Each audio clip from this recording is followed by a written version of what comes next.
Scoreboard Update.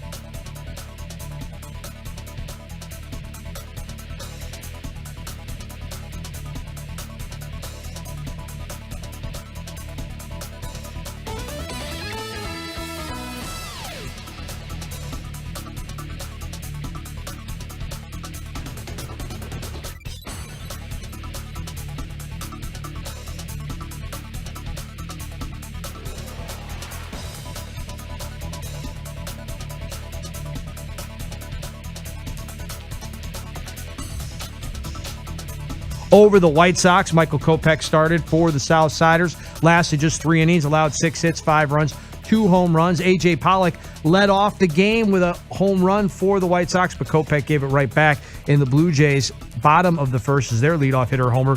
Abreu homer to cut the Jays' lead to 5-3. The Blue Jays have won 7 in a row. Same 2 teams this afternoon. Johnny Cueto is throwing. NBA Finals set to tip. Celtics will be at the Warriors tonight, 8 o'clock. Warriors minus 3.5, a total of 212 for our buddies over at Bet Rivers. The Rangers stopped the Lightning 6-2 in Game 1 of the Eastern Conference Finals. Former running back and Bear Marion Barber III found dead. He was just 38 years old. The match 2022 goes to Tom Brady and Aaron Rodgers.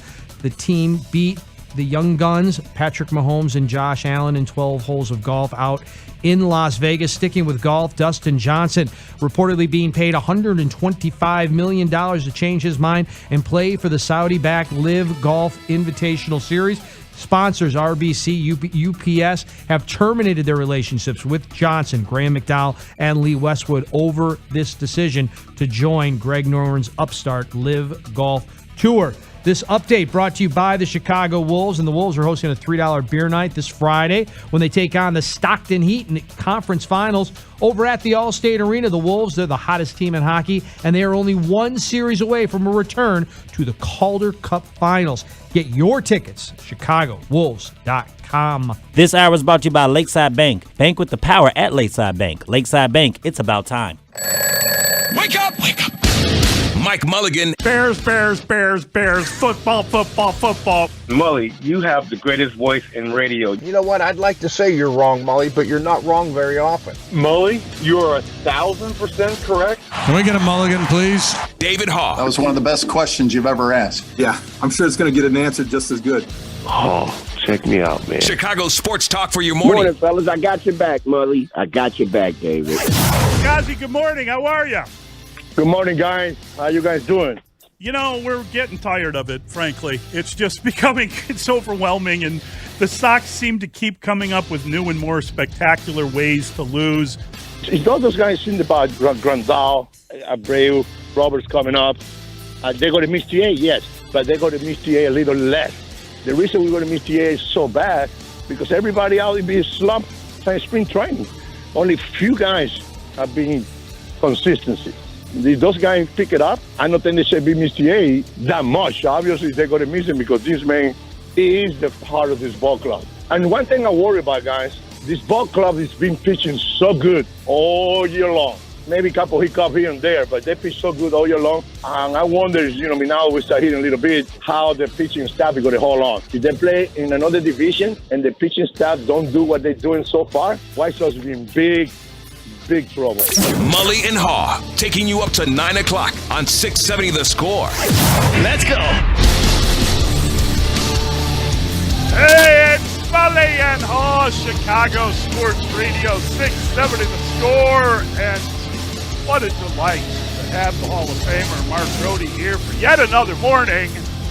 It's Christmas all over. It's Grody time. Grody time! And there's happiness, Mark. Baseball happiness. There is. The Cubs win has you all a glitter and happy. Is that what you are referring to? I think the Cubs first walk off of the season. Yeah. The Cubs energy level is enough to fuel anyone. Don't you believe that? And the other team Well, we're tired of talking about the horrible ways they lose. But the Cubs, I think the Cubs showed great energy. It wasn't just a win. It was young guys hugging each other and everyone jumping around. They have smiley Christopher Morel on their team. Is there anybody, like, if there was an award, and there should be award, for most exuberant, it would be Christopher Morel? Because, you know what? You just knew when he came up there he was going to get the game-winning hit because it all set up perfectly. They were talking about it on the broadcast. It was Pat Hughes doing the broadcast last night on TV, and Jim Deshaies even pointed out very wisely, look out. If Christopher Morel gets the game-winning hit or game-winning RBI, as it turned out, on a sac fly, look out for the celebration. And indeed, Morel was doused multiple times during the post-game interview.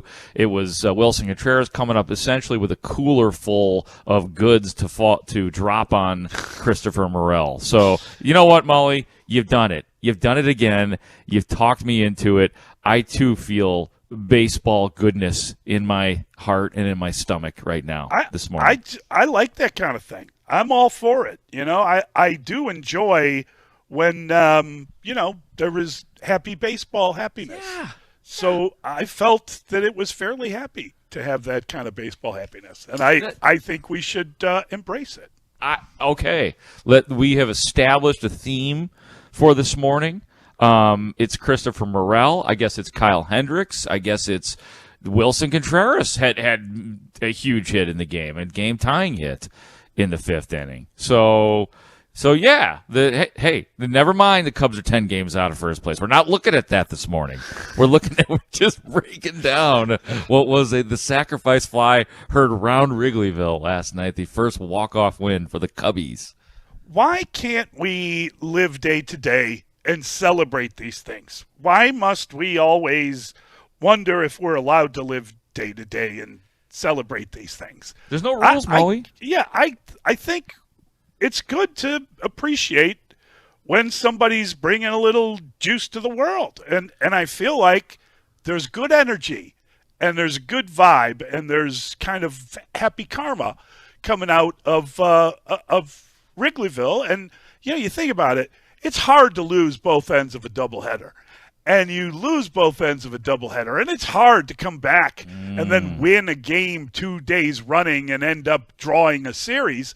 But that's exactly what the Cubs did. And they did it, again, you're right. I mean, Christopher Morel is a special kind of guy. We saw the return of not just Jason Hayward, but also Nick Madrigal. And they're getting better, they're getting stronger, and we're getting to a point where it's going to be very difficult for Hayward to have a regular job.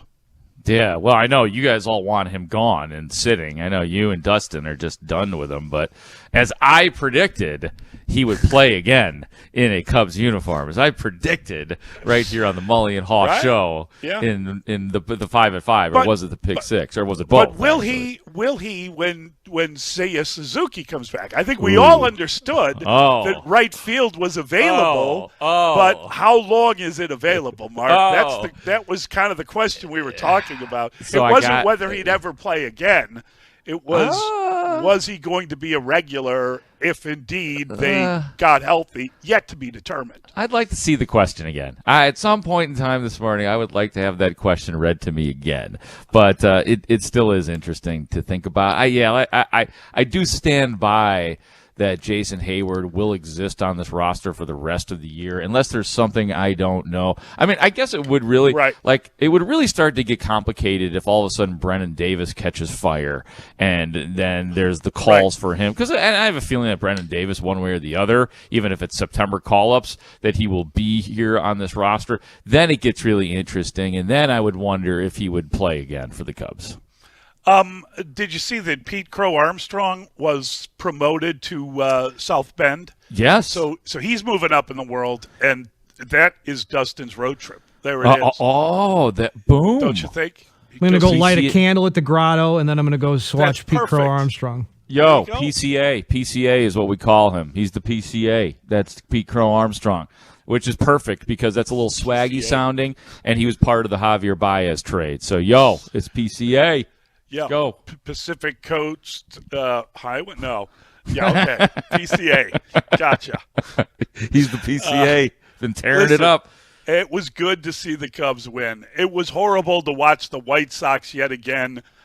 This time it was Michael Kopech getting rocked, and his world was rocked, and he wasn't very good. Lasted just 3 innings. I was watching him. I don't know, what was it?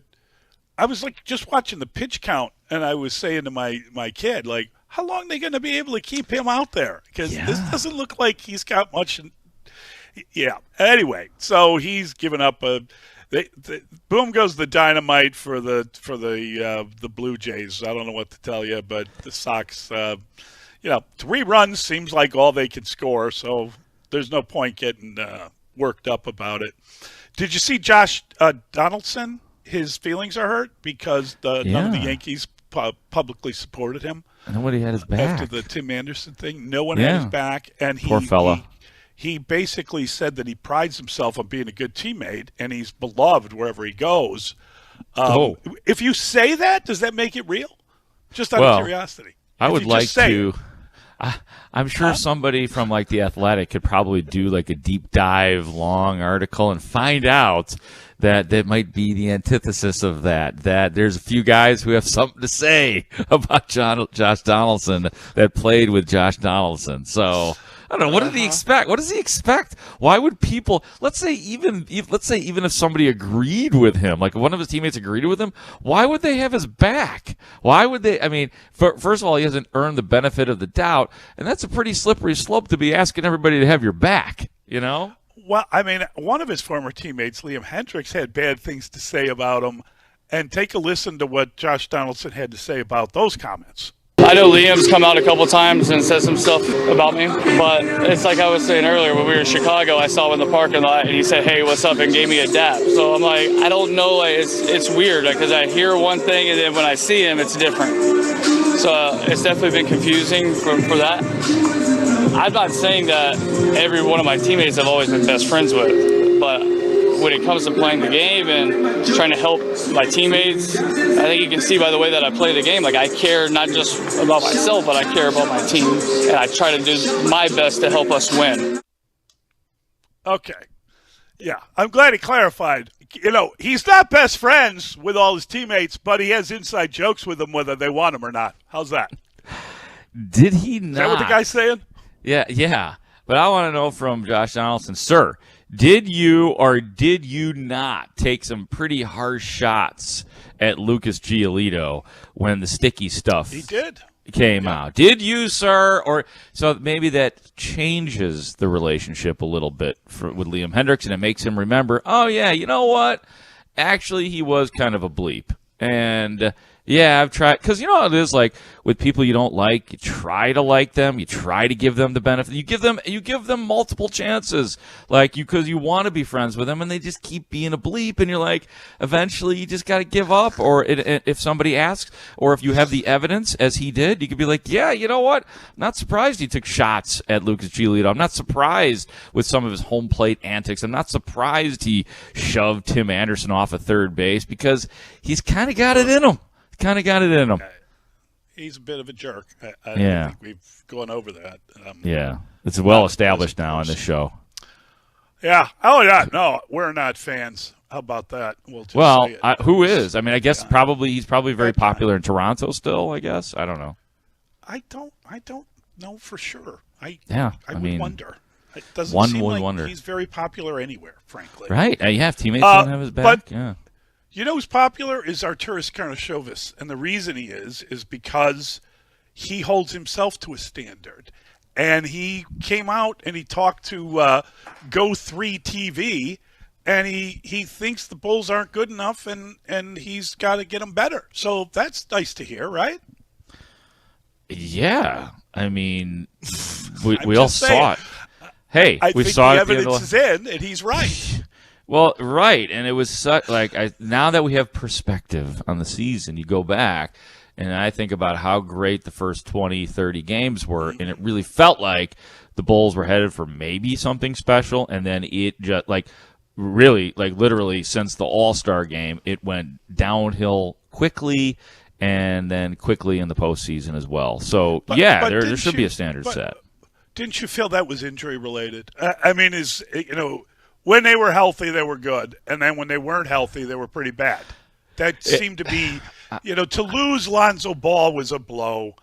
You went a while without Caruso. I'm just saying, I get it. These aren't the franchise pieces, but they're important pieces in this franchise. There were too many times where there were like fundamental errors on defense, though. That's the part that bugged me. Right. Like where they would have communication issues, who's picking that guy, who's switching on defense. Like that kind of stuff was what there were too many examples of that where I was doing an overnight show and saying, okay, yeah, Lonzo Ball's out, but you can't have two guys going to the same guy. Like there was too many times where who's covering who and why, Right, but you're absolutely correct. There were too many guys just basically able to run down the lane and make a bucket and get themselves a layup. It was like a layup drill.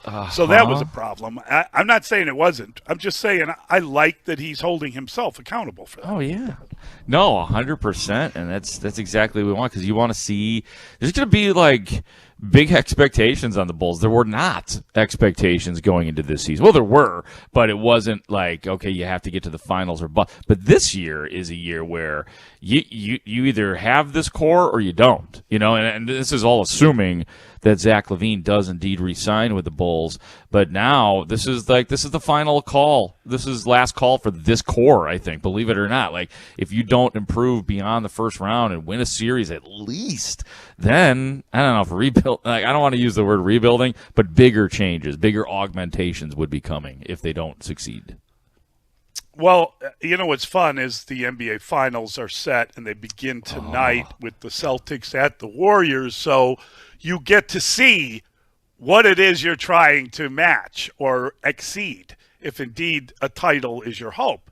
And I think that whenever we're watching these championships, whenever we're watching playoffs, we kind of see it through the prism of the Chicago teams. So I wanted to mention AK as a entree into the NBA championships. Delicious, just absolutely delicious. It's a delicious entree. And like we talked about yesterday in the 5-at-5, it's like the Jason Tatum, Jaylen Brown thing is what I had wished the Zach LaVine, DeMar DeRozan thing would have been. I'm a little jelly that Boston did it with those two guys. And obviously with Marcus Smart and Rob Williams and the rest of their cast and crew.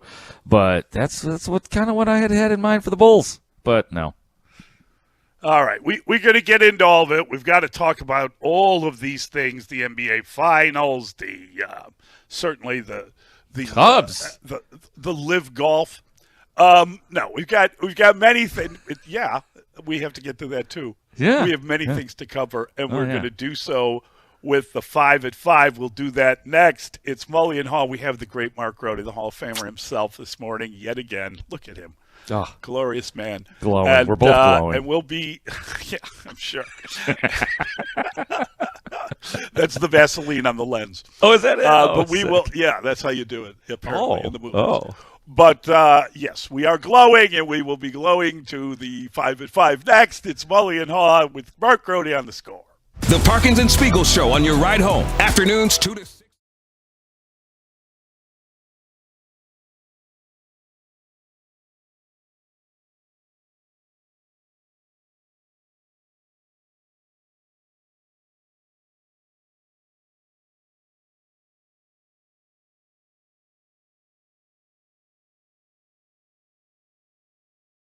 George as the straight man dealing with the wacky talk show host. Here's a famous one. 2-0 Cubs in the bottom of the fourth, and it's Sosa's home run, a towering line drive in the first inning, a controversial shot. Third base umpire immediately pointed fair, and that's the George, only run which of the was game. it?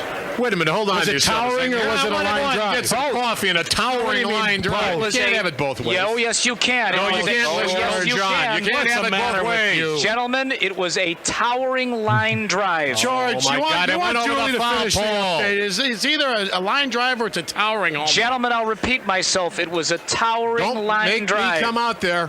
Come on out here.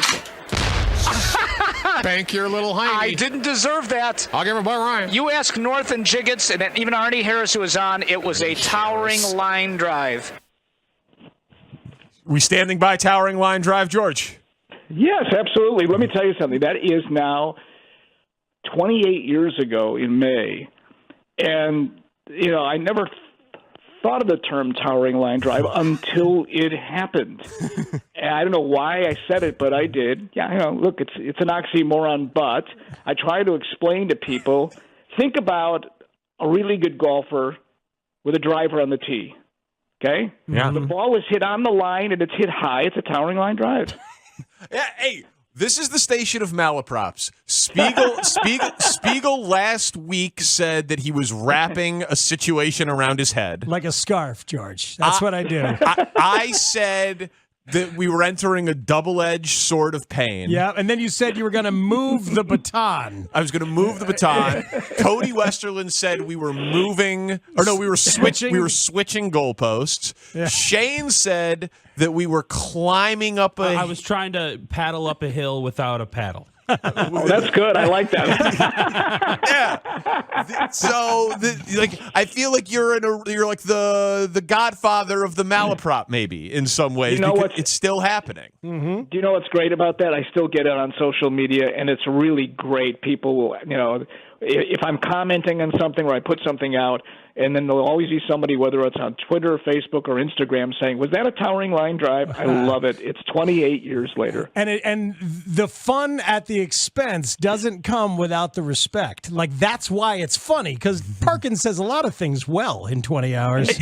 Yeah, but no one, that's the thing, George, no one ever remembers my brilliant points. They never come up to me, but it's hey, you said something really dumb, But and it's not dumb. It's just it's live radio. Nothing, you know what I mean? So it's what the score was based on from the beginning. You mentioned Terry Boras. Terry, and I say this with all due respect to everybody at the Score and other stations, is the best talk show host in the history of our business. Terry is. What am I saying? Was for Terry is brilliant. Knows his sports, he's quick-witted, and he's funny as hell, and he would make me laugh. But people will remember this to the point where I couldn't talk. I do remember. I mean, I literally was crying in laughter. He's such a funny guy. I loved it. When we would go through these phases. I would be there like 10 or 15 minutes, and I'm just like in tears. And it's one of the great moments, I think, of the history of the station is when the O.J. Simpson trial was taking place. Terry took on all comers. It was great, great radio.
767, or you can tweet your thoughts at Mully Haugh. 5 at 5 with Mully and Haugh starts now. Has Christopher Morel become must-see TV for Cubs fans? Yeah, I think so. It's now 15 games with an on-base streak. It's the longest to start a career for the Cubs. And, obviously he had a leadoff walk, and then there he is again in the 10th inning with the sacrifice fly. I think what was really fun about that game is the way the runs were scored. That was really kind of National League Baseball, old-fashioned, forget the DH. Let's just get guys around the bases. You don't need the bomb. You just can score runs. It was kind of classic small ball, and that was certainly the case with the 10th inning, where you have Hayward starting on second base, and then you get Madrigal moving him to third, and there's an out, and here comes Morel, and he gets the sacrifice fly, and everybody gets to walk off for the first time, and there's the whole huddle of guys jumping up and down, and that's fun. It was I feel like he brings an energy to the game, and it was really interesting to hear David Ross say basically that him in center field, that's the setup. That is exactly what they're going to do, and he's regularly going to play center field now. And Jay Hay is part of a platoon, basically, in right field that probably won't be much of a platoon when you get, say, a Suzuki back. So as much as we heard this impassioned plea from Mark Grody about the great meeting and all the fantastic stuff that Jason Hayward has done over the years, I think his time as a regular, he's inching ever closer to defensive replacement. You make sure to get that into every question on the file. At some point in time, there is the Jason great Hayward predictor back. Grody, who said he's going to play. That's right, and he certainly did last night. But Christopher Morel, is he? You know what? He has become must-see TV for the Cubs. He has, because the Cubs are a compilation of players that we don't know what we're supposed to be watching a lot of the time. We don't know what we're supposed to be rooting for, and this one's an easy one because it's like, all right, maybe Christopher Morel is part of the future with the Cubs. Maybe he's not, but in the meantime, who is this friendly, smiley guy? Like, everybody that is watching Cubs games or listening to Cubs games here on The Score, they got to be listening to me like, you know what? I'm going to look up Christopher Morel tonight because I keep hearing this guy's name, and he sure seems nice, and he smiles, and they were dumping Gatorade on his head. And you mentioned his defense and playing out in center field last night. Mully made a hell of a catch last night where he had to track the ball all the way back to the wall with the comforting Jason Hayward in the area, making sure he could catch the ball. And so he's comported himself well defensively and offensively, and I just knew it. I knew that Morel was going to somehow, some way get Jason Hayward in last night to win that game, and it was via sacrifice fly, and it was fun. It was more fun to watch his celebration than it was for other Cubs just because of all the Morelness and all the smiliness and the celebration that was. So, yeah, he is, man. Like, I don't know who else even falls into that category for the Cubs. Maybe Wilson Contreras, for two reasons: that you may be seeing the last of Wilson Contreras in a Cubs uniform, and because he hits everything hard, even the outs right now. Yeah, so, he's really good. Isn't he? Like, he's their best player by far, and they should keep him for a while. What a good thing for Wilson, too, Mully, that, here he is in the fun. Like, this is, you want to keep me or not? Because I'm just going to keep crushing the baseball. Yeah. It's your loss if you want to trade me. After knocking off division rivals, the Rockford Ice Hogs and the Milwaukee Admirals, the Wolves are now in the conference finals against the Heat from Stockton. The AHL is down to just 4 teams, and you can see the Wolves this Friday, 7 o'clock, Allstate Arena. Go to ChicagoWolves.com for those tickets. Yes, he is must-see television. You want to get yourself on the couch, want to get yourself in front of the radio. It's great. He does bring an enthusiasm. I'm not quite ready to say it's Javi Baez-like, but it's getting to that point that he gets Wrigley jumping. He gets his team going. And how about last night? Now that's the first walk-off for the Cubs. Yeah. Only 2 other teams haven't had a walk-off, the Nationals and the Marlinas. Everybody else now, including the Cubs after last night, have had a walk-off win. But he had 2 strikes when he finally delivered. And he looked behind him, and there was who you guys were just talking about, Wilson Contreras, giving him the, okay, breathe, take it easy, slow down, go through your process, and do your thing. And he did it. And I just wonder if that, on top of the fact that he's hitting the ball so hard and that he gives everything he has, will be enough that the Cubs brass will want to keep him around, because he does seem to have a grip on the younger guys, and it is something that we've heard that the Cubs management was ticked off about, that there was a lack of leadership on the field amongst the players, which is why Anthony Rizzo is no longer here, because he was not either able or willing to do that job. So yes, Morel is definitely must-see TV, and I am thrilled that David Ross, prior to the start of last night's game, said, listen, until something changes, this kid's going to be starting in center field on a daily basis for us. Right. Yeah, that's a great question. Was it good to see Jason Hayward and Nick Madrigal back in the 8th and 9th spot in the Cubs lineup? Can you please explain your answer?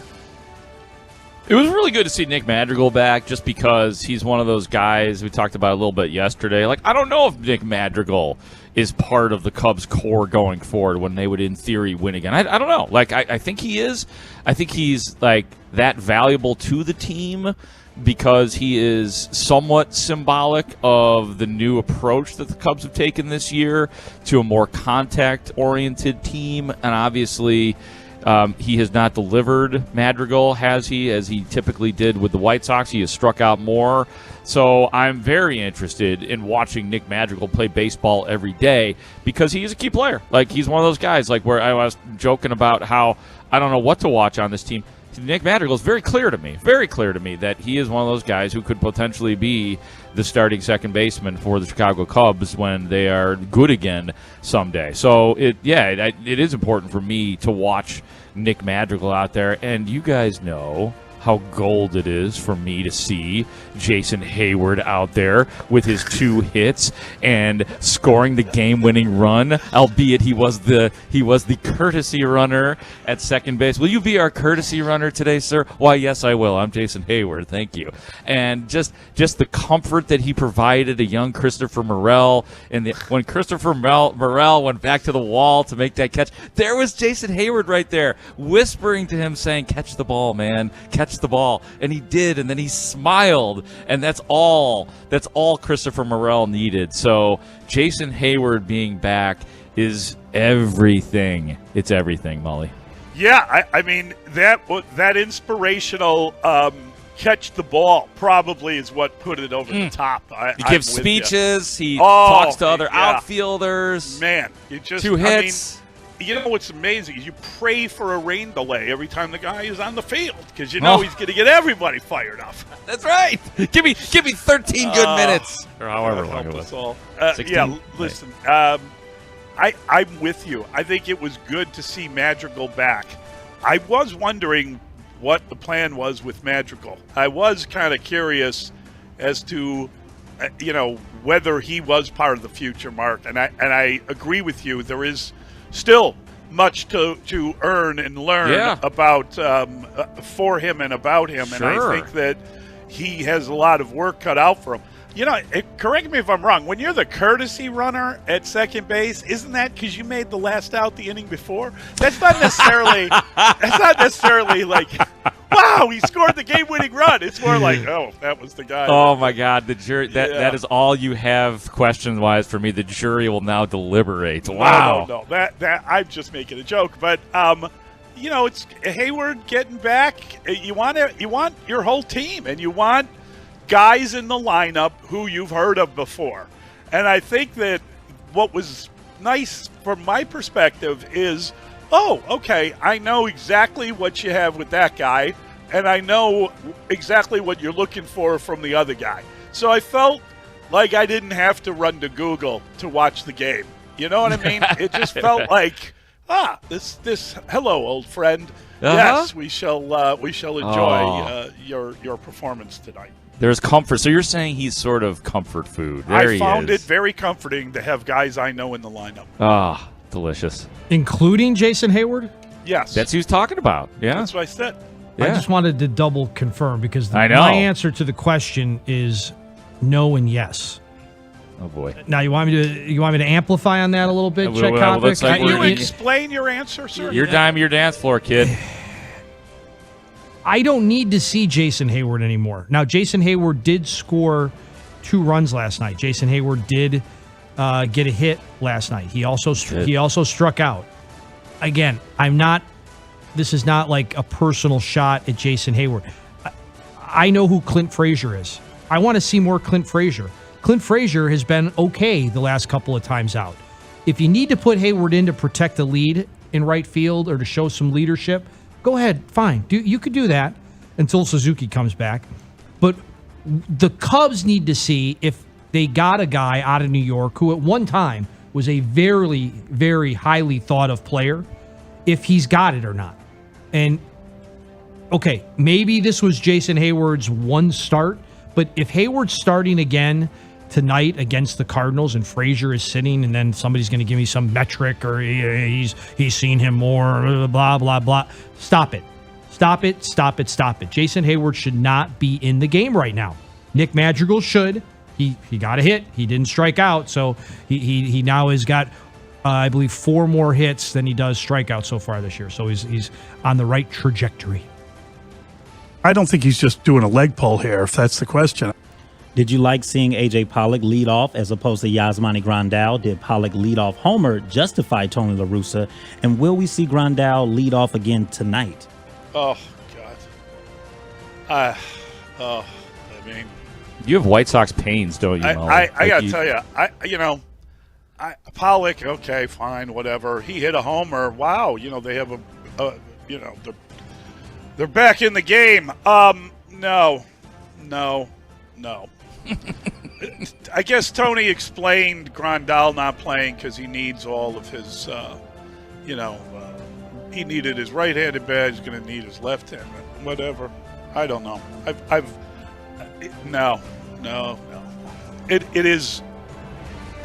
There is nothing to like about anything going on right now with the White Sox. They should have won the first game of that series because they weren't going to win the second game.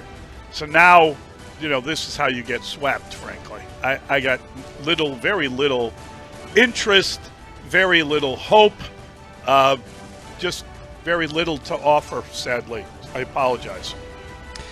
Is there anything more deflating, disheartening than when your guy, A.J. Pollock, hits a home run to start the game and then the opposing team also gets a leadoff homer to start? Like, that just, it erases everything. Yes. Right? Not just that, like, and you feel that for the rest of the game. Like, because obviously a leadoff homer is not going to get you It's not going to hold up. Right, it's not always going to hold up, but it does feel great. Like, there's nothing better. I mean, like, you're sitting on your couch and you turn on a game and the first guy up, boom, he hits a home run. It's like sick. And you do feel like, even though it's just one run, your team is going to win.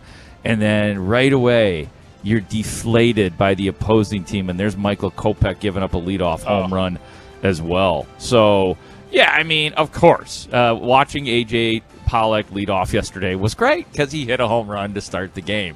I have become more and more desensitized to caring about who is the leadoff hitter in any baseball lineup, whether it's we're just keeping it Cubs and Sox here for our purposes, because we have seen that managers just don't care as much. They can say whatever they want about the importance of the leadoff man and the tempo and setting a template for the rest of the game, but it's just not true. And I think that our eyes began to see that first under Joe Maddon's watch. And I don't know that Joe Maddon started that trend, but most teams typically don't care about they care, but it's not like it once was in terms of the template that was set. So fine, A.J. Pollock, it's cool. You're doing your thing. Yasmani, I don't know. Like, that seems to go. The Yasmani Grandal thing seems odd to me, just because of Tony La Russa, because Tony La Russa is old school. And to think about Yasmani Grandal, who's got to be one of the 10 slowest guys in Major League Baseball, And that doesn't matter anymore. I get it for the leadoff guy. But just going old school Tony, it's wild to me that he would consider Yasmani Grandal, even if it is just to kind of try to straighten him out a little bit. Well, let's start with the one bright spot here. There's not much better than to have your leadoff hitter on the road when you're looking to snap a losing skid, come out and homer. It just does not really get any better than that. So kudos to Pollock, kudos to Tony to having him in there. But what does it say when you have a guy unconventionally lead off? He did nothing when you had the guy behind him have a monster day, and that was Andrew Vaughn yesterday, or 2 days ago now. And then he doesn't make the lineup. Right, you could not put him back in the leadoff spot, but then he doesn't make the lineup. So let me get this right. The highest paid player over the length of a contract in White Sox history is not going to play against left-handed batters? Is that what I was to be told and to learn last night? So if a lefty's on the mound, Grandal sits? This is not just a game that you just shrug your shoulders at and, we'll get him this afternoon. They needed to win that game yesterday. They needed to put out a lineup to win that game yesterday. And that was I don't get how you can lead off one day and then be on the bench the next day. You just said it. I mean, the guy, apparently the creaky knees are to the point where you want him to be able to play in the day game, and you don't want him playing in the night game and followed by the day game, right? I mean, it's the short turnaround, and you're gonna, you've got Luis Robert back, so you're DHing him because you don't want him running around. So it's all kind of back to where they are without having availability for guys. I hear what you're saying. If you're paid that kind of money, be in the lineup every day, but he's not, and he's not able to catch every day. And frankly, I don't know that you want him catching every day. I don't know. It's getting ugly. There's a great comp to be had here, and it does center on our guy, the name of the week, and that's Jason Hayward. Because, 3 years, 4 years into Jason Hayward's 10-year with the Cubs? Be careful. Why? Are you connecting a dot between Hayward and Grandal? Yeah. Ooh. Yeah. Because you just said if they're going to platoon him, check it out. Like Jason Hayward, it got to that point where they didn't want to do it. Because look at all the money they gave him. He was a centerpiece for the core of the Cubs when they dropped him in on Rizzo and Bryant and Russell and Schwarber. Here we go. Here comes Jason Hayward. And then all of a sudden, it got to a point where they either sort of vanished him from the lineup, like putting him way down, or platooning him. And that's what winning teams have to do. This ain't no experiment with the White Sox. If you're not producing, you're going to have to sit down, or we're going to have to adjust your at-bats. I feel like that's kind of a condescending question. Amid Dustin's passionate decry that he's done with national sports entities making negative predictions about the 2022 Bears, how do you take Sports Illustrated predicting that Darnell Mooney will finish the season as a household name? Will Mooney have a Dante Adams-style season? Does that make Justin Fields Aaron Rodgers? Oh, boy. He's Devontae Adams now. Okay. Yeah. He's the centerpiece of what they're doing. I like Darnell Mooney. I think that he's got a good relationship with Justin Fields. Seems like they're working well together, and it seems like Mooney is a legitimate NFL receiver, and we're hoping that other guys are too when we look at the Bears receiving corps. But is he going to be a household name by the end of the year? I think that's a bold prediction. They made 100 different predictions for the 100 days before the season starts a couple of days ago. And, number 20 was how awful the Bears are going to be. And number 23 was this guy will be a household name. So it's seemingly contradictory to have a team vying for the best spot in the draft, meaning the worst spot in all of the NFL, and then having a guy have a breakout season where he becomes a household name. I mean, I maybe in the fantasy football league, maybe someone gets slapped over it. I don't know. I would love to see Darnell Mooney have a great year because I think it would mean that the quarterback's having a really good year, and I think it would mean the Bears are going to win more than people think. For some reason, we don't go so far as to ever say that Darnell Mooney is going to be great or that he's a number one. It feels like everybody has been hesitant to allow for the possibility that Darnell Mooney could be a legitimate number one. And you look at the progression this guy made, and keeping in mind that he is a fifth round pick in 2020, and his rookie year, he's a bit of a revelation. He ends up playing in all 16 games. He ends up with 61 catches for 631 yards and 4 touchdowns. So that's his rookie year where nobody necessarily expected him to make an impact as a fifth-round rookie. And then last year, 81 catches, 1,055 yards amidst the chaos of last year. And I get it. There's also sort of like that, he did have 140 targets last year, and Allen Robinson was nowhere to be found, and there weren't a lot of great options. Like, I love Damiere Byrd coming through that door, Mully, but that was not the answer last year. Don't tell Olin Kreutz I said that, but that was not the answer. Damiere Byrd and the alternatives were not there, so there is some of that. But considering the progression that Darnell Mooney's made from he was a 1,000-yard receiver on a horrible offense last year. So household name, when I hear a household name, I think of elite wide receiver. So I don't think he's going to rise to the occasion of elite, but I do think he rises to the occasion of legitimate number one wide receiver. That's where I'm going to put the bar at. I think that this season we will be saying, Darnell Mooney is a number one in the NFL. I don't know that Darnell Mooney is a household name in Chicago yet.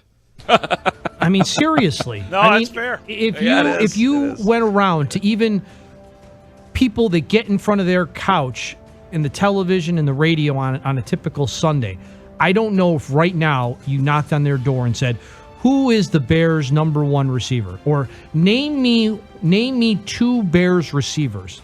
I don't know that they can do it right now. So if Darnell Mooney becomes a household name, that means Justin Fields had an unbelievable year. That means both these guys. So how in the world could the Bears be competing for the top pick in the draft by most national out-of-town dumb reports and then have Darnell Mooney being a household name when I would say 70% of Chicago and the great state of Illinois can't tell you who the Bears' number one receiver is right now? Oh, my God. That's a great question. Prediction time. Who wins the NBA championship and how many games does it take? Do you have a cheering interest? Oh, boy. I have a cheering interest. Go ahead, Mark. Go ahead. No, Mully, you got one. I'm still working on this one, so take it away, please. Yeah, I mean, I got to be honest with you. I think I'm cheering for close games. I think I've seen enough of lopsided games, and I like close games because it makes you think about how teams win and whether they can win. I think that the Warriors are probably going to win this. I think that the Celtics are the better team. And usually over the course of a 7-game series, the better team wins. I just don't know that I've seen the Celtics able to sort of put their foot down and I've seen them take leads and give up leads. I've seen them lose at home, and then I've seen them win on the road. I've seen them win after every loss they've had, and I've seen them win a couple Game 7s, and they've had a tougher road to get there because of what the Phoenix Suns did. And I just feel like as much as they took different paths to get there, they have to win Game 1 or Game 2, or they're not going to be able to win this thing. I'm talking about the Celtics. I think they could win tonight. And if they do, maybe I have a different feeling about it. But I just think that youth won't be served. And I think it's going to end up being probably Warriors in 6. I've just seen the Celtics lose games they're supposed to win. I've seen the Celtics lose games that they should have won in these playoffs. I haven't seen the Warriors do that. I'm going to take Golden State in 7 games, and I just can't see a scenario where Steph Curry, Klay Thompson, Draymond Green get to the finals and lose with all that they are motivated for, and believe that they are motivated from the Kevin Durant thing, that they can win before Kevin Durant, they can win with Kevin Durant, and now they have a chance to win after Kevin Durant. And it is, and you brought up the disparity, Mully, with that great statistic of the games, the postseason games that Golden State has played in compared, I guess the finals games that Golden State has played in compared to the Boston, like 100-0. And this is 123, unbelievable. And this Golden State's 6th final in 8 years. I mean, Boston hasn't even been in the final since 2010, so that's irrelevant to any of the players that are on their board right now. And I guess there's part of me, too, like as far as a rooting interest, like I don't want to see Boston win because, again, I am jealous of the Jason Tatum, Jaylen Brown tandem, doing what I thought the Bulls tandem of DeMar DeRozan was going to do this year with Zach LaVine, and it didn't happen. And this just stops things up more in the Eastern Conference. So I want Boston to get a reality check at this point from a Bulls selfish place. But I definitely and also the coaching thing, man. And I know it hasn't hit the rookie head coach for Boston, Ime Udoka, yet. But Steve Kerr, I mean, he's also not going to lose in the finals. So, yeah, I just think this is all sorts of Golden State in 7. I believe that if Golden State wants to be a team that will be remembered for all time, this is a must-win series for them. I think this also will cement all of their legacies. So I think that the Warriors should be unbelievably motivated. I'm going to predict the Warriors in 5, a gentleman's sweep, if you will, but it is all predicated on tonight. Will the rest versus rust have a factor? I mean, the Celtics should be out of gas. They played a really hard, physical series, and they've had a long playoff to get to this point where the Warriors have had an easier path. So I think Game 1 will dictate how this goes overall. But if the Warriors are up to it and if they want it, I believe this is the Warriors series to be had, and my prediction is a gentleman's sweep.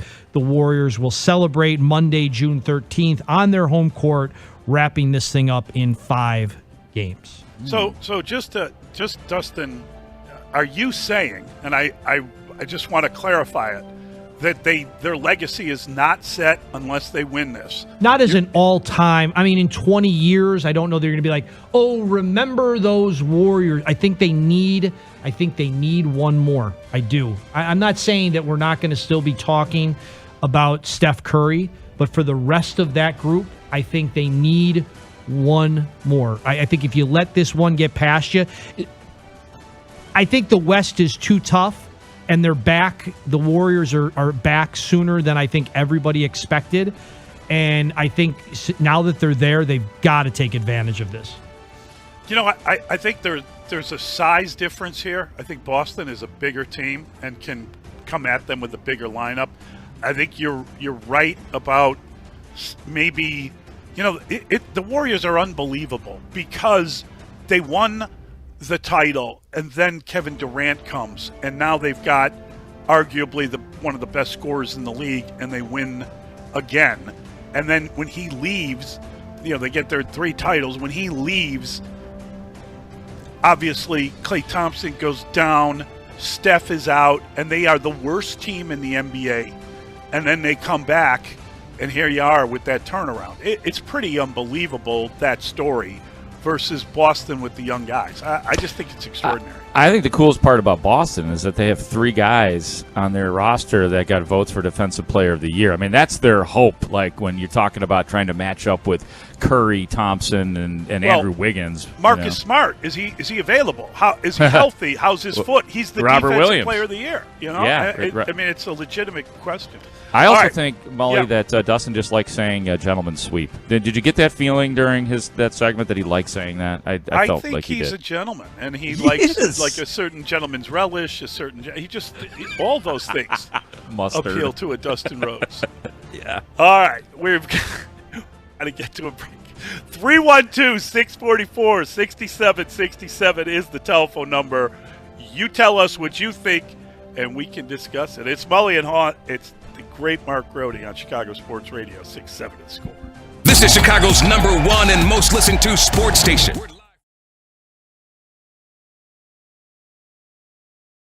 All right, let's start off hot with the 630. Danny, can you please explain what mob means and its origination? I've never heard how it relates to your listeners. Oh. Okay. Mac and I were doing a segment about like a nickname for the Bears defense back in 2018, and people were calling it all sorts of ridiculous things. Someone said fangioplasty, which we loved, and we did.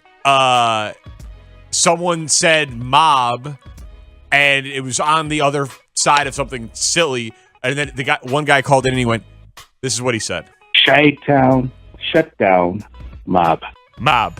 And it killed us because it was Chi-town shutdown, and then it was a very gratuitous mob at the end, and so we started saying that at the end of all, like, so that it was fangioplasty mob, Monsters of the Midway mob, and then it became kind of, we are the 4 members of the mob, but really the audience is the mob. You're an honorary mob member, and it's just kind of the community that we're growing around here. Nice. Off a dumb call from a previous iteration of the show. I like to think about how proud that caller must have been even before he called. Yeah. Like, check this out, honey. Check this. I got one.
by the Chicago Wolves. They've got 2 huge playoff games coming up this Friday, 7 o'clock, and Monday again at 7 o'clock. It's the Chicago Wolves versus the Stockton Heat for the Conference Finals Championship. Playoff hockey is back in Chicago in June, and you can see the Wolves for yourself in person by going to ChicagoWolves.com. And this hour is brought to you by Team Hochberg. Visit their website, 56david.com. That's 56david.com. Mully and Haugh, live and local, taking you up to 9 o'clock on 670 The Score. Just came out trying to do too much. Just trying to throw really good 2-strike pitches early in the count rather than getting ahead and then working the count a little bit to get them to expand. And they had the exact opposite approach of how aggressive I came out, which was just make me throw strikes and make me get ahead. And I didn't do a good job of that tonight. And put our team in a hole going into the rest of the game. But credit to the guys that they fought hard tonight, and they just didn't come out our way after that. Mully and Haugh, Chicago Sports Radio 670 The Score. We got Mark Grody with us today, the great Mark Grody, the Hall of Famer. And that, of course, was the voice of Michael Kopech. And he's saying that he's trying to do too much. He's saying it over Luther Vandross, and that is such a happy song and such a great kind of beat and love song that I can't be down. And I want to be down when I hear a guy talking about a performance like Michael Kopech had. He just wasn't that good, frankly. And he wasn't very good from the first batter he faced, and gave up some dingers and, was just too long in the game. Just too many pitches to get out of innings and didn't make it very far. We talked to Stoney, who kind of cautioned us that the White Sox weren't scoring runs but had been pitching well. And the idea was that if the pitching went off the boil, so do the White Sox. And that seems to be what's happened in the first 2 games of this series. Ozzy said that to us yesterday, too. Same thing. Same idea. Like, you better – because these guys know, man, eventually – they're going to go in a slump. They're not going to go bad. I don't think Michael Kopech and Lucas Giolito, because they've had 2 bad performances, are suddenly going to go bad. But individual guys are going to have bad performances, and if the offense isn't there to pick up the slack, then there's going to be a problem. So I think that's something that, Stone and Ozzy, they see that because it happens.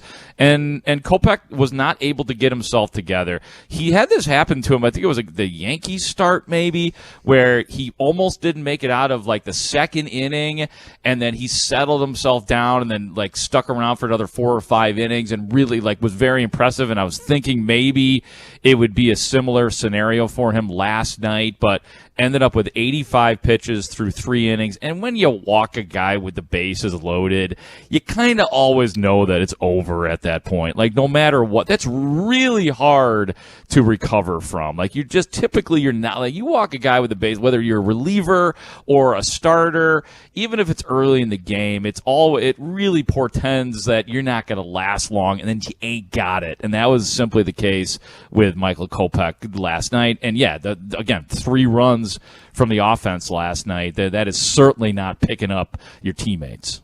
Well, when Abreu hit the homer and closed it to, I believe it was 5-3 at that point, I thought, okay, they got a chance to get back in this. But no, they didn't. And then obviously you get another home run and the whole thing is finished. So, it's just, I think it's just difficult because they're playing good teams now, right?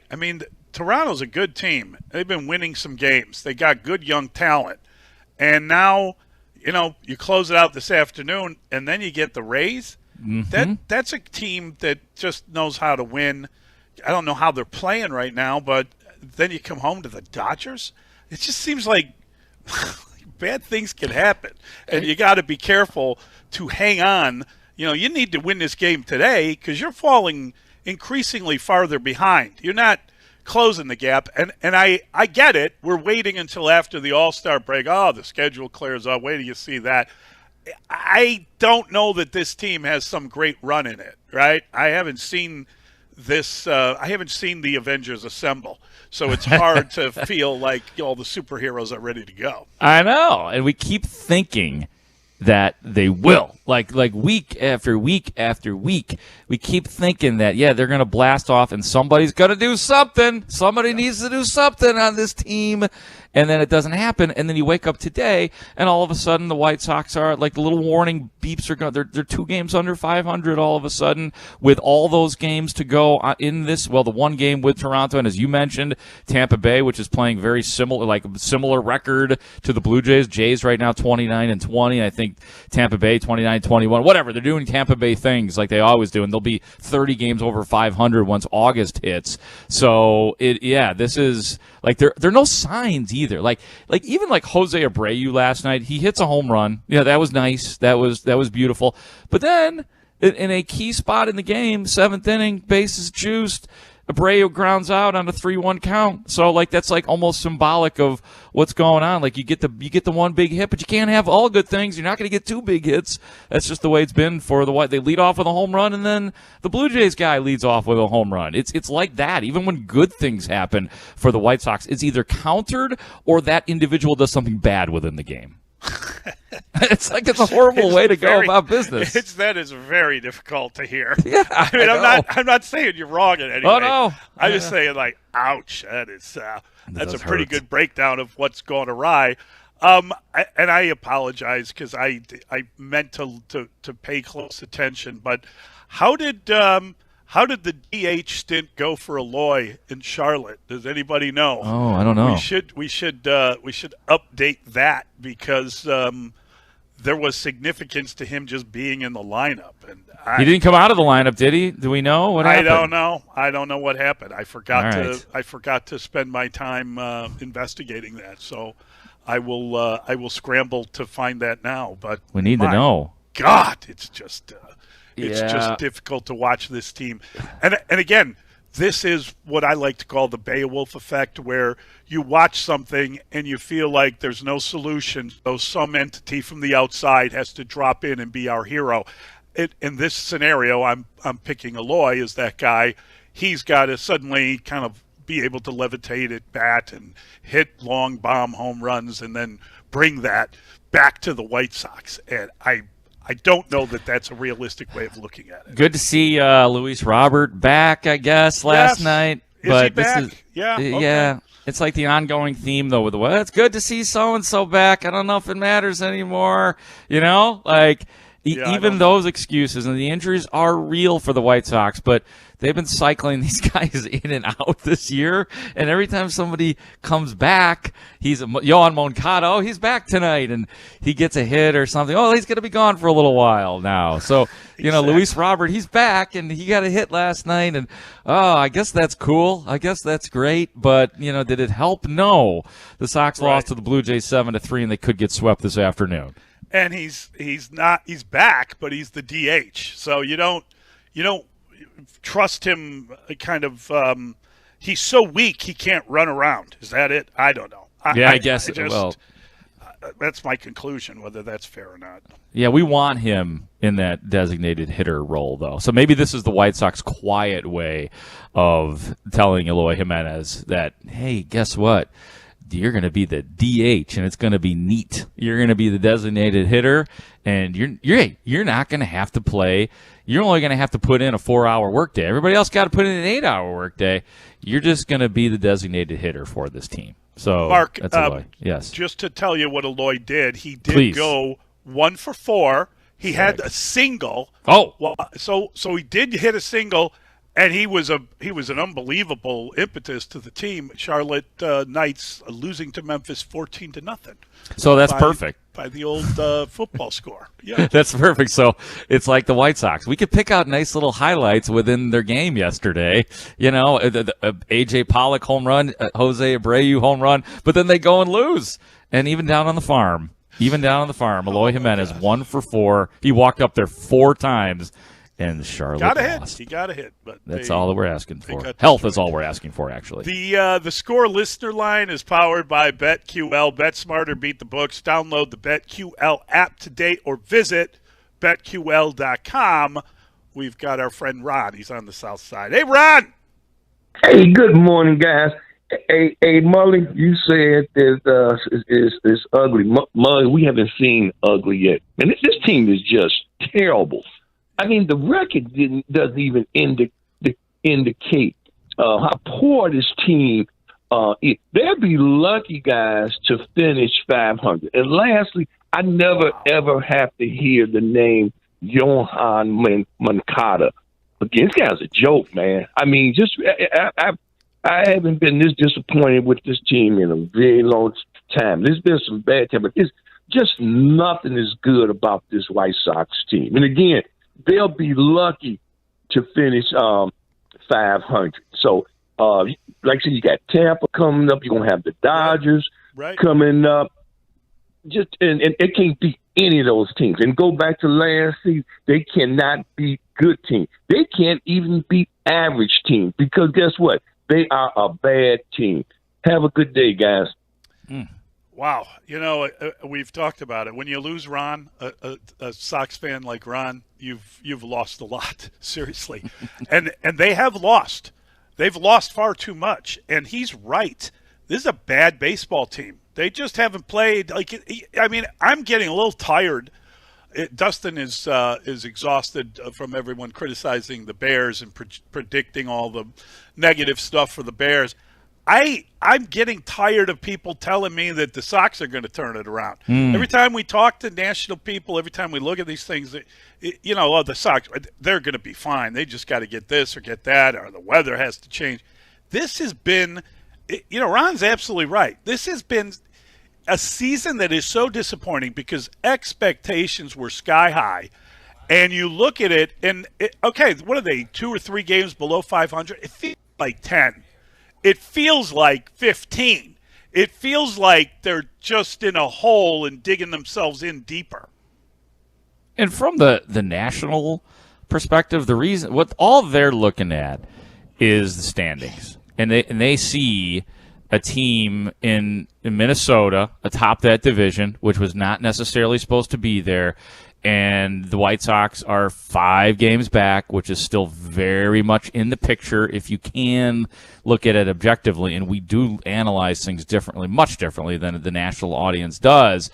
That's why they look at it that way, and sometimes we do too, because it's like so frustrating, because it's like it's there for the taking, and the White Sox absolutely refuse to do any of the taking. Every opportunity they get within games, stacking games together. They had, what was it, an 8-game losing streak? I mean, that do competitive teams have 8-game losing streaks? Do they run the bases like that? Do they have collisions like that? I mean, there's been so many frustrating things within the games for the White Sox that unfortunately we see and that the national audience does not. Like, we have no choice but to see all of the stuff that goes on with the White Sox. And yeah, we sit here and hope that they take off, but there's just no evidence, man. There's no evidence within these games to say, oh, yeah, well, he's hitting the ball hard, it's just not landing. There's none of that going on. You know what I mean? He's hitting the spots, and he just got beat by the hitter. No, there's legitimate issues with the approach at the plate, and, at least for the last 2 days, Lucas Giolito and Michael Kopech have both been poor in their starts. Yeah, it's been bad, and I think that coupled with the fact that they haven't been able to score runs, if that goes off the boil, the pitching, then this is going to be a sinkhole like you wouldn't believe. Oh yeah, they'll be swallowed up in the middle of traffic. Hey man, thank God! I feel like we've been hearing Lance Lynn as soon now for like a couple of months. Right. But my God, just get him back. Because you're going to need everybody to be healthy and ready in that starting staff. And okay, Kopech and Giolito, you're allowed to have a dud every once in a while. But guess what? By the time that Dodgers series rolls around, we're going to need you guys to perform in those series. And we're going to, the Sox are, who they're dependent on today, Mully? Johnny Cueto. Johnny Cueto has got to play stopper. You can't get. I know it feels probable that they're going to get swept, but they can't get swept. They got to win today's game. They cannot get swept by the Blue Jays in the afternoon game today. Oh my God! The thought of that. You heard Ron mention Johan Moncada. So he pinch hit in the 9th and struck out. Looking. That's his thing from the time he got The here. bat's too heavy, Mully. Yeah. Okay. Didn't start. Yeah, he came in, struck out. I'm sorry, Mully. I don't know what to tell you. The Sox are currently tied for second place with the Guardians, Dustin's Guardians. Let me write that down. Hold on. Yeah, just hold on. GUA. Yeah, that's all those things. They're not even alone in second place in that horrible division. Are you happy with that? I don't think so. All right, we've got to get to the pick six. We've got to break down all the stories of the day, one of which is this, the death of hope that we saw again last night. So that is an ongoing story. A Star We'll Wars get to all movie. of it. We'll do that next. He's Mark Grody at Chicago Sports Radio 6-7 The Score. Hey, it's Dan Bernstein. Join me 9 a.m. to noon here on The Score. At 10 o'clock.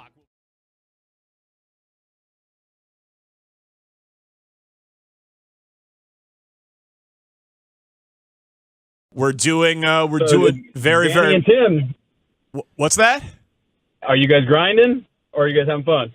I'd say it's a mixture. Rise and grind. Yeah. Kimbrel's a future Hall of Famer. He gets control of whatever room he wants. Isn't that how it works at this point? Sure. That's what he wants to think. No, I like that. I think it's whoever's a better golfer, whoever's a better and whoever's a better video game player. Oh, yeah, that makes sense. There we go. That makes all the sense. So how would you rank yourself among being the S-talker, the golfer, and the video game player? How are you ranking yourself there? I got Kimbrel in all three of those categories, but I don't know how everyone else on the team is. But Kimbrel, I got him in all three. All right, but Tim Anderson is a pretty great trash talker. Liam Hendriks, pretty great. Tim Anderson, yeah. Yes, Tim Anderson is one of the best, and I love his personality. And honestly, that's what baseball needs more of is guys being themselves. And the old school fan might hate that, but hey, it's 2022. And then all the other players and everyone getting mad at the White Sox for being good baseball players. Don't like Tim Anderson's bat flip. We'll make a better pitch.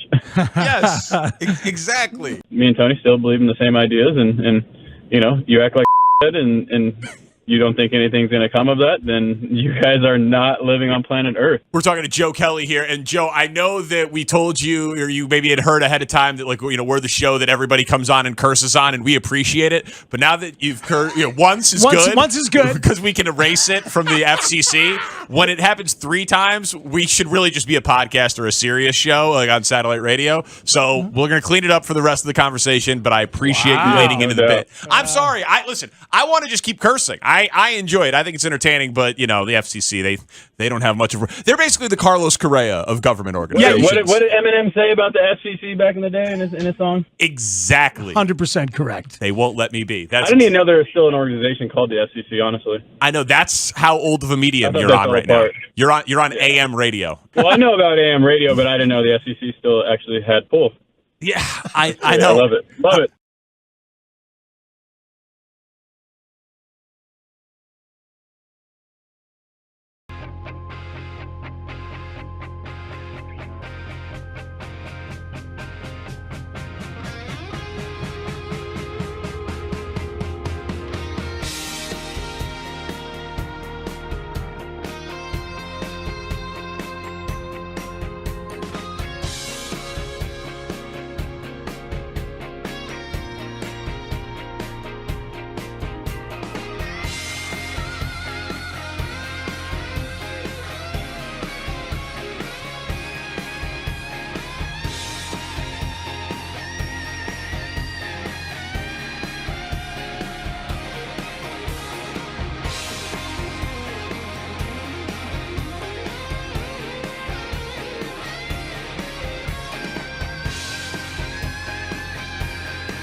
Sports fan, call us at 312-644-6767, or you can tweet your thoughts at Mully Haugh. Pick 6 with Mully and Haugh starts now.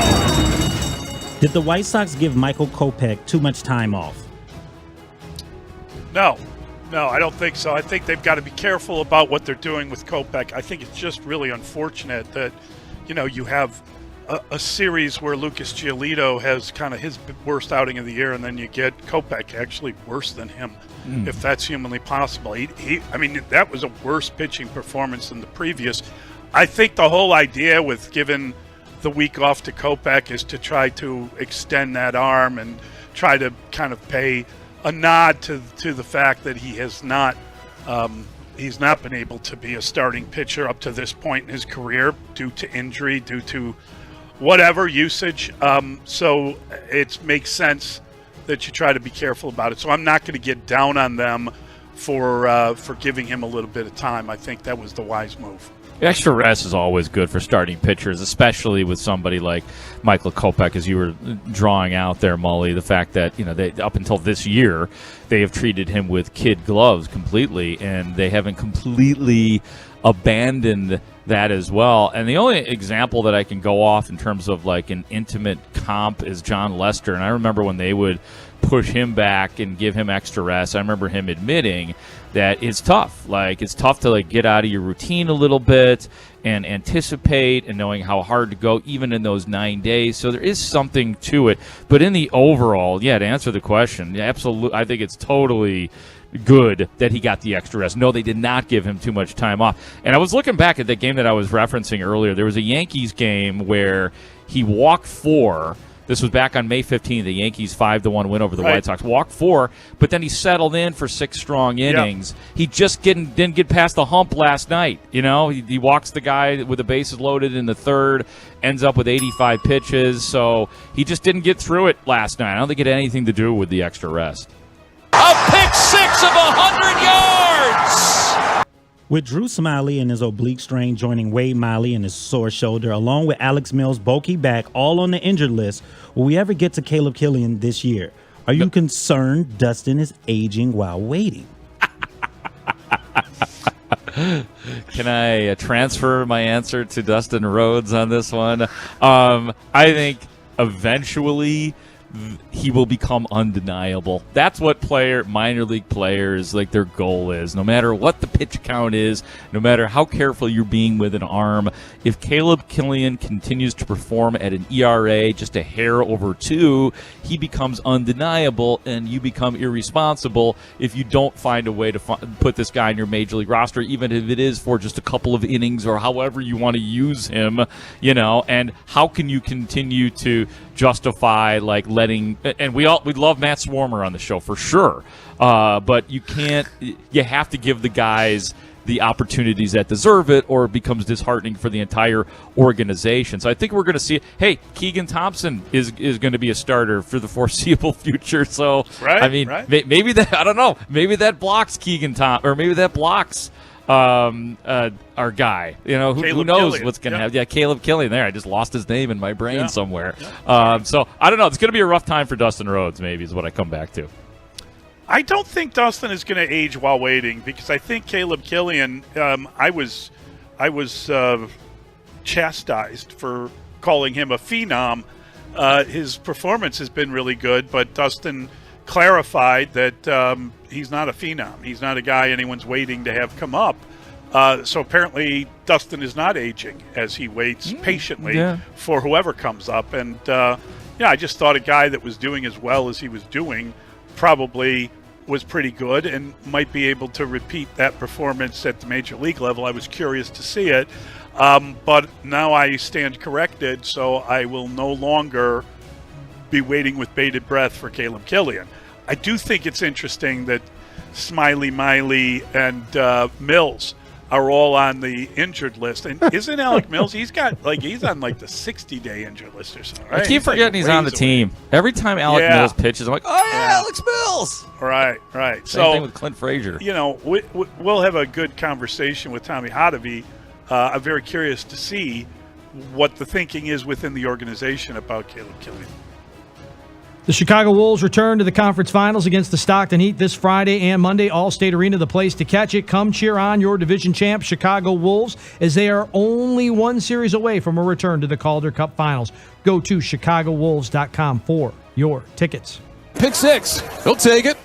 More predictions needed. If Steph Curry wins MVP, he should be an MVP lock if the Warriors win. He is an MVP lock, right? Who's the MVP if the Celtics are the champions? I think it's got to be Tatum, right? I don't think they win the series without him putting that team on his shoulders a little bit. He's their best player. I would say usually it's your best player. Now, unfortunately for Steph Curry, even though he's probably been the best player, he's not received the honor. So I think it is Steph. I think that's a lock, and I think it's going to be Tatum. Yeah, I mean, it always makes sense. Like, your star player is always going to get the benefit of the doubt when it comes to getting the MVP. He's not going to have to do a ton. Like, if there's any question between Jason Tatum and Jaylen Brown or Marcus Smart, it's gonna go to Jason Tatum.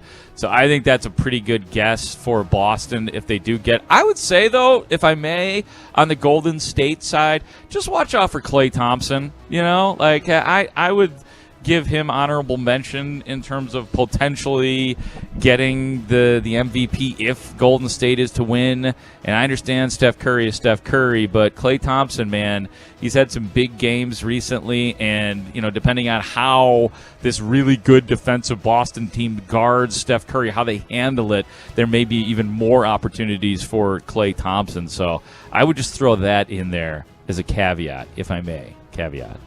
A pick 6 to end the half. How awesome is it that Tommy Pham and the Jock Peterson story now has a couple of the best players in baseball dragged into it? How about Mike Trout being outed as the Fantasy Football League commissioner and Manny Machado revealed as he's another participant to it? Are you jealous that no current Cubs or Sox are involved in this mess? Yeah, I mean, honestly, you know who probably is involved and he's not saying anything? Is Jed Hoyer. Isn't Jed Hoyer like a big fantasy football guy? I think he's not one of the best players in baseball, though. Oh. I think this is a players' league. Oh, okay. I don't think they'd want Jed because he'd beat them.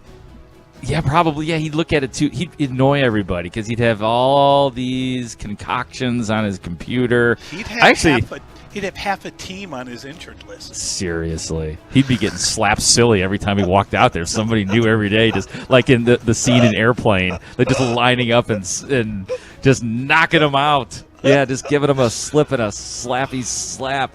I love the whole thing that everybody's getting it. Like all the players know it's just ridiculous, and they know Tommy Pham is ridiculous, but it's hilarious, and it's going to go on, and I love that this is going on. It's hilarious.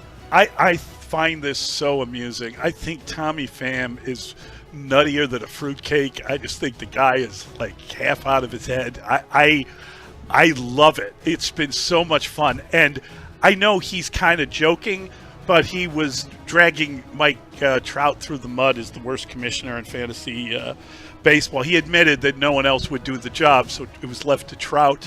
But the idea that Mike Trout is like in the middle of this thing, and, right? Quiet Mike, Manny Machado, and I don't know. Maybe there are Cubs and Sox players, but it doesn't seem like they've got any players good enough to be in the midst of this thing. So jealous is a good word for it. I found that hilarious. I think Tommy Pham he's the guy that keeps talking about it. He felt that everybody believed what Jock Peterson said, and he didn't tell the complete story. I mean, it's just fantastic. It's so much fun.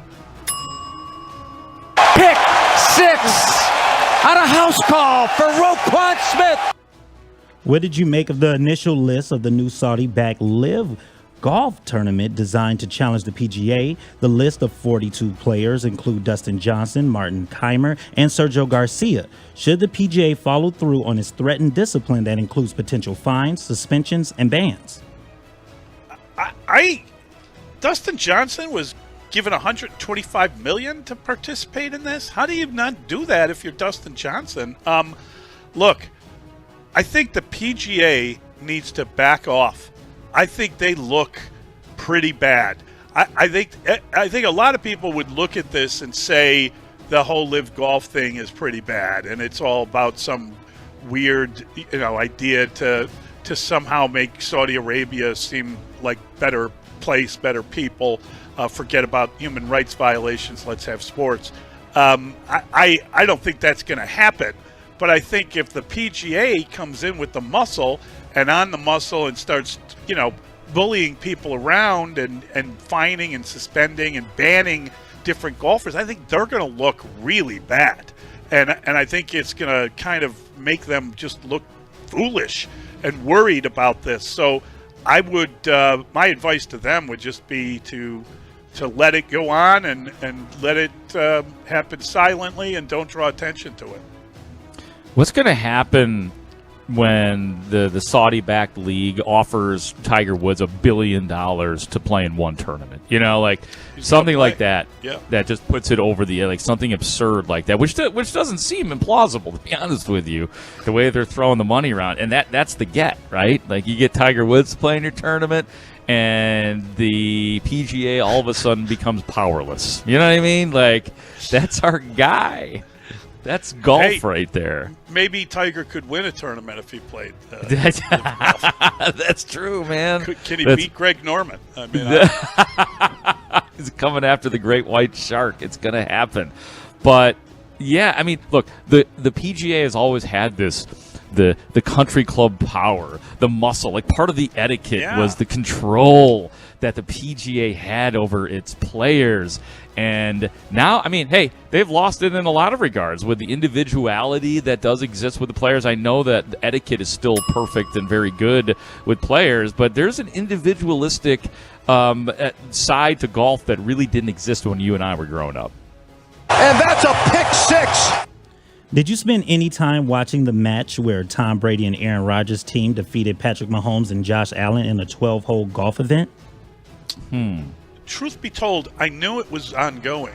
I did know that it was taking place, but I very briefly kind of did a little channel surfing to try to figure out where it was. I didn't realize it was on. It must have been on TNT, right?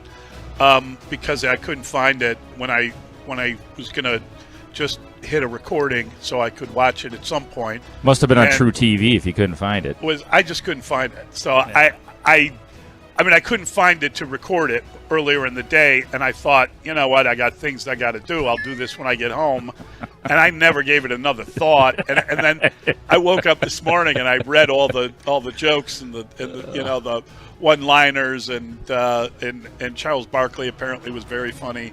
So I did have a slight regret that I didn't spend time with it at all, but I was too busy watching the horrors of the White Sox and the glories of the Cubs.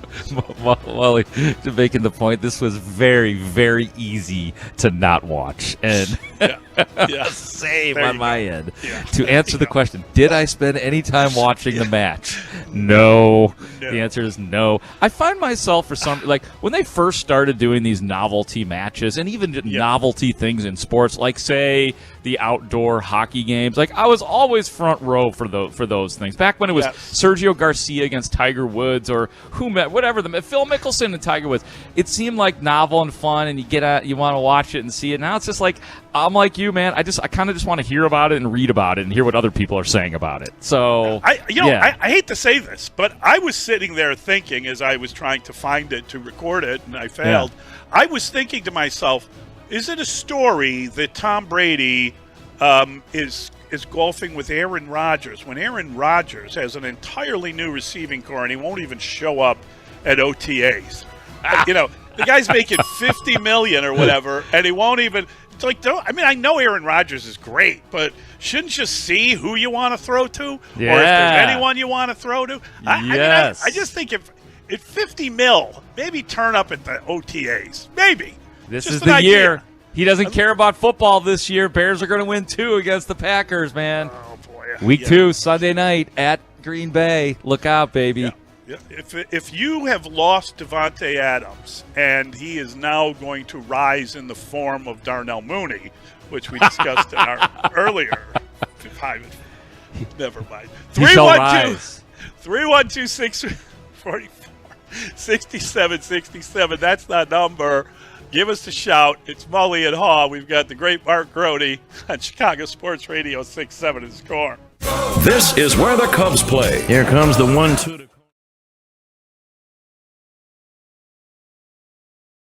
But for example, I always use as an example, Pacino. They teach you in acting that it's all about being incredibly curious. Well, Pacino takes it to the next level. Like you could, turn on a light. He's like, wait a second. You flip a switch over here. The light goes on over there. Whoa! This is sorcery. So we're just breaking down speech patterns. If you watch Robert Downey Jr. does this thing where he talks slow at the beginning and speeds up at the end and sounds like you have to burp halfway through. Okay, so are we on the same page or not? There's that type of stuff which can, that finds its way. It's almost like you're teaching people how to do them. Or the impressions, it's interesting because if you start with Robert Downey Jr. and slow it down and raise the pitch, it becomes Dr. Evil. Yeah. Throw me a frickin' bone, and then you add some airness. It's Donald Trump, quite frankly. So it's odd that they're so close. You go, hi, Kermit the Frog here, and then you bring it down, and it becomes John C. Reilly. Did you touch my drum set? And then it becomes Mark Ruffalo. I see this is an absolute win. And then you can actually add a little more Kermit back, and it's Joe Rogan. Wow, Jamie, pull that up. Oh, my God, it's effing nuts. That's crazy. Oh, Jamie, pull it up. So, it's really interesting. Oh, Chris Hemsworth is up here, and Russell Crowe's down here. So they're so close. They're kindred spirits. Yeah, it's interesting. Oh, to have Jimmy Fallon. Oh my gosh, it's so great! I can't believe it's Adam Sandler. Hey, how you doing? I really like what you're doing. Start laughing. Oh gosh, it's so great. Buddy, you're doing such a great job. Oh my god. You guys see this? Okay. Then Chris Berman shows up. Back to you guys. Yeah, but the ability to go back and forth, like. I would imagine, yes, a lot of people can do the small, but the ability, like you just showed us with the that's more fun to me. The vocal range part of going back and forth. That's amazing. That's mastery. Yeah, I don't know if it's mastery. It's a gimmick, but I'll take it. I'm fine with it. Yeah, to me, that's what made me different than most people who did impressions. They do, Rich Little would do 30 minutes of one, and then you're going, what's next? What's the next thing that you're going to do?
enough of that name too, Mark Grody, and it is Mully and Haugh. We do have Mark Grody, and he is a Hall of Famer. So let's get all that out there. Hey, Madonna, over here. Why? I mean, okay. Yohan Moncada was the centerpiece of the Chris Sale trade. We understand that they also got some other pieces in that deal, including Michael Kopech. Everyone else is gone, right? Louis Basabi, I think he was cut from wherever, Charlotte at some point. So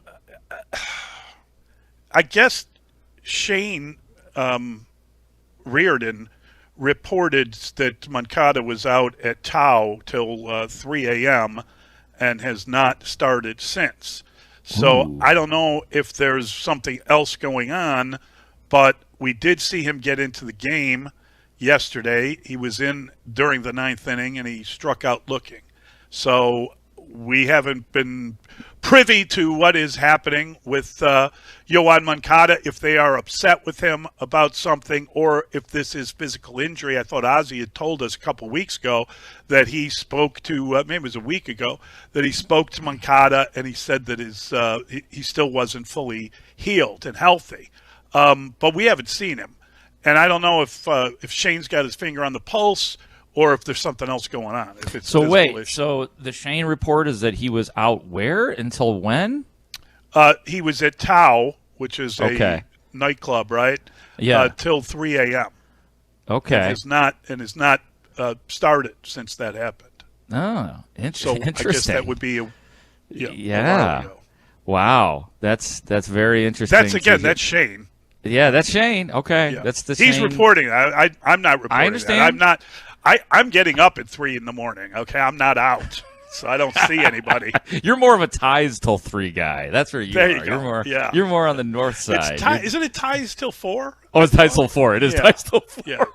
How could I forget? Yeah. Oh my it's God! The former Excalibur is now called Tau. Yes. Okay. Okay, thank you. Yeah, that actually across from where adds Hard up. Rock used to be, right? Yes. You were used to stand in line over there for hours, Mark. Oh, you know what? At the Excalibur. Excalibur, I did go to the Excalibur when I was like 19 or something like that. Mancow was frozen in a block of ice out in front of there. When I was 21. Yeah. No, I just happened to be Paul Grody back in my 19. Nice one. Paul Grody. Dustin, what did you say? I'm sorry. I was No, that's my correcting fault. Mancow was frozen in like a block of ice out in front of the Excalibur at one point. What? Really? Yeah. Hey, man, I'm frozen! Oh, my God. And there was a black helicopter flying up above looking at him. All right. Yeah. Let's get to the phone lines. Yeah, we better. Enough of this talk. We need someone else. Yeah, the score listener line powered by BetQL. Bet smarter, beat the books. Download the BetQL app today or visit BetQL.com, and we'll start the conversation with Mark. Mark's in South Bend. Hi, Mark. Hey, Mike. Hi, Mark. How you doing today? Good, Mike. Hey, Mark, one thing, your visit a couple weeks ago, you were talking on late night about visiting LaPorte and the sports involved in LaPorte and the fans there.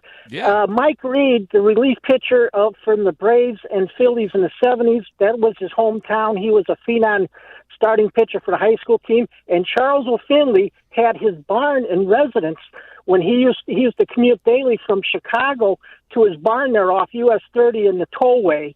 And and I want to go into Yohan Moncada. It seems like the reports are he's not the same player he was since he had COVID.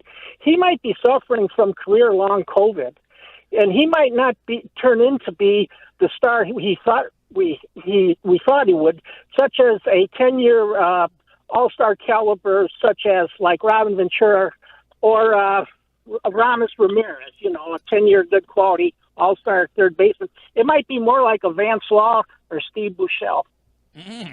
Wow, dropping some names. Yeah, really thanks, interesting Mark, names. for the phone call. What was the story about LaPorte? Oh, yeah, so check this out, Mully. All right, I'll try to keep this very quick. Went on a trip with three college buddies last weekend.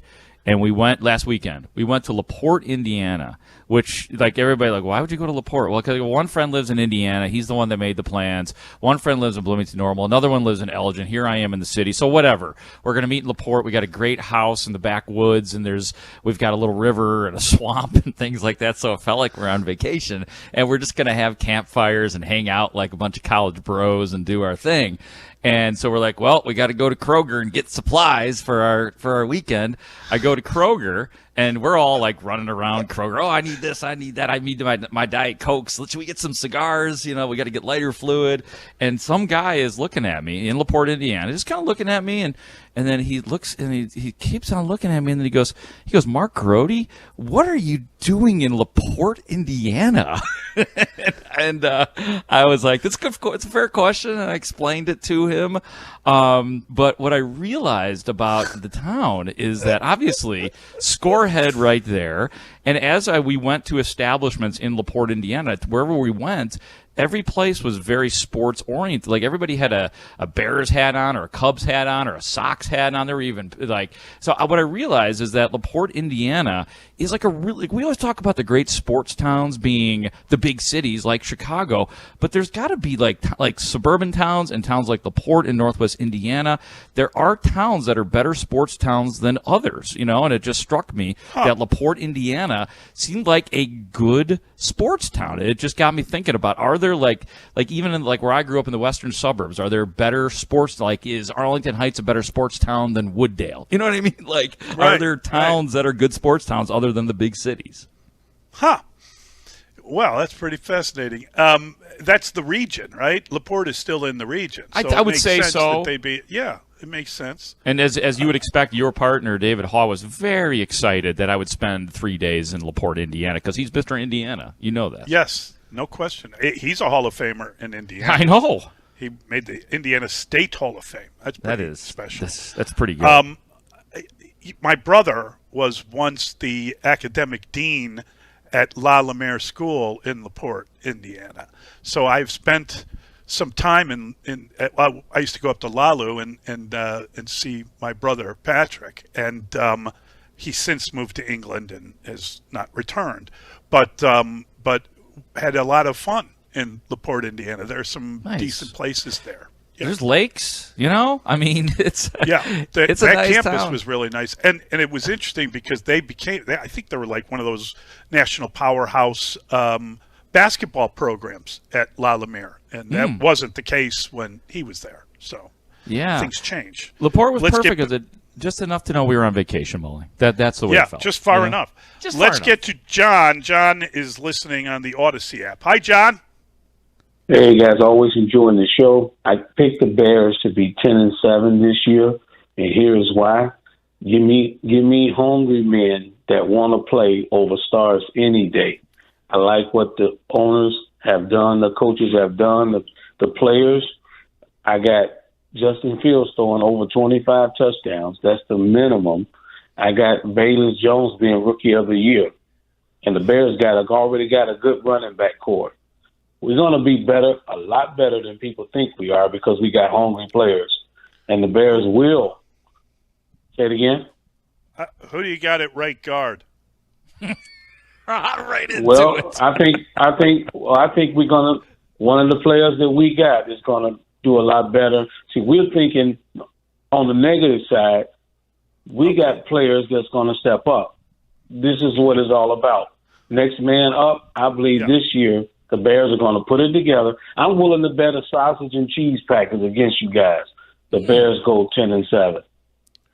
Do we have anything comparable to offer that? I mean, you got a what was it? A cheese and sausage factory? Thanks for the call, John. Do we have a factory? I don't want to take sausage and cheese off the man for predicting 10 wins. I think that would be. What do we have to offer? We want to give him a radio station? We give him like. I think maybe we could steal Mitch's medal. Oh, the medal. Yeah, because I wore the medal yesterday, and you did, but you did not deserve it. And I returned it before I forgot. Did you? Pretty funny. It was pretty funny. You were like, "Oh, thank you," and here, bless you, kind sir. Mitch is in the middle of a meeting, and I was like, I don't care, because if I don't return this to him now, it's never going to get returned. I like that Bears question, and I don't know if it's a question, but I think we need to get to that a little bit, because it's very interesting to hear from some of the players that might not be the most beloved by the coaches at this moment, but we will hear from Jalen Johnson, for instance, who was kind of, dare I say, benched in OTA. Can one be benched in OTA? We'll hear what he had to say. Very interesting stuff, and we'll do that next. It's Mully and Haugh. We've got the great Mark Grody on Chicago Sports Radio, 6-7 The Score. Laurence Holmes, live from Chicago, middays noon to 2.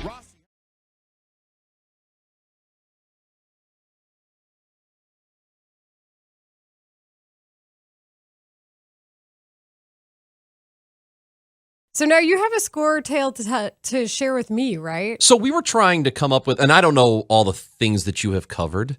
One of my favorite things, and this is one that you have not, and it only happened for a short period of time when the Bors and Bernstein show was going on, and it was probably about, like 2004-ish, 2003, so it was a while ago. And everybody knows Score Hello. But it wasn't that. Before that was the hello game. And every now and then, when they would take a phone call, they'd bring the person up. They'd say, Layla, you're on the Score. And the person would start talking. And then a few seconds in, would think that they weren't on the air for some reason. They go, hello? And they have just a bunch of drops. Well, why don't you just listen to how the hello game used to go down? Northwest side, here's Gino. He's on the Score. Yeah, hello, guys. Yes. Hello? Yeah, hello? Yes, hello? Hello? Hello there. Yeah, this is Gino, Northwest side. Oh, for the love of God, speak to us. Hello? Hello? Hello? Yeah, this is Gino from Northwest side. Hello, Jumbo. Hey, guys, I love your show. Hello. Yeah, hello, yeah. This is Gino, Northwest side. Okay, hello, everybody. Okay, a couple of things, a couple of comments. Coach Trustman, is this guy in self-denial? I can't hear a word you're saying.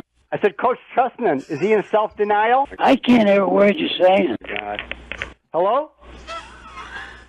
Hello? Oh, they cut me off. Damn it. Hello. Yeah, can you hear me? Yes. Hello? Hello there. Can you hear me? Hello there. How you doing? Yeah, hello, this is Gino from Northwest side. How we doing there? Okay, can you hear me? Hello. Good to hear from you again. Hello? I can't hear a word you're saying. Oh, forget it. Victim of his own hello game. I mean, lost out to himself. As good as the hello game gets. So God, many that's so references great. from the one clip. A lot of things make more sense now. Oh, dude. Hello game was amazing. Hello there. That's it. That's the one. Hello? Can you hear me? Oh my Dude. gosh. Oh, and there's Terry trying to give him an out. Just talk. You're on. Talk. We can hear you. And he still didn't get it. Just hearing Terry makes me smile. Yeah, he's the best.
update. From the Chicago Wolves Update Studio, I'm Dustin Rhodes. Here's what's happening. Cubs get their first walk-off win of the year, 4-3 over the Brewers in 10 innings. Christopher Morel delivered the sacrifice fly. Jason Hayward scored the winning run. Kyle Hendricks started, went 5 innings, allowed 3 runs, 6 hits after losing his previous 2 starts. The Cubs start a 5-game series with the Cardinals tonight. Keegan Thompson is throwing. You can hear it right here on the Score starting at 6:30.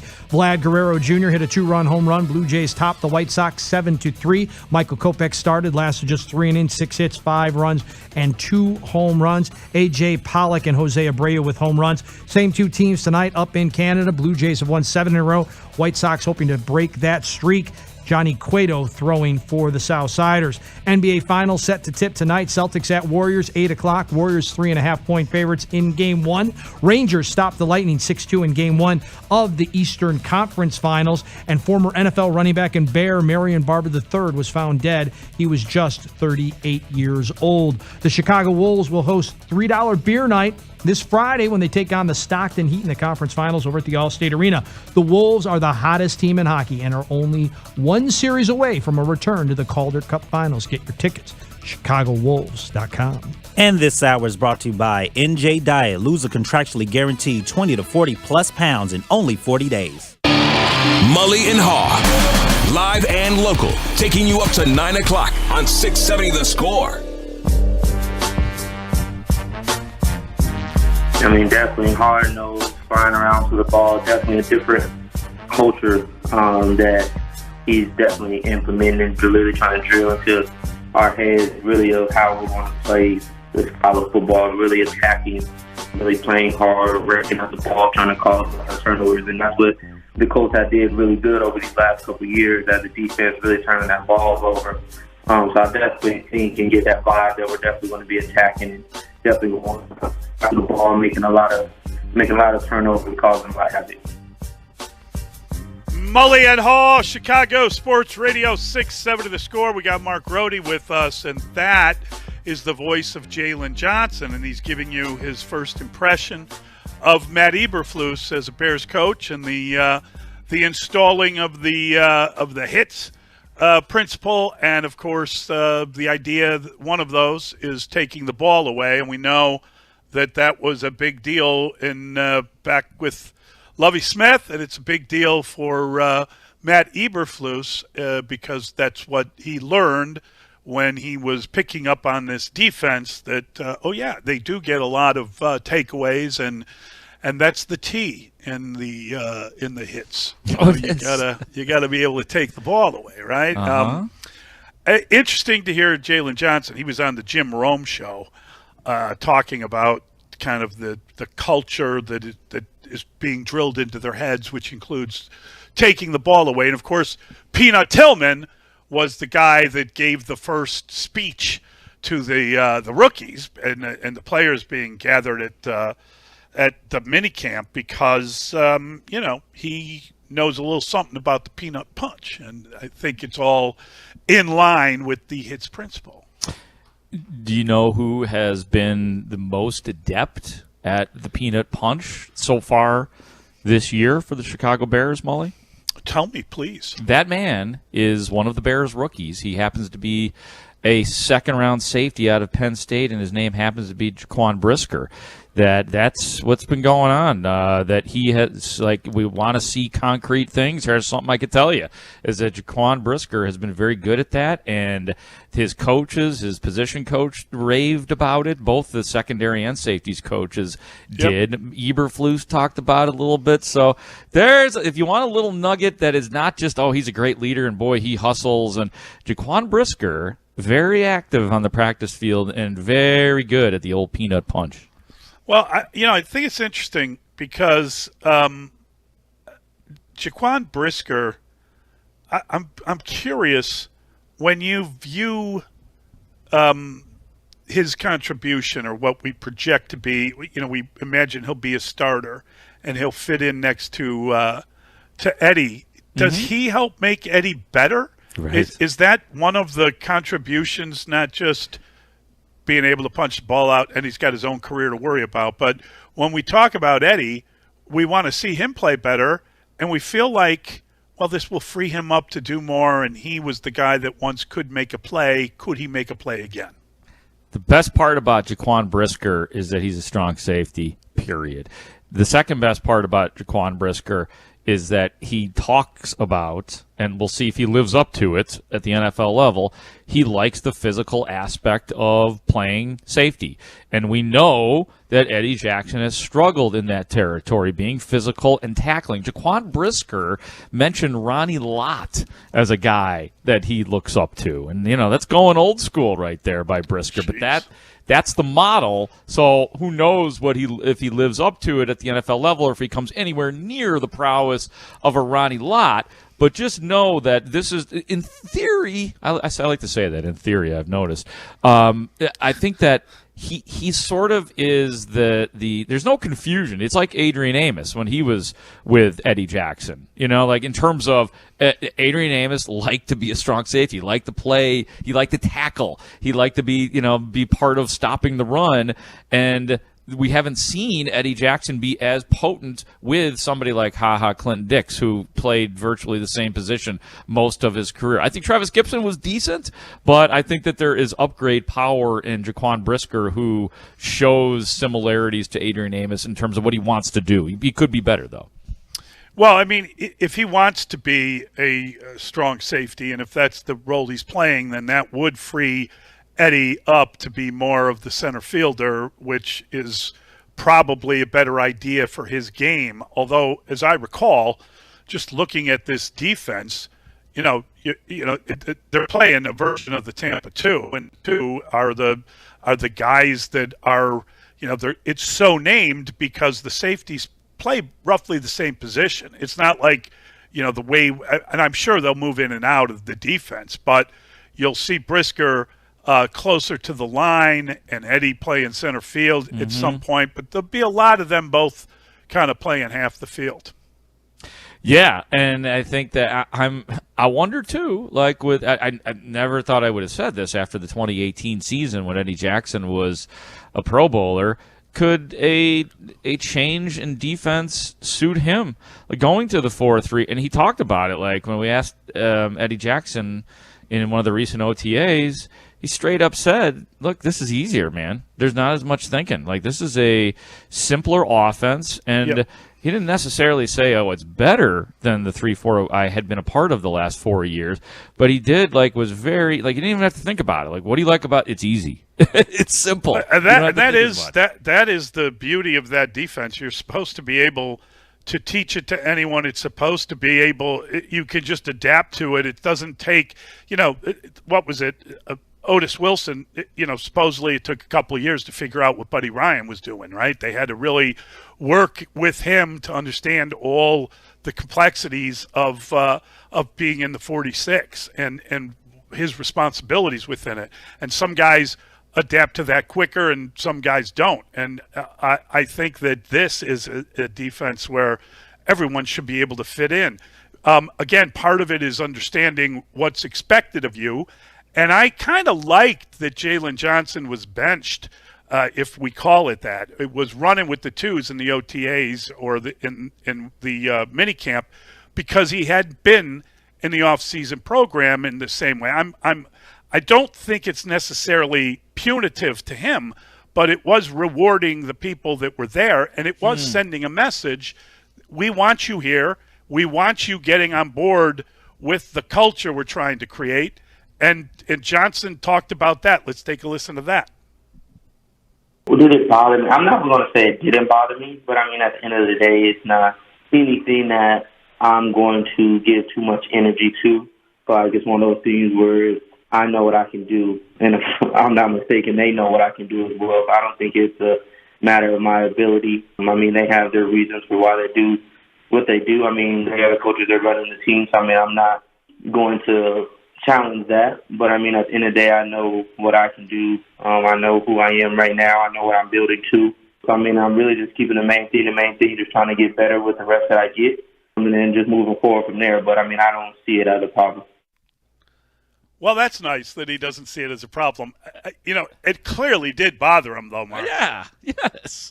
And that tells me that just told me everything. Like he didn't say, what I'd like to hear if we can find it at some point in time is what Matt Eberflus, how he responded to us when we asked him the question. Actually, I think I'm the one that asked the question. Yeah, he said don't read anything into it, didn't he? Right. He said don't read anything into it. And he also said it had something to do with getting in shape. And there was nothing out of Jalen Johnson's mouth about needing to get in shape. So clearly this was Jalen Johnson telling everybody without saying anything that, yeah, this was he said, I'm not going to say it didn't bother me. So this was, I don't know, is punitive too strong of a word, but right. He was put with the second stringers. What I hope and I still trust that Matt Eberflus and Ryan Poles know is, I'll say it again, he is by far the best cornerback on this roster. And yes, Kyler Gordon has a chance to be a starter, but right now, Jalen Johnson is so far ahead of every other cornerback, Kendall Vildor, Thomas Graham.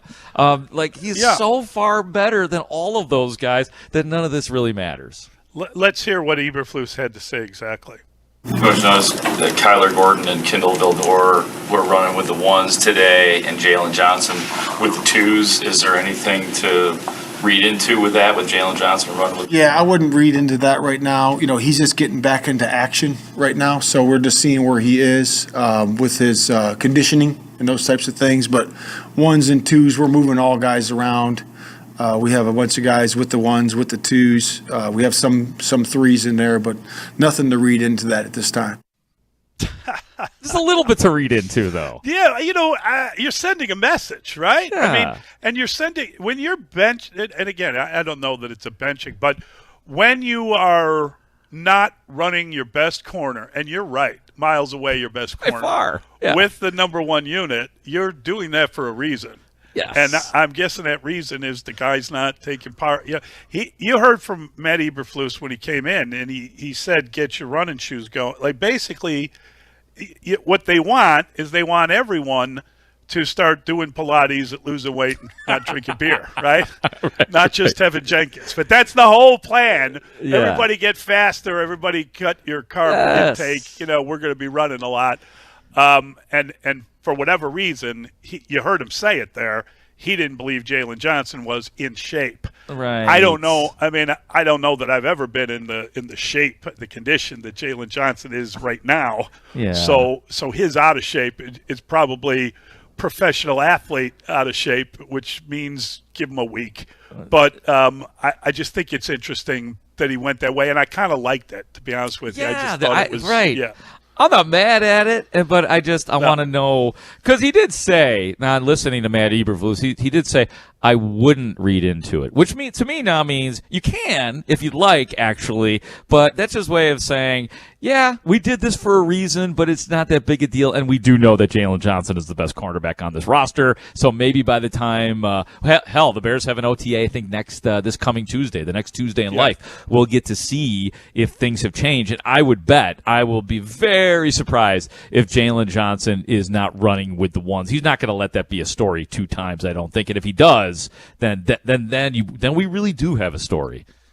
Yeah, I think that, again, I don't spend a lot of time breaking down practice and trying to figure out whether anybody in an OTA or an off-season program is losing their job or gaining their job. I don't think that is when it matters. But I do think that Jalen Johnson absolutely was sent a message, and he got the message, and you heard him say it. Definitely there's a different culture they're trying to drill in our heads. That's exactly what that is. You're changing your team. You're bringing in your plan, your hits principle, and you are the whole point of the anagram is to try to hammer that into someone's head. It's a very easily, memorized little thing. So you should know it, and that's why you're hearing it. And when you come in with like your defensive staff and Moss, they got 5 guys that he coached with before. It should be easy to figure out who's doing what and what you're supposed to do, because I'm sure they're hammering it into your head from all sorts of directions. It does show, and we used Robert Quinn as the example yesterday, so different player than Jalen Johnson, but it does show that even your most prominent players. And at this point on this roster, Jalen Johnson is one of the more prominent players that everybody gets stung by the hits principle, that they're not going to discriminate based on your status, your years in the league, your production from the previous year. So I guess that was, I don't think he did that to show that, but it does show us, because we're still learning so much. And I am curious as to if Robert Quinn has 5 loafs through the first 2 days of training camp, is he going to get put on the third string? And it's hard for me to get through that without laughing. But yeah. I guess this is a little informative that Jalen Johnson, that they would do this to him. It's a little bit. I don't know about the Quinn. The Quinn is, that'd be asking a lot to, and I don't think he deserves that, but maybe he would. I don't know. 312-644-6767. That is the telephone number. What do you think of the message being sent, and do you think anyone's picking up on it? It's Mully and Haugh. He's Mark Grody at Chicago Sports Radio, 6-7 The Score. Hey, it's Dan Bernstein. Join me 9 a.m. to noon here on The Score. At 10 o'clock, we'll be joined by Sean. I don't even know how to set this up, because I don't know what we're about to hear. Tell us, Rick. So this was on, a game that everybody was watching. It was the TSN broadcast of Raptors Pacers, which the Raptors were up by like 1 million. And it was the weird game where they were delayed by over an hour because a speaker got set on fire while celebrating his birthday. So there was like an hour delay. So this is a blowout. Everybody's a little slap happy, and this ensued on the TSN broadcast. We've had a lot to keep track of. Well, we're news people now, so I have to, I got to make sure I'm providing accurate, concise information, right? I felt like a TV anchorman for a while there. 142 left, 92-67. Was that a movie? Yes, it was. Be classy. San Diego, who was it, right? Ron Jeremy, is that right? Ron Burgundy? Anchorman. Ron Burgundy. I don't know. Somebody. Ron somebody. Ron somebody. Ron Howard. What did I say? Ron Burgundy, right? Be classy, San Diego. And he had the crazy jacket. Who did I say? Ron who? I don't know. It's late. Stop! Oh, no.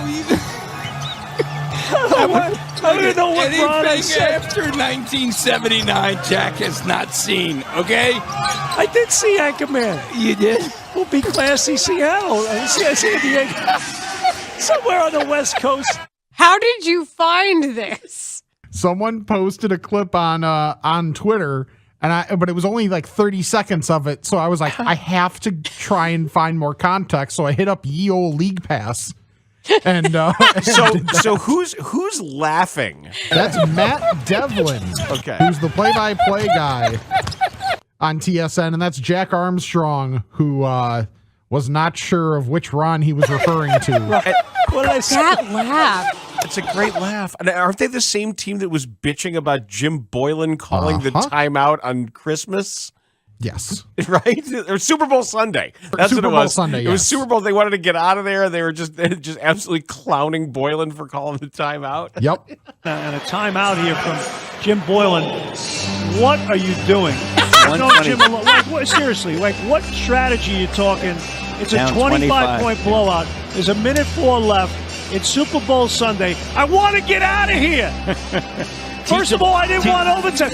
What strategic adjustment are you making stuck 25? Jack. Come on, man. This is just, look, come on. Really? Do you really need to run a play here with 20.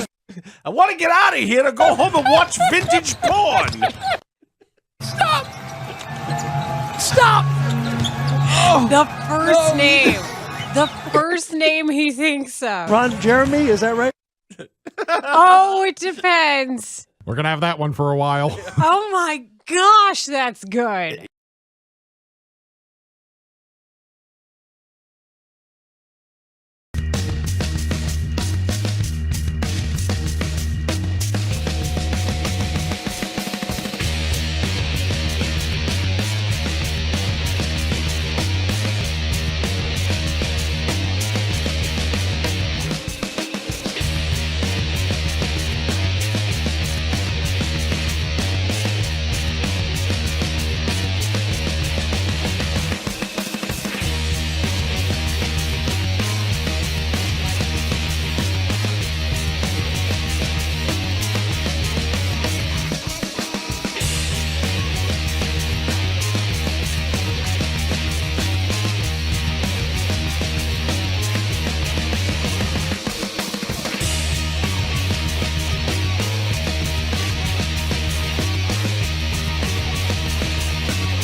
because he is locked on, he is focused, and he wants to be great.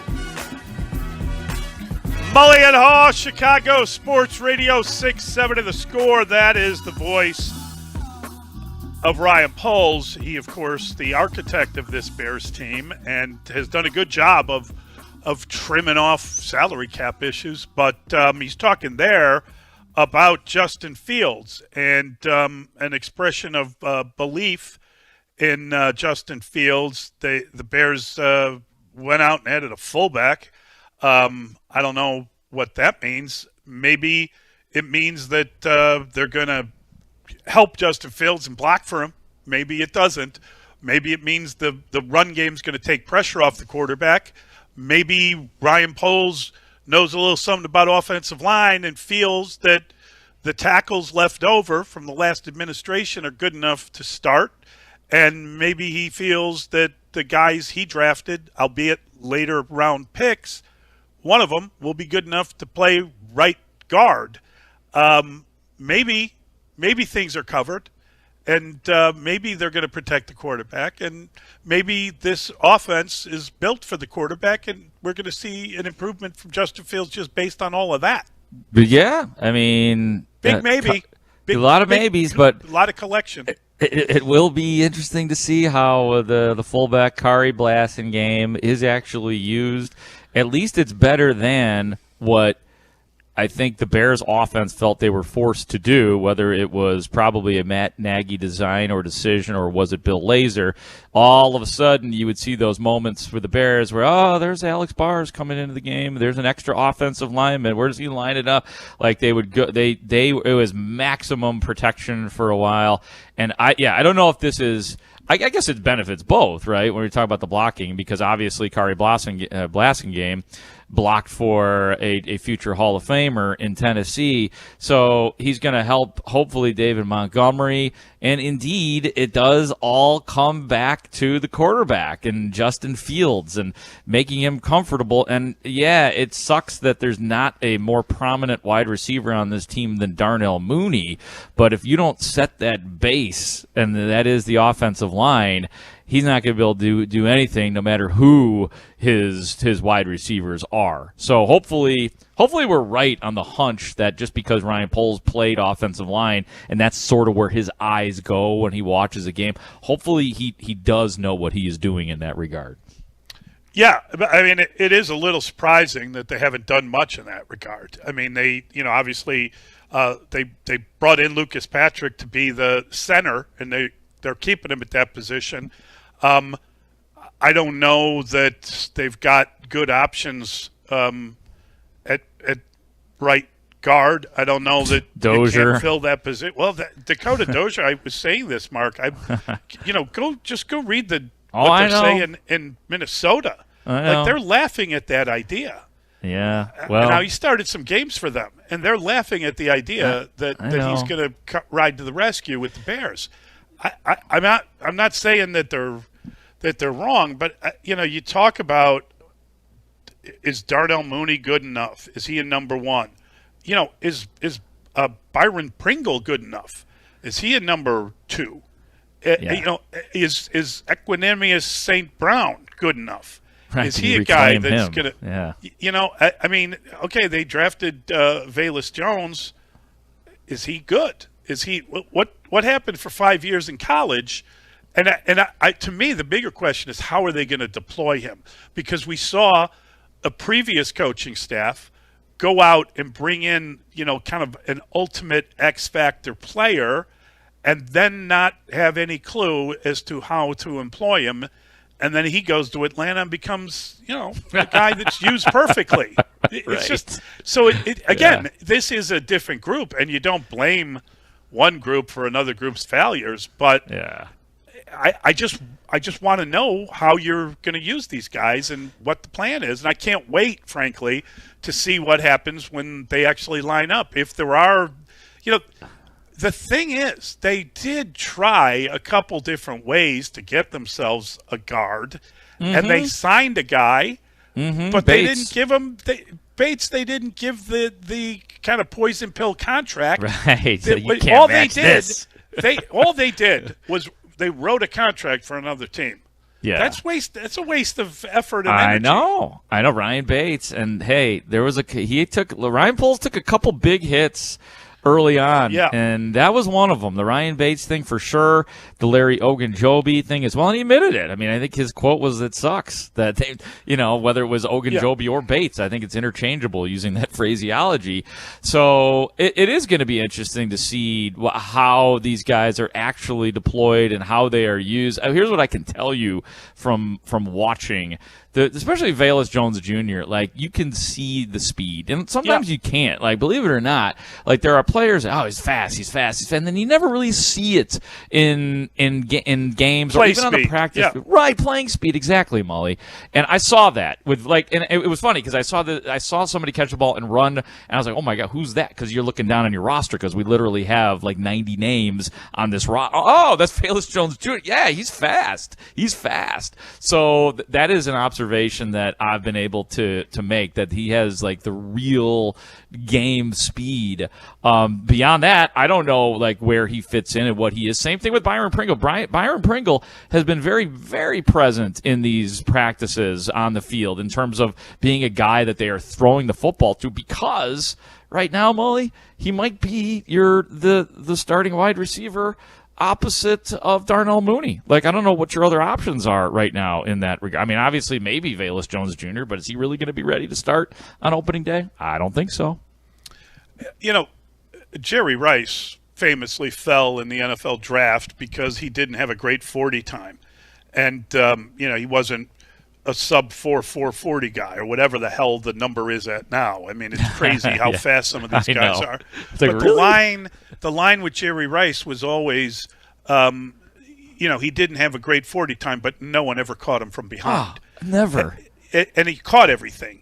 On those screens? Oh, man. Those are the things that you look forward to seeing when you're evaluating a receiver. I agree with what you're saying. That just the flat-out speed is a very important element of it. But the ability to catch the ball and you talk about different receivers and their size and the window in which a quarterback throws. Sometimes you're literally threading a needle trying to get a ball to a guy because that's his catch window. Other guys are like a two-car garage. You're just throwing the ball into an area and they're going up and getting it, right? So we don't know yet if the Bears have a guy like that, if Justin Fields is going to get help from the receiving corps. It's fairly obvious when you talk about him that all the guys that he played with in college seem to go off the board pretty high and seem to be guys that can play in the NFL. And the issue has never been whether an Ohio State receiver was good. It's been whether the quarterback can play. Exactly, and that's what it all comes back to. And I'm just telling you things that I see so far, and it's just so early. No, it's good. That's good information. And I mean, I can't get a tell yet on is Velus Jones Jr. good at catching the football, and that's stuff that we're not going to even know until really the preseason games, because so much of this, they're playing against air, as we like to say, and the pads go on maybe a handful of times before we see the preseason. So it's going to be very difficult in that regard to make true evaluations on these guys. Somebody said here, this surprises me a little bit. I'm not questioning it, but from the 708, Devin Hester had a bad 40 time, but in a game he couldn't be caught. Did he really have a bad 40 time at Miami? I mean, like, that's shocking if he did, because he was up there for fastest man in the NFL. It felt like. Yeah, I don't think that's accurate. I think Devin Hester. What is extraordinary about his career? They brought him in at the time. I mean, he was drafted as a return guy. At the time, he was a defensive back.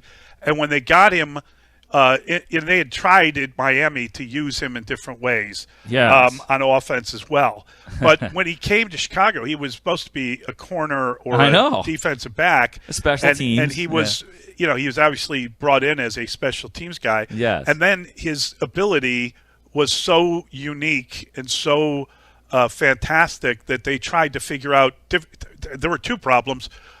One of the reasons they moved him to offense and tried to use him in that fashion was because of just the skill set was extraordinary. And you're right, like his stop and start ability is absolutely incredible.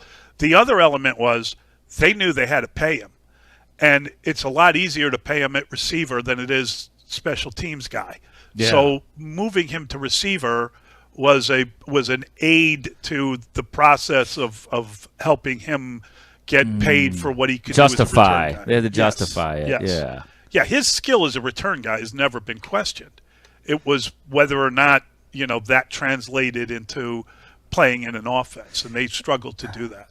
We have 3 texters now. So that's 3 sources, Mully, saying that he had a 4.41 Did he really? 40-yard dash. A 4.41? That's flying. No, that's flying. That's really good. Yeah, I mean, fantastic. Yeah, Just because it's not so a you're 4.3 saying Bayless Jones. I thought you were saying that people are claiming that he didn't have a good 40 time. That is what the texter said. That one texter, and I fell for it. Okay. Yeah. I knew. I mean, there's no way. There's no way a guy like that wasn't going to run a good 40 time. I mean, if he didn't, then run it again. Hey, we're going to run it over here. We'll do it in our track. Exactly. Come on now. Yeah. It's got to be a better 40 time than 4.41 is pretty damn good. Just right. FYI. No, totally. Yeah, the texter had the 708 texter said Devin Hester had a bad 40 time in a game, but he couldn't be caught. And now several texters have chimed in with us and saying that he had a 4.41, which is great. That's awesome. Great. Yeah. That is probably what you would imagine he'd be running. Yes. All right, we've got to get to the man with the greatest 40 time ever for a high school football player. He of course is our beloved Sundial. Dustin Rhodes. Yeah, you were fast as hell, right? That's why the great cross country coach wanted you on that team. Demanded that you run because of your speed. Shirts in, jocks tight, socks tall. Great Joe Newton. Joe Newton, yeah. I know Joe. Shirts in, jocks tight, socks tall. Shirts in, jocks tight, socks tall. Shirts in, jocks tight, socks tall. Okay, settle down. Is that your? That's how he started. That's how he started practices and PE classes. Shirts in, jocks tight, socks tall. And if he saw Grody, he'd probably be like, "All right, Grody over there with the bong, bong, bong, bong." Scoreboard update. Wow. From the Chicago Wolves Update Studio, I am Dustin Rhodes. Here's what's happening. Christopher Morel delivered the sac fly in the 10th inning. The Cubs get the first walk-off win of the year, 4-3 this time over the Brewers at Wrigley Field, and Jason Hayward was on third and scored the winning run. Cubs start a 5-game series tonight with the Cardinals. Keegan Thompson in the starting spot. He'll throw it out there for the Cubbies. 6:30 pregame. We're going to talk to Tommy Hotovy in just a moment about Keegan in that starting role. We'll also talk to him about Drew Smiley, who went on the 15-day IL with a right oblique strain. The White Sox are going to be looking to avoid a sweep up in Canada. They're taking on the Blue Jays this afternoon. Johnny Cueto will be throwing. Michael Kopech started last night, lasted just 3 innings, 6 hits, 5 runs, allowed 2 home runs. The NBA Finals set to tip tonight, 8 o'clock. Warriors a 3.5-point favorite against the Celtics. The Rangers stopped the Lightning 6-2 in Game 1 of the Eastern Conference Finals. After knocking off the division rival Rockford Ice Hogs and the Milwaukee Admirals, the Chicago Wolves are now in the conference finals against the Stockton Heat. The AHL is down to just 4 teams, and you can see the Wolves this Friday at 7 o'clock at the Allstate Arena. Go to ChicagoWolves.com for your tickets. Dan Bernstein, middays 9 a.m. to noon on The Score. Chicago Cubby in half. I mean, probably the biggest one for me from the jump was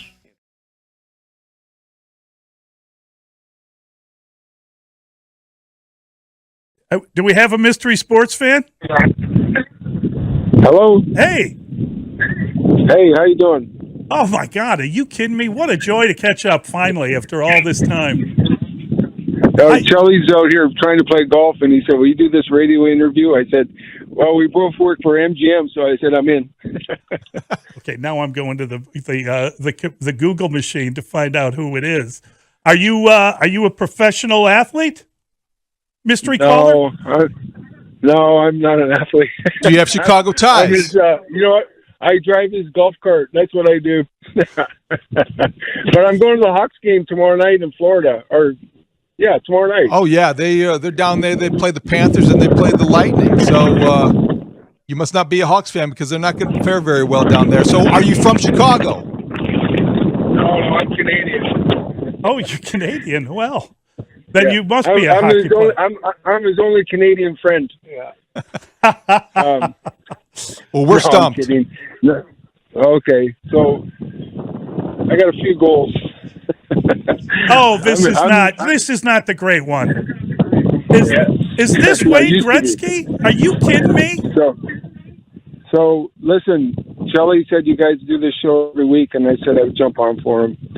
Well, it's an honor to talk to the great one. Can I tell you my favorite story as a sports writer?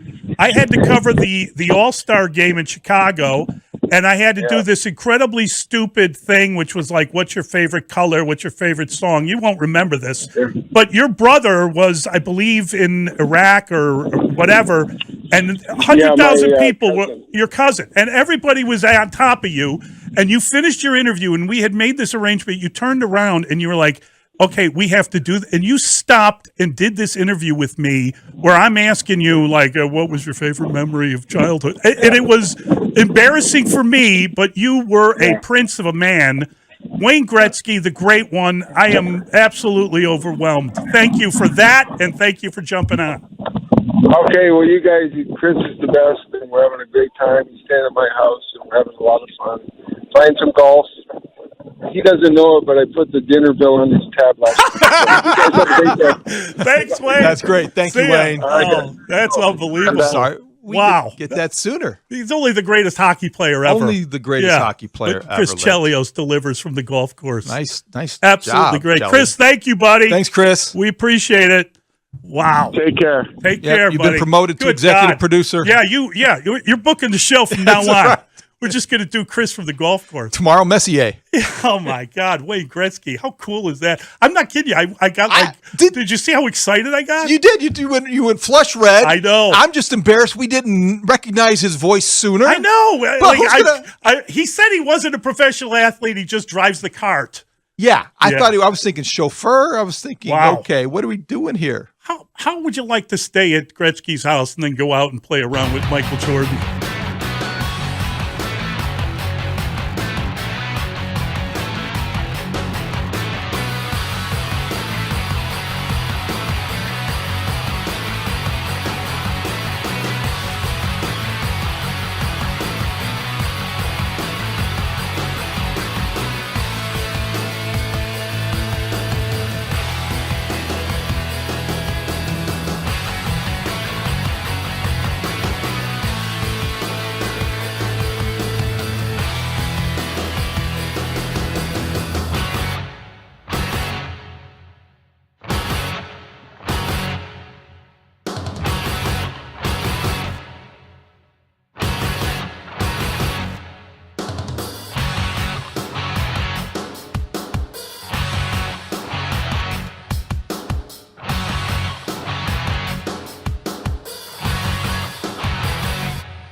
You, Sabermetrics 101? Yeah. I was a finance major in college and I had an economics minor. A lot of it was I'm going to refresh all my econ knowledge and I'm going to do it in a baseball course. It's like one of the best things ever.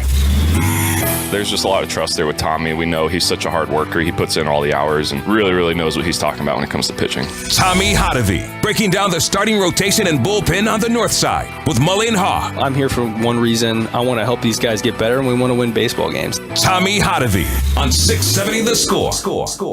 Tommy. Mully and Haugh, Chicago Sports Radio 670 The Score. The great Mark Grody sitting in for David this morning. And we are always delighted to talk to Tommy Hotovy, the Cubs pitching coach, joins us on the Score Hotline presented by Circa Resort Casino in Las Vegas, home of the world's largest sportsbook. Tommy, good morning. How are you? Hey, guys. Good morning. I'm doing great. Thanks for having me. Always a joy. I love talking to you. And, you know, Matt Swarmer is the guy that came up. I think everyone was expecting Caleb Killian, or at least that was rumored to be the case. But Swarmer comes up, and you get a good performance out of him, and now he gets to stay for another start. You're dealing with, you know, we joked about the Dodgers starting like 23 pitches. You guys might go for the record. Are you going to try to get everybody up at some point, Tommy? My God. You know, it's not the way you draw it up when you start the season to have a bunch of guys, you know, start or quote unquote open games, you know, for you. But I think we try to make the best decisions possible for the team as we get into the season. You know, there's going to be injuries and minor things that come up with guys, and that's why it's important. It's important for the organization to build homegrown pitching and build guys that we know can come up and compete and give us a chance to win and create that depth.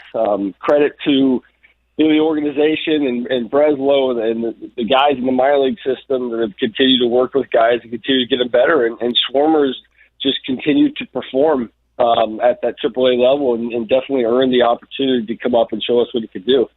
One of the guys, or another guy in the system, Tommy, that everybody is talking about right now is Caleb Killian, who is part of the Chris Bryant deal. What have you heard about him? What have you seen from him? And does he seem like a guy who would be ready to pitch at the big league level? Yeah, I think, you know, the things I've heard about him are you know, from the coaches and the minor league coordinators and people who work with him. There's nothing but great things to say about the kid and rave just kind of about the way he works and what he's going to be, you know, has the potential to be for the future of this organization. You know, and him having the great fall league that he had, going out there, I think competing at that level and showing himself like where his stuff plays to some of the better hitters in the game. He just really carried that into spring and then right into the season, and he just continues to get better. I think he's definitely on the radar. We know what he's doing. We know what he's capable of. And I definitely think there's going to be a point where you're going to see him, you know, pitching for the Cubs.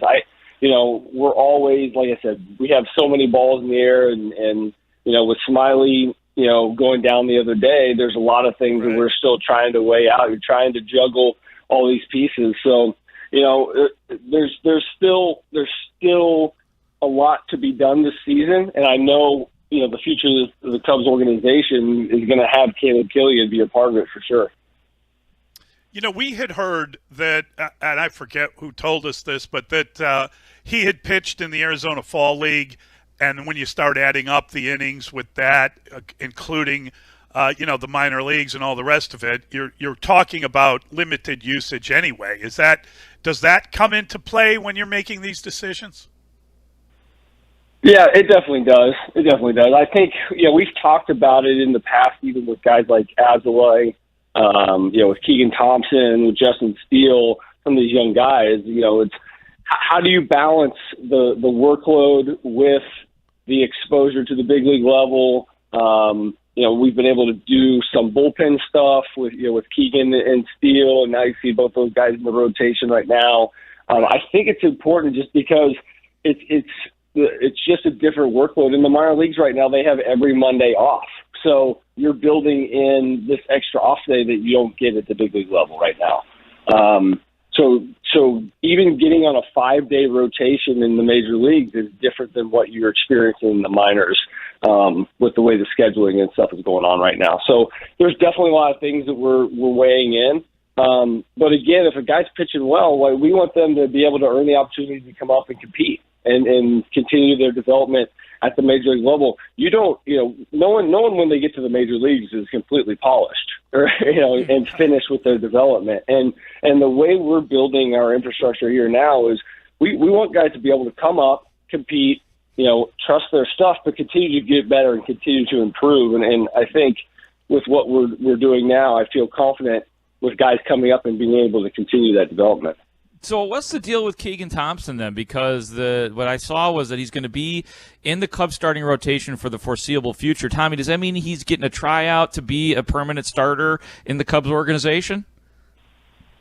Yeah, I think what he did last year, got a couple starts at the end of the year, and he was always somebody that we obviously has the stuff to be a starter, and we wanted to see what he could do.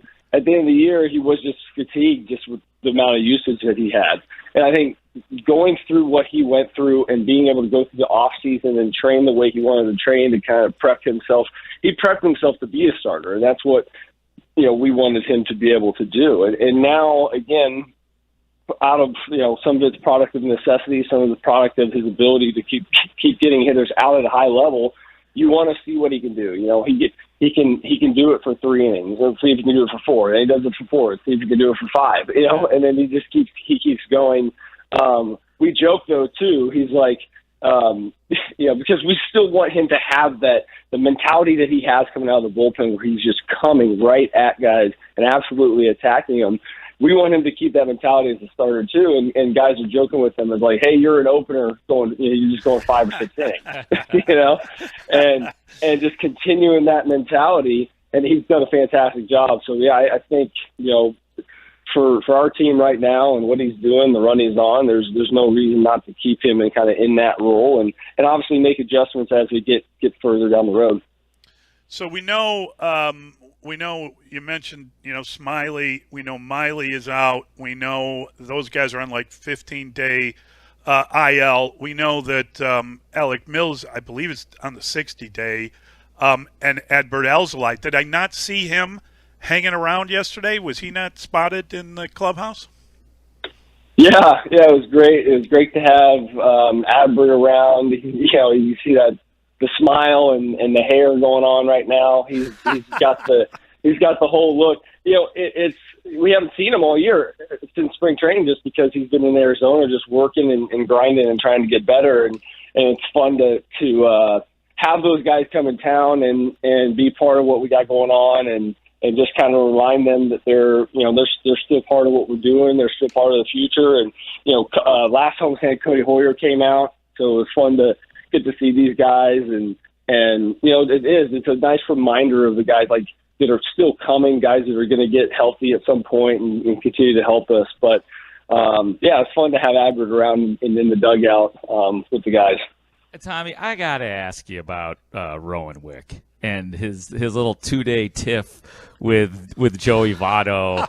I thought it was hilarious, just because it's the unlikely bantering of two players, Rowan Wick and Joey Votto, and for 2 days they had it out. Awesome. What's the vibe in the clubhouse? You guys had to have had a little fun with that, right? Oh, absolutely. I think the first thing we all assume, right, is just like, hey, you guys have to know each other, right? You're both Canadian. And then you forget, Canada's, yes, they both are from Canada. Yes, they both play baseball. It's a big country. It's a big place. There's a lot of people. Not like, yeah. And it was just, he being from Canada, knowing Joe Votto, I think he puts him holds him to a high standard, and puts him on a pedestal in the baseball world just because of who Joey is. And when Joey walked and kind of did a little bat flip, which wasn't really, crazy, I think Ro was just so fired up and mad at himself that he walked in that he got a little frustrated. And then next thing you know, things are escalating. And it's just funny. Even Ro, his quote after the game was like, kind of let my emotions get to me and the whole thing. And then at the end, it's the best. He's like, doesn't he know I'm Canadian? That kind of thing. It's just Rose.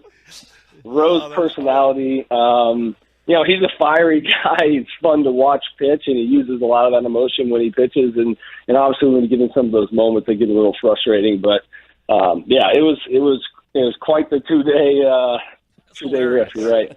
What an eye-opener. I thought Canadians were like the nicest people in the world. And yeah. no, they can There's lots of people, and they're their own country and everything. Thank you, buddy. Great catching up with you. Really enjoyed it. We were talking about how great yesterday was. That must have been just a ton of fun. The energy is really going pretty well with this team. It was fun to see the 2-game takeaway from Milwaukee. I think a lot of people loved it, so congrats on that. Absolutely. Thanks, guys. I appreciate it. That is Tommy Haugh, the Cubs pitching coach. Always fun to talk to Tommy. That's great stuff. I'm glad you brought that up. That was the most ridiculous kind of war that we've seen around here in a while. I wasn't sure if he'd been on since then, so I took the chance. But I was like, I hoped. I was very happy to hear that they found it hilarious too, because you even heard Tommy say, Tommy even kind of indicated you got a little bit too fired up over a bat flip there, Rowe. So it's Mully and Haugh with Mark Grody on The Score. The Parkins and Spiegel Show on your ride home. Afternoons 2 to 6 on The Score. We've seen seasons in baseball recently.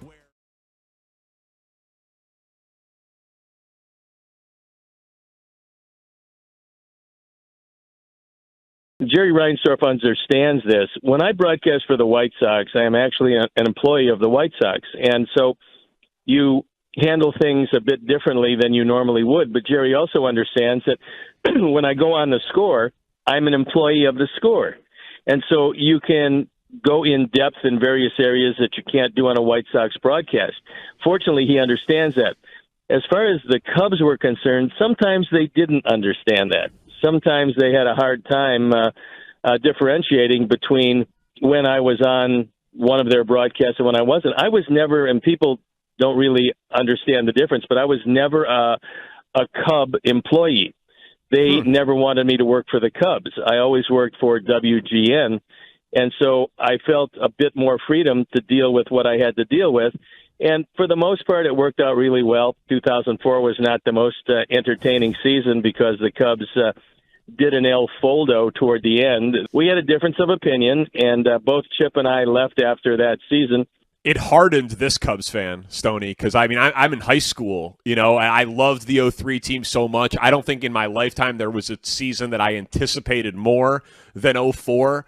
And I loved you guys in the booth, and I knew that I wanted to go and study broadcasting, so I'm watching you guys intently, and then they're blaming you guys. That was one of the toughest seasons for me as a fan, so I'm sure it was a little tougher for you, but just know you were not completely alone in all of that. Yeah, it was a difficult year, and the reason is I thought they could have gone every bit as far as 2003 and maybe won it all. I mean, that pitching staff was outstanding. I thought the team was certainly good enough. Sometimes when you have homes that don't have mirrors to look in and realize whose fault it is that you didn't win, I think that's a problem. But I've never known broadcasters to beat a team, ever. In all the years I've been doing this, the broadcasters never beat any team that I was on. And when I was in the booth, we never beat any team that was playing against the team I was broadcasting for. So I think it was an excuse, and there's a lot of them. The winners win, and the losers make excuses, and that really never changes.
happiness ripple effect. Call Edgebrook Medical Clinic now, 312-481-3333. Broadcasting live from the Hyundai Studios, presented by your local Hyundai dealers. This is Chicago's #1 and most listened to sports station. 670 The Score is Chicago Sports. Chicago Sports is The Score. WSCR and HD Chicago. WBMX HD2 Chicago. In Odyssey Station. The Score! Scoreboard update. Good morning from the Chicago Wolves Update Studio. I'm Dustin Rhodes. Here's what's happening. First walk-off win of the year for the Cubs. It was 4-3 over the Brewers in 10 innings. Christopher Morel delivering the sac fly. Jason Hayward scoring the winning run. Now the Cubs open up a 5-game series with the Cardinals tonight over at Wrigley. Keegan Thompson on the bump. He'll be throwing, and it's a 6:30 pregame right here on The Score. Michael Kopech started, lasted just 3 innings. He allowed 6 hits, 5 runs, 2 home runs. White Sox fall to the Blue Jays 7-3. They'll look to not get swept this afternoon. Johnny Cueto on the hill. NBA Finals set to tip. Celtics at Warriors tonight. Warriors a 3.5-point favorite. The Rangers stopped the Lightning 6-2 in Game 1 of the Eastern Conference Finals. And former NFL running back and Bear Marion Barber III found dead. He was just 38 years old. The Chicago Wolves had 2 huge playoff games coming up this Friday at 7 and again on Monday. Also a 7 o'clock puck drop. It's the Chicago Wolves versus the Stockton Heat for the Conference Finals Championship. Playoff hockey, it's back in Chicago, and it's June. You can see the Wolves in person by going to ChicagoWolves.com. And this hour is brought to you by Team Hochberg. Visit their website, 56david.com. That's 56david.com. Mully and Haugh, live and local, taking you up to 9 o'clock on 670 The Score. 3-3 ball game. Morel at the plate. The 1-2. Hit in the air. This will do the job. It is caught by the left fielder, Yelich. Hayward tags. Here comes the throw. Not in time for the W. Cubs win. Cubs win. Christopher Morel ends the game with a sacrifice fly, and the Cubs walk it off. A 4-3 victory over Milwaukee in 10 innings. Mully and Haugh, Chicago Sports Radio 670 The Score. Always great to hear Zach Zaidman, especially when he has a call like that, and the Cubs end up winning last night. Congratulations to them, and thanks to the fine folks at WSCR for the highlights. What a marvelous group of people. And here on Mully and Haugh, we are very lucky to have Mark Grody joining us. It means a lot to everyone, Mark. I'm trying not to get too emotional. Well, Mully, we're down to our last, 5 hours together? So I don't. This tomorrow, is it. Tomorrow we'll be together again, and I don't want to think about it. I don't want to think about tomorrow. I don't know what we're going to do after. Yeah, I don't. Probably just go our separate ways. Yeah, I don't even want to see you after that. It's like it's going to be so buddy. emotional. Yeah, it's like it's going to be hard. It's going to be difficult. Right. But it's great. It's just great to talk to you now, especially when the rookie Christopher Morel is making a quick impact, including that game-winning RBI with the sacrifice fly that scores who else but the man who he's replaced, Jason Hayward. Hey, Jason Hayward. Hayward talked to Jordan Bastian. Did you see what he had to say? No. Basically said, he said, what I see more and more all the time is that the front office have their plans and their idea, and I think Rossi, being on both sides of that now, he understands one day at a time. Whether it's guys dealing with injuries or seeing people that the front office wants to play on a daily basis, he's going to shoot me straight on that. Talked about the friendship he has with Ross and saying that, today I'm starting in right field. That's what I've got. Tomorrow will be tomorrow. I think that Jason Hayward has probably had to start understanding it about 3 years ago when Joe Madden was there and he started to throw him way down in the lineup and there would be platooning on certain days. That this has been coming for a long time. And now more than ever, Jason Hayward has to understand that because Jason Hayward knows that the Cubs are in the midst of a rebuild. He knows that his contract is difficult to lob off at this point because of the 2 years and the money that is attached to it. So Jason Hayward is a very smart man, and he knows exactly what's going on. He understands it. And I don't know if Christopher Morel is part of the future of the Cubs when they're good again, but he is fun to watch, and I knew he was going to get that. game win. I mean, he had to. It was all set up perfectly for the smiley Christopher Morel to come up. I'll be honest, when I saw the hit off the bat, it didn't feel like it was going to go deep enough into left field, and it wasn't that deep, relatively speaking, so I was a little bit concerned. But we are in the era of the send. Have you noticed that, Mully? Like, every third base coach, send. It's not just here. I mean, we definitely are hard on our guys, our third base coaches, but this is the era of, base hit into left field, hit sharply in your man on second. We're going to send you. This is the era of the send, and I don't know what that says about relays from the outfield, or maybe just one of those things that they finally figured out, that is, you send the guy because chances are the play is going to break down, whether it's the catcher, whether it's the relay, whether the throw is offline, and it's usually true. Morel's promotion from Double-A Tennessee it's now a permanent promotion, right? I mean, I think when he initially came up, we weren't sure what to expect from it, but going whatever it is now, 14, 15 games, getting on base, setting a team record in that capacity, and settling into playing a really good, initially they were using him all over the field, but now he's the center fielder, and they're going to take, and Rossi said it yesterday, they're going to take a look at him at that spot. Now, Seiya Suzuki's out, so there is an opportunity for a guy that won a bunch of gold gloves in right field to play right field again.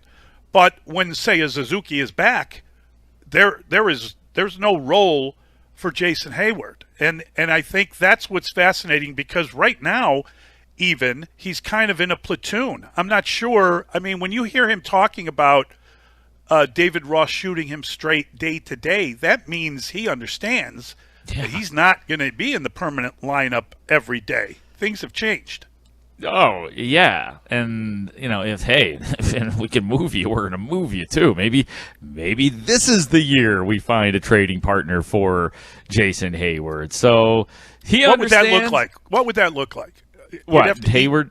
You'd have to eat. He's got 22 coming this year and 22 coming next year because of that contract. Right. So that's why it's probably not. Would you have to eat next year? I mean, would you, Mark, believe the Cubs are willing to eat $20 million to get rid of Jason Hayward? No. They have shown, unless things have changed, and maybe that would be symbolic of it, but they have not shown that tendency to do things like that. And I guess I'm still traumatized or informed by the trade at the beginning of last year with Yu Darvish, where they were getting it was a salary dump. So until I see something different, and I guess I can count the Marcus Stroman and Seiya Suzuki signings as okay, they're opening things back up again, but I don't know that if they're so confident in their finances at this point that they would be willing to eat $15 million. No, I don't. Yeah, it's really something. Frazier and Ortega are in the mix in right field with Suzuki out, and so Jason Hayward is no longer the starting center fielder because you want to see what Christopher Morel can do. Therefore, I mean, is tonight going to be the night we don't see are the Cardinals the team to not play Hayward against, I guess is the question. Well, you know what? They've got 5 games. So I think they're 4 days. Yeah. It's unbelievable. So good. So he'll get another Cubs. start, but maybe not tonight. I don't know. Yeah, I don't know. Is this the night? Would this be the night to sit Jason Hayward? I don't know, but it's going to be all hands on deck throughout this. I mean, they've got a doubleheader on. When do they have the doubleheader? On Saturday. So this is the 5-game series with the Cardinals. So get ready for all sorts of combinations and backups and things like that. And the pitching ought to be interesting too, especially when we start to stare down that doubleheader. This is if you're continuing to hang on to Caleb Killian, I think that there might be there's definitely room for him. Somebody's going to have to. I guess we may see Swarmer again at some point in time. Oh, they're definitely going to pitch Swarmer again. They've said that. Yeah, the Swarms is coming back. So there is room for Caleb Killian to pitch against the Cardinals somewhere in the midst of this 5-game streak. But I don't know. We'll see. Is it a slow play with Jason Hayward where it's not just this day-to-day thing where all of a sudden there's 3 days on the bench, then there's 4 straight days, then there's 5, especially when Seiya Suzuki comes back, and all of a sudden he becomes a guy who plays once a week. I mean, that is plausible. And like most players, You need at bats. You need to stay sharp, even if your idea of sharp is cracking a hard single through the infield. You still need the at bats to be able to do that, right? Yeah, or maybe it's a 4-3, just a grounder to second base and throws over to first and you're out. I mean, you got to stay. Yeah, of course. That's why I say maybe a couple times a week. Utility guys, you got to be fresh. So now, and you got to be ready. I'm just trying to follow the plot here. So now the man who opened our day bragging about the only great defender of Jason Hayward is benching the guy. Is that it? No, I'm just what you're doing? No. You got to shoot him straight if that's what you're doing. I'm just wondering. Let's not get this twisted. The question was, Mully, in the first couple of days, will Jason Hayward start again? And I said yes, he'll start a lot this year still because there's room for him. But Dustin, did you change the question? Is that what happened? No. That's not what happened. Was that your question?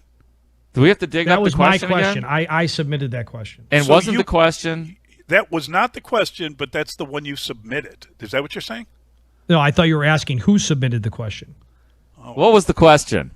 The question was, I think the question was, should Jason Hayward start again for the Cubs this season? Right. And I'm the only one who said yes, he should. Not will, should. No. Yeah, we weren't asking for a prediction. It's an opinion. Right. Correct. And I said he should. Yes, because there's room for him. There is not room for him, Mark. Okay, other than Seiya Suzuki. There's room for Clint Frazier. I want to see what Clint Frazier can do. Yeah, you're really big into the Clint Frazier thing. I know what Jason Hayward can do. He can hit a ground ball to the second baseman, which can then be thrown over to the first baseman. And we could change his number 2, 43. Yeah, I think what happened now that I am kind of in recall mode, Dustin, we had talked about the White Sox getting rid of Dallas Keuchel, and we somehow we were connecting some dots. Right. And we connected that with should the Cubs do the same thing with Hayward, and agreed it was a different situation and a lot more money. Right. Then we had a second question, which Dustin submitted, which is basically, should we run this guy out of town because Dustin apparently tired of seeing him? And that led to Mark making a prediction out of an opinion and congratulating himself for it. Oh, okay. I'll accept that, and I will. If I had to do it all over again, I would do it the same way. You won, Mark. You won. He did start again, but the question was, should he? Well, and I stand by. Yes, he should. Because until you show me guys that like if Brendan Davis comes up or something, then I'm like, okay, sit down, Jason, like move on with DFA, eat the money, trade the man, But like until then, like I think we're getting a little carried away with Clint Frazier. We got to see what we have in him. Oh, we can't live with Rafael Ortega. God forbid he doesn't get his at bats. So there are times when I'd rather see Jason Hayward out there than Clint Frazier. Well, depending on what happens tonight, if he starts tonight, let's just say, take tonight out. So there'll be 4 games left. There'll be 4 games left after tonight against the Cardinals until we get back on Monday. And then I think the question can be, will, not should, will Jason Hayward start 2 games over under? Over under 2? 2 games for the rest of the season? Against the Cardinals. Oh, in this series. It's the revenge series. Okay. Now that's a better question. The winner gets the Jason Hayward trophy. Okay. All right. I think this is a good question. So we're setting the over-under in this series, this 5-game series, at 2. Will Jason Hayward play? No, not play. Start. Big difference. I'm sorry. Big difference. Okay. This is really good. I'm gonna say over, under, over. I think it's my job to give the over.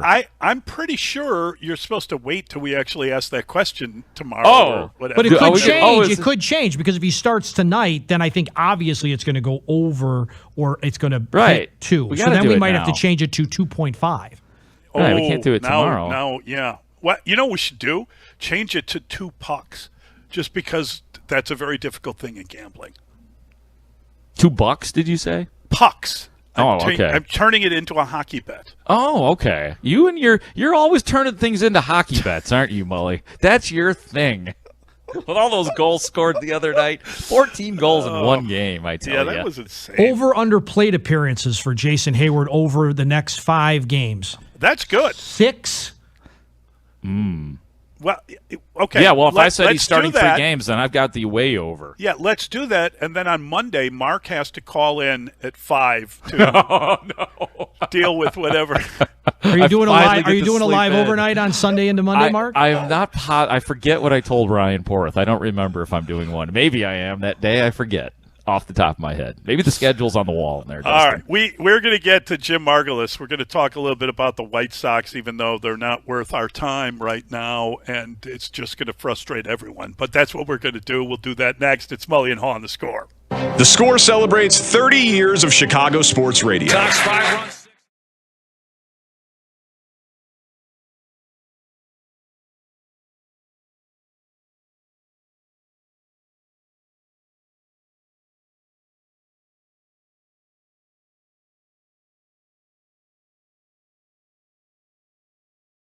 From the 630, which one of you guys has been smacked or punched in the face most recently?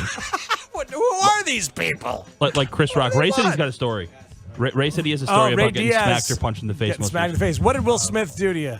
Okay, so I was punched in the face. This was like, I don't know, 10, 12 years ago. Okay. I was working at an auto parts store, and I got sucker punched, and my jaw got fractured because I didn't see it coming. Oh. I had to get my mouth wired like Kanye West. I couldn't eat for the whole summer. I was on like Kanye West, didn't show up for breakfast, all that whole thing, liquid diet, man, it sucked. What'd you do to deserve it? Nothing. I worked at an auto parts store as a cashier. So did you sell some bad windshield wipers? No, the guy came in for like a Sprite on a hot May day, almost June. And I thought it was Give the weird. man a Sprite. Give him a Sprite. He didn't say anything. He gave me $2. I had to turn away because that's the way the registers were set up. Had to turn away, put the money in the register, sucker punched. That is so terrible. Wait, Ruined my summer. I don't man. understand. What was the end game? Did he take money? Or He ran out. He took. This is the end of the story. Took is the Sprite? He took the whole till, and ran out the store. Oh, I see. that's a robbery. Yeah, that's my son. Yes. Some call that a robbery. Didn't take- I like to didn't punch him even in his face. Yeah. That's right. Yeah, I like to punch Didn't him in even his take face. the Sprite, man. Oh man, no, the Sprite was a ruse, Ray. It was. Yeah, I think And it was for less than $200. it sounds like that might still be able to happen to you if you don't realize that it wasn't about the Sprite, man. Oh, I know. Through the wire. I'm so sorry. Wow. That's the Diaz difference. If I've ever seen I was it. really hoping Ray did something that earned it, but no, not likely. Oh man. Wow. That is amazing. That makes the whole week of radio worthwhile.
very good at this time, and it's reasonable to expect that both players will continue on a pace that would allow them to begin rehab assignments. Mully and Haugh, Chicago Sports Radio 670 The Score. That was the voice of Rick Hahn, and that was a while ago. Lance Lynn and Aloy are on rehab assignments, and Aloy was back as a DH last night after pulling himself out earlier. It's always fun to talk to Jim Margulis. He does a great job at Sox Machine. Go to soxmachine.com.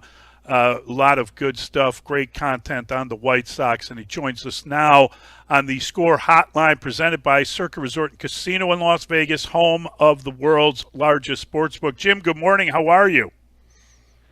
I'm doing all right. How about you?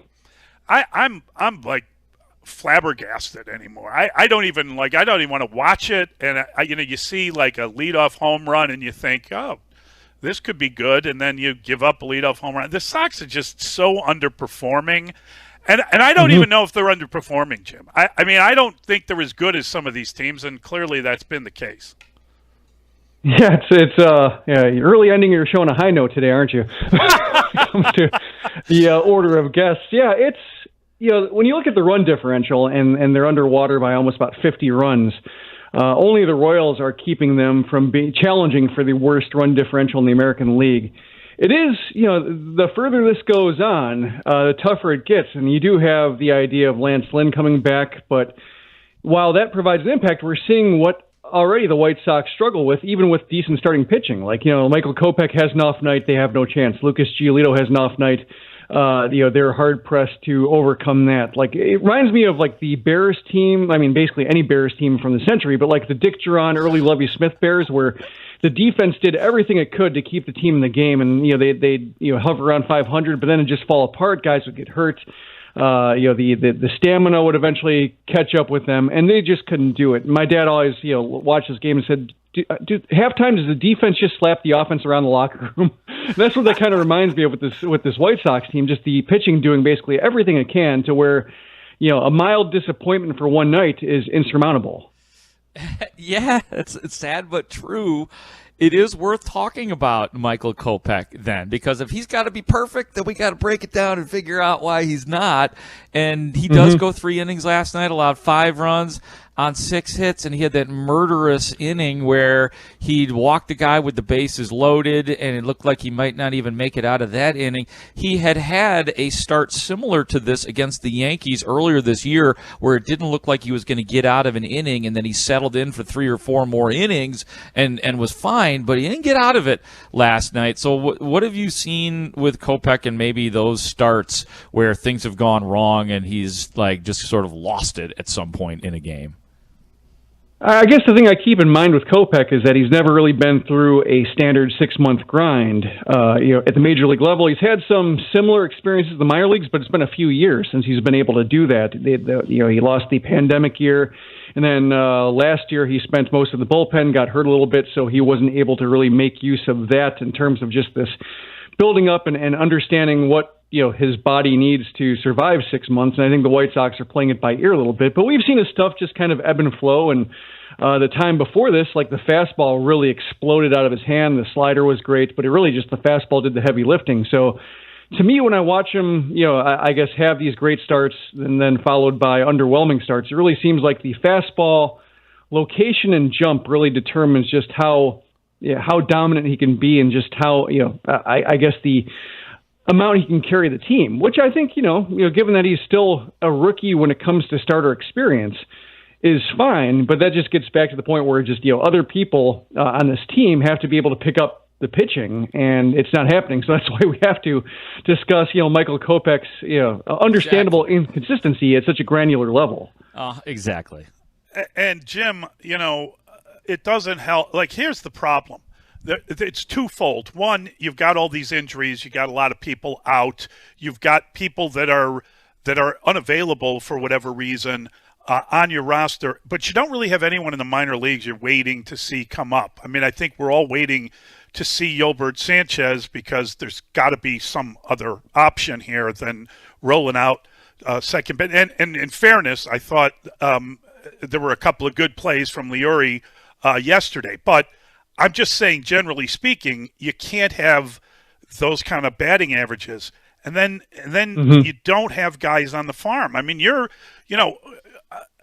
we know that there was a hit for Aloy, but they got blown out. Like, what was it? A football score, 14-0.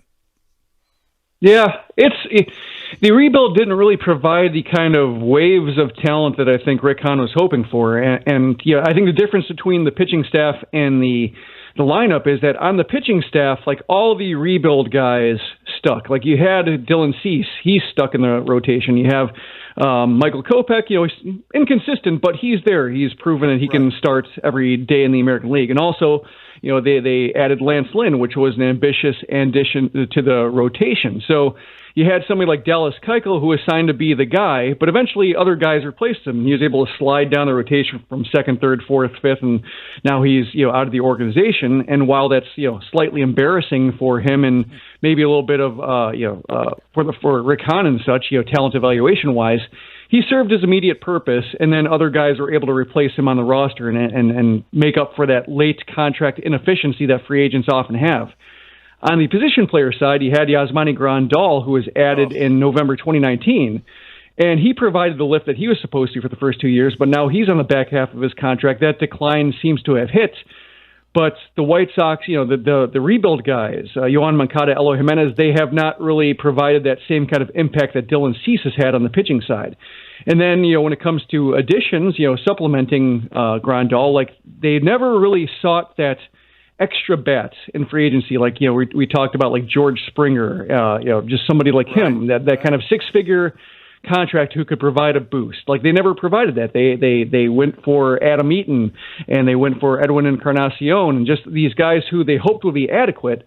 But Rick Hahn, during his tenure as GM, they've really had a hard time with those one-year contracts. We're seeing it from Josh Harrison this year. Like, they hope for adequacy, and they get somebody who needs to be replaced in season. And that's, now we're seeing Grandal's decline happen, and there really is nobody there to shoulder the load, to make up for it, to cover for it, to advance the club into, the next, 3-year offensive window.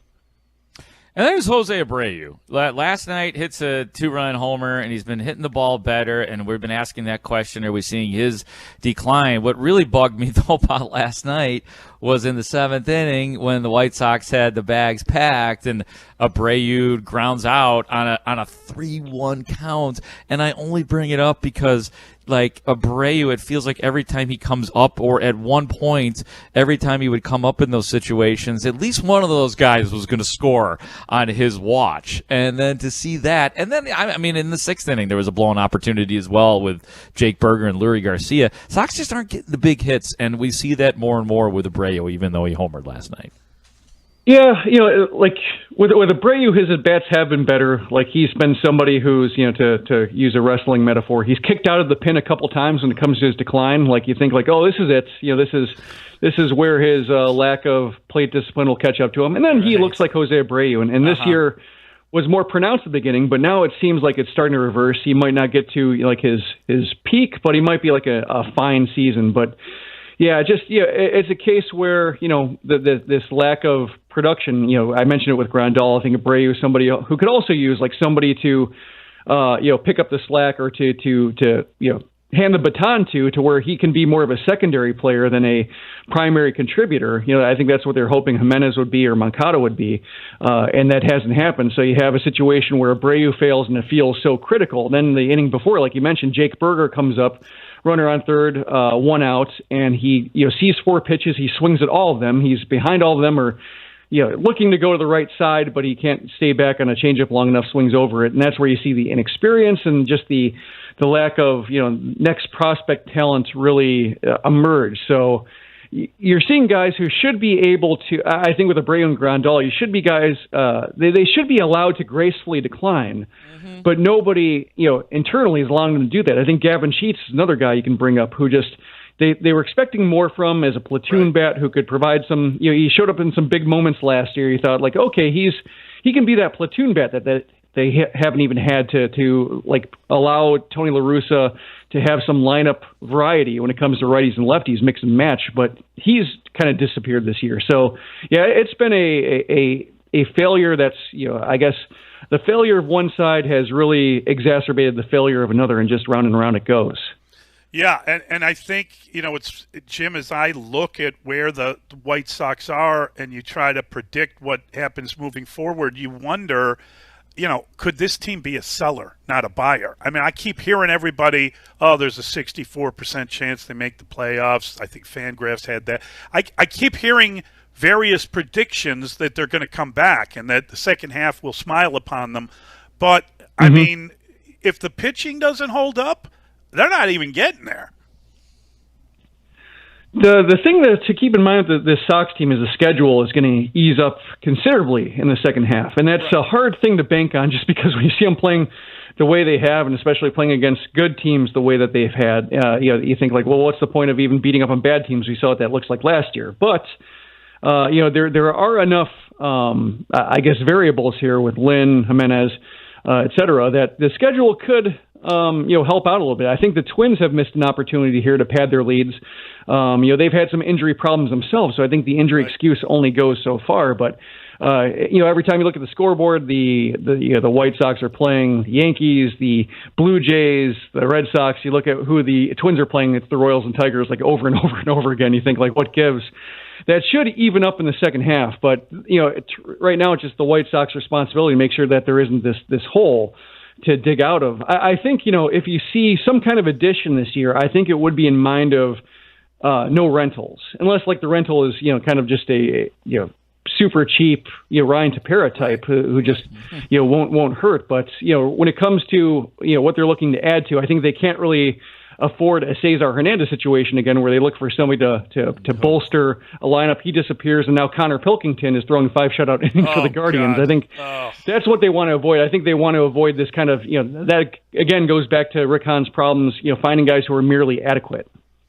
Jim, we'll let you go. Just on the way out, Yoan Moncada, international man of mystery. Any ideas? I think we've seen this last few years where just this leg, not with just Moncada, but Anderson had it too, Engel had it too. Like they don't really describe what it is, like quadricep, hip, etc. I call it vague leg. That's how I write about it, just because there's really, you don't know if it's going to be, 5 days or 2 months, and that's an issue here. But when you talk about like trades they could make, and I wonder when it comes to the off season whether the White Sox are going to look at the guys who haven't been able to stay healthy, like Jimenez or Moncada, or look at the kind of log jam they have at left field, first base, and say like, we have to make a trade. We have to make something that alters this roster a little bit to get us out of these dead ends. Because if Moncada goes the whole season looking iffy, he's on the books for another 4 years, I think, and Jimenez on the book for another 3 years, and so they just might want a deal to try to see if they can shake it up, just because. If they go into this again, and Moncada and Jimenez are both not healthy, and Abreu's maybe gone, and Grandal is in the final year of his deal, and just they haven't found that next core of the lineup to hand the team over to, it might be time for a deal just to try to just back up and turn around and maybe find a different direction for this lineup. Jim, thanks a ton. Great catching up. You do great work at Sox Machine. Love the podcast, you and Josh, and, of course, our guys, Mike Rankin. It does a great podcast with James Fox over there. So absolutely great talking to you. Appreciate it. Always a pleasure, and we have to be able to talk about better baseball one of these times. We will eventually have a happy conversation. Thank you, Jim. That is Jim Margulis from Sox Machine. We're going to take a quick time out. We're going to bring in Nick Costos. I don't know if you're paying much attention. Dustin's going to tell you about it in a second, but pretty fascinating what happened in the NHL. The romp last night where you got the Rangers 6-2 win over the Lightning. The Rangers had played a Game 7. The Lightning had a week off. Guess what? Same scenario tonight in the NBA Finals. I'm not making predictions. I'm just saying the whole rest versus rust thing. We'll talk to We'll talk about it in terms of what to approach it with gambling. But first, let's get an update from our man, Mr. Dustin William Rhodes. Scoreboard update. Thanks, Mully, from the Chicago Wolves Update Studio. I am Dustin Rhodes. Here's what's happening. Let's start with the NBA Finals. They do tip tonight out west in San Francisco. Celtics at Warriors, 8 o'clock tip. Warriors a 3.5-point favorite. Total is 212. We'll hear from Nick Kostos on which way he is leaning in that one. Mully just mentioned it, but if you're just joining us, the Rangers stopped the Lightning 6-2, game one of the Eastern Conference Finals in the NHL. Last night up in Canada, the White Sox fell to the Blue Jays 7-3. They will look to hopefully not get swept this afternoon when the two teams face off. Johnny Cueto will be throwing for the Southsiders. And later on tonight, 6:30, right here on the Score, Keegan Thompson takes the ball for the Cubs, who are starting a 5-game series with the Cardinals from St. Louis. The Chicago Wolves return to the conference finals against the Stockton Heat this Friday and Monday over at the Allstate Arena. Come cheer on your Central Division champion Chicago Wolves, as they are the only series away from a return to the Calder Cup Finals. Go to ChicagoWolves.com for your tickets. This is where the Cubs play. Swinging a drive, deep left field. It's got a chance. Gone. Welcome to the Chicago Cubs, Christopher Morel.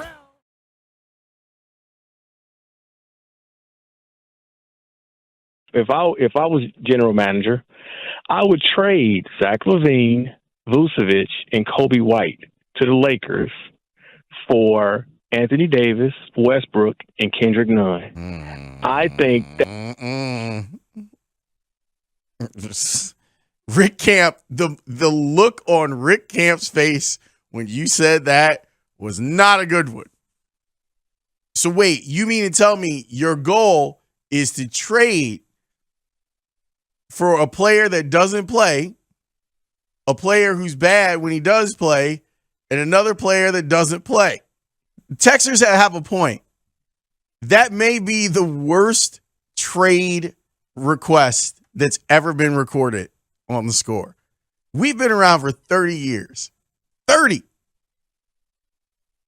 And outside of really bad Cubs Sox trades, that one, that's an all-timer. Is that Travell level? Fam, that is right there.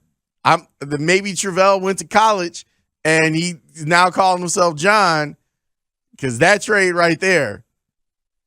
Vooch, Zach, Kobe for Russ, Kendrick Nunn, and Anthony Davis. You know what we need? Take in literally $100 million per season to have a lot of it not play. You know, you need this guy that doesn't play a whole lot. Let's trade him for another guy who doesn't play a whole lot. I mean, at least he's a better guy that doesn't play a whole lot, but he plays even less. Russ had a historically bad season for Russ. And the money thing is just wild to try and make that work there. Yeah. I want you to know the trade offers like John is part of the reason that this show doesn't take calls that often. No, Ray, we're done. You don't have to screen any more calls. You're good. You don't have to do that anymore. John messed it up for everybody. Him and the last guy, they messed it up for everybody. So we're going to take the calls away. You can go ahead and just lock the phones. Just lock them.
I was the host of You Better You Bet, and Odyssey Sports betting insider Nick Costos. Insider calls are brought to you by Bet Rivers Sportsbook. Check out the daily specials. See what unique bets are waiting for you at betrivers.com.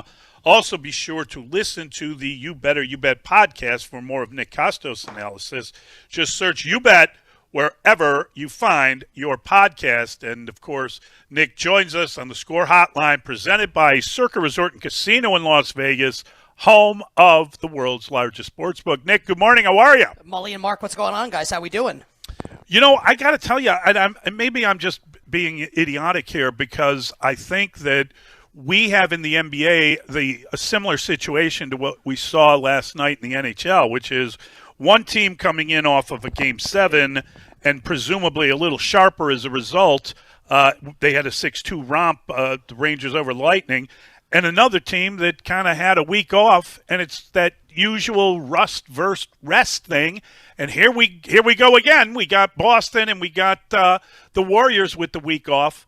Do you read anything into that? Is that over by halftime? What's your take on whether or not the Warriors are going to be sharp to open this game? Yeah, I think first off, just I very much appreciate the comparison between the two with like the rest versus rust. In hockey, that is actually proven to be like an actual thing. And we had a pro sports bettor on our show yesterday, Rob Bazzola, who bets hockey professionally. And he even said like he had an edge on the Rangers yesterday, where in hockey, like when a team in the playoffs has like a week off, generally it hurts them. Now you'd think like, oh, well, Tampa, all the rest, Rangers had to play a Game 7 a couple days ago against Carolina on the road, but that has not been the case in hockey, where the long layoff will hurt a team in the hockey postseason, maybe not so much in the NBA playoffs. So I have a thought on Game 1 tonight, and then a different thought for the rest of Do we still have you, Nick? I think we lost Nick. We lost Nick. I wanted to know what his thought. He's got different thoughts on. No, he's got what he's saying. He's got one game tonight that's going to be different than his series pick. Oh, interesting. And I am sitting in awe of that. I too feel like the Warriors may win in the Celtics. I picked the Warriors because I think that's the smart play. But I said this to you. I believe the Celtics are the better team. And I believe that their 5 and their 2 are better than the other 5 and the other 2. And that is a very unpopular opinion. But to me, it comes down to, is Marcus Smart going to be healthy? He going to be playing the whole time? Are we going to see, all of the Williams, the Robert Williams? Do we have him? Yeah, is he healthy? Yeah, because he's got that knee issue. Nick, exactly. You back, buddy? Hey, yeah, sorry. We had like major thunder here last night, and like the power is like intermittently been going in and out, so probably better on the phone. So I was saying, like, I just want to know that Marcus Smart and Robert Williams are going to be healthy. Smart's man defense on Steph Curry, I think, is the single most important on-court handicap in the series here. And we've seen Boston struggle in Game 1 throughout the postseason. Beat Brooklyn in Game 1 in the first round, but took, the buzzer beater by Jason Tatum at the end of the game. No-showed against Milwaukee in the second round. Blown out by Miami in Game 1 of the Eastern Conference Final. And we've seen Golden State cruise through Game 1s in their postseason. So I like the Warriors a little bit tonight, but I think the Celtics are the better team. And I think like the extended days off in between games here, the NBA will stretch this out until the Bills and the Rams kick off in September. I think that helps Boston, the team that's not as healthy. So I do think that Boston's going to win the series. I think Boston wins in 7. I think the Celtics are the better team. But I do think Golden State's likely to win Game 1 tonight for the reasons I gave, and hopefully a lot of that came through before my entire internet crashed. Nick, that is pretty much what I said earlier. I'm not following your lead, and you're not following my lead. But this is either great minds think alike or fools never differ. Pick which one. I have no idea. Well, hopefully for my wallet, it'll be great minds think alike. I mean, I really do like the Celtics here, but I think if people are interested and you're out there and you like the Celtics also to win the series, I would not bet them now. Like, I think Golden State's probably going to win. We can have a conversation as to whether Golden State covers the spread or not. But I do think Golden State is likely to win the game tonight and then come back and play Boston for the series after game number 1. I think that's how I would play it. And just quickly, if you want to hit other stuff, we can. But on NBA Finals MVP, I think whether you're a sports bettor, a content creator, a sports fan, we're always looking for the big score, right? Like, who can I bet at 50-1 that could win this award, right? In this instance, NBA Finals MVP. I'm not going to do it because it'll waste time. But if you go back to 1990, just using that as a line of demarcation, it's almost always the best player on the best team. There are two instances you can point to where maybe that's not the case. One, of course, famously is Andre Iguodala in 2015. And then if you want to say Kawhi Leonard in 2014 with the Spurs, when he was not yet this Kawhi Leonard, and Duncan and Manu and Tony Parker were still there. Otherwise, it's always best player or Hall of Fame player on a team, right? So I think if you want to take a look at Jordan Poole or Al Horford, there are other ways to bet those guys. Bet Rivers will offer most points scored in the finals. I'd rather bet Jordan Poole to score the most points overall in this series at 100-1 than Poole Finals MVP at 50-1. I think it's extremely likely, especially given the fact that Curry's never won a Finals MVP. If the Warriors win the NBA Finals, they win a championship, I think Curry's extremely likely to be Finals MVP. And if someone out there wants to be well, Jaylen Brown had a great Eastern Conference final, I'm going to bet Jaylen Brown to be NBA Finals MVP. If Jaylen Brown is the best player on the Celtics in this series, the Warriors will win in 5. That can't happen. So, I'm being honest, right? It can't happen. Tatum has to be the best player if Boston's going to win here. So, I don't mean to be boring here, but that's just it, man. Tatum's the NBA Finals MVP if Boston wins. Curry's going to be the Finals MVP if Golden State wins. And I think if you want to play these other guys, look to other markets potentially to do that. No honorable mention to Klay Thompson? Nothing in the Klay? I think Klay's kind of washed. That's just my personal opinion. Oh, wow. So, if people... Now, look, maybe people disagree, and that's totally cool. I've been wrong before and will be wrong again. I think if one of these guys is going to go... I have more faith in Poole being the guy to go completely nuclear over the course of the series to steal a Finals MVP than I do Klay Thompson. Wow, I think Poole's got I think Poole's range of outcomes is actually higher than Klay Thompson. And look, Klay's a Hall of Famer. He's an all-time great. I just think at this point in his career, I don't know. I trust Jordan Poole more, so Poole would be the guy that I'd be looking to at longer prices at some of these awards than Klay Thompson. But again, Finals MVP, Curry or Tatum, depending on who you think's going to win the championship. Nick, God bless you. Thank you, buddy. Great stuff as always. Appreciate it. Hey, God bless you guys also. Wishing you guys minimal sweats, winning bets, and the absolute very best of luck. That was the host of You Better You Bet, Odyssey Sports betting insider Nick Costos. Insider calls are brought to you by Bet River Sportsbook. Bet River Sportsbook has exclusive bets waiting for you every day. Check them out at betrivers.com. And be sure to listen to the You Better You Bet podcast for more of Nick Costos' analysis. Just search You Bet wherever you find your podcast. We're going to bring in Dan Bernstein next, and we will get a chance to hear from him. And that is always a delight. We'll do it next. We've got the great Dan Bernstein. We have the Hall of Famer Mark Grody. I might just get out of the way. I've sensed your intimidation yesterday. Yeah. So I'm intimidated. There's I know. No it was Layla Wednesday too, so you was just it's doubly intimidated. Molly didn't know what to do. I shrank next to the greater humans around me. That's what happens. Know. It's okay, all right. Molly. It's Mully and Haugh, Chicago Sports Radio 670 The Score. The Parkins and Spiegel Show on your ride home. Afternoons 2 to 6 on The Score. Joe Kim Noah, I haven't seen.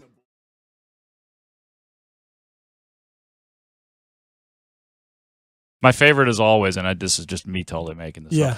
Hector Villanueva spelled backwards as Joaquin Andujar. Now you're gonna be there with us because that Harry was really was really good. Well, I haven't busted that one out in a long time because there's been so many bad Harry carries along the way. Oh, I know. Derek Holland comes to mind. Yeah, Will Ferrell, his wasn't very good, but it was funny. It was funny because it was a different type of. It was a newer type of character. Yeah, so it was just doing the essence of somebody. He crushed it. It's a newer type of situation. 100%. His was more, hey everybody, let's go. But you got to get down here a little bit. if you're going to do Harry. You know what I'm Yes, you saying? do. Yeah. Mark, what would it sound like if Dave Miska were Harry Carey's engineer? Oh my God! Hey, Dave Miska is here for all of. Do me a favor and get me a couple more. Oh yeah, I'll get you a couple more Budweiser. I can just get you a better import, something better than that. I got. All right, that's enough. Settle down back there. Got this guy that he's all hyper. Oh yeah, I got to take care of it. My voice is gonna die if I keep this up. Hey, whatever you need here. I'm gonna hurt myself. You know, if Miska was producing Harry, they were Oh, on my God. microphones together. Hey, there's a guy at second base. I see the guy at second base. I see him already. The ball goes over the. Oh yeah, there's a guy with a basket out there that just got. I saw that thing. Wouldn't this guy identify if someone was on base? Like as if no one saw it? You're right, exactly. He's on second base. He's outside. He got there. And another one goes over the. Make sure the levels are good. Concentrate on the levels. Usually aren't. Oh, look at the umpire. I saw the umpire. It was Dutch Randon.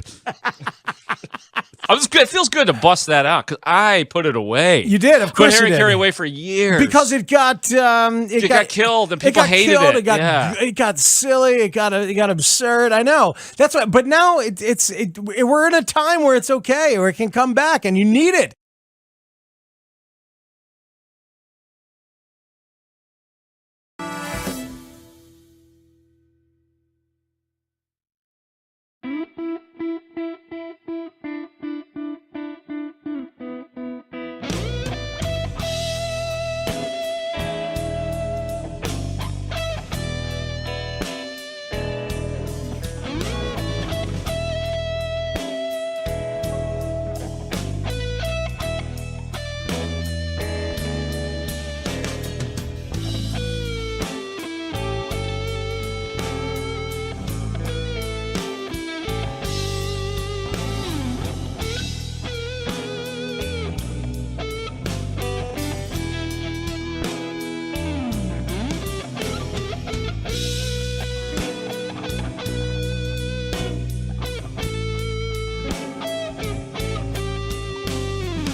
Weekday when they take on the Stockton Heat in the conference finals over at the All-State Arena. The Wolves are the hottest team in hockey and are the only series away from a return to the Calder Cup Finals. Get those tickets for yourself at ChicagoWolves.com. Now we're in a transition a little bit.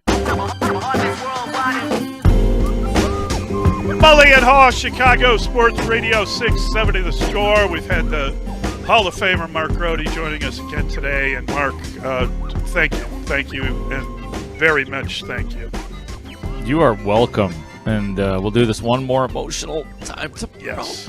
4 hours I don't know if I will even be able to thank you tomorrow. I don't know. Because can we just not do tomorrow? Let's get somebody in. We'll put it off. Too emotional. Okay. We'll put it off to a better time for both of us. We, of course, are broadcasting live through the Hyundai Score Studios, brought to you by your local Hyundai dealers. Want to thank them for their contribution. Thanks to Evan Thomas. He gets us up and running and twitching on a daily basis, and he also has like a motivational quote, and he gives us a lift. He makes me want to be a better man. So I know that sounds like I'm making fun of it, but I'm not, Mark. You know me. I know he is proud. I love that sort of thing. And and thanks to everyone for calling and texting and emailing. And most of all, thank you a ton for listening. It means a lot to us. And thanks to our executive producer. He also means a lot to us. He is Mr. Dustin William Rhodes. Josh's biggest fear. Vegetables. A coin toss. That's a good answer. Changed everything. Yeah. And Brandon Fryer. Brandon, bless you. Thank you so much for everything. You got to be able to give men credit when they deserve it. Yeah, but don't make eye contact with Tom. It's just, woof. It's just everything I hear out there is just gibberish. What in the world? Man, I'm blushing over here. Are you catching this? That was the match. I know that Dan Bernstein spent a lot of his night just following the match and watching all the great golf from NFL quarterbacks and all the fun repartee that goes on with that. Dan, good morning, sir. Honestly, How I didn't was know the it match? happened. I until I looked at the cut sheet that gets sent, the sports prep thing, had no idea that it occurred. See, we don't get excited about those. Like novelty sports items, like outdoor hockey and the celebrity golf matches. Like they're good the first couple times, and you're like, just tell me what happened. You know what? It was good. It was good when the world was shut down and there were no sports, and my God, we were so watching true. like a Zoom horse contest, and we were finally watching people on it. When we were craving any kind of sporting event on our TV. We are certainly well past that. So that had the old "I'm not interested" sign. I got it at Terry's house. Yeah, I loved that horse game. I mean, that meant a lot to me. But I don't know that I'd be as fascinated by it. Seriously, I loved it at the time. I think back to Meant when the Jordan documentary came out, and we all lost our minds with content. And it's almost, when I look back on it and think about it, because we were all doing it, I was hosting a bunch, and I couldn't get enough of talking about it because it was the only content that existed. I look back now, I was like, did we overdo? Was it a little embarrassing how we had to No, because we were all in it together. We were all in it together, and everybody knew, and it was our job to find that pulse, to find what, and it was a gift. So was Tiger King.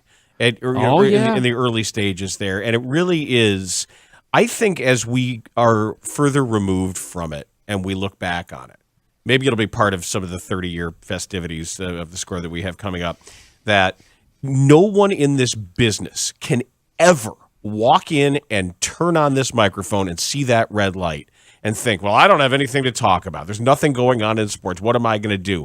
Any producer, any talent, anybody involved in this, after going through that for those weeks and months, can never, ever complain about a slow sports day or a slow news day, because that proved who could still be interesting and who was not interesting.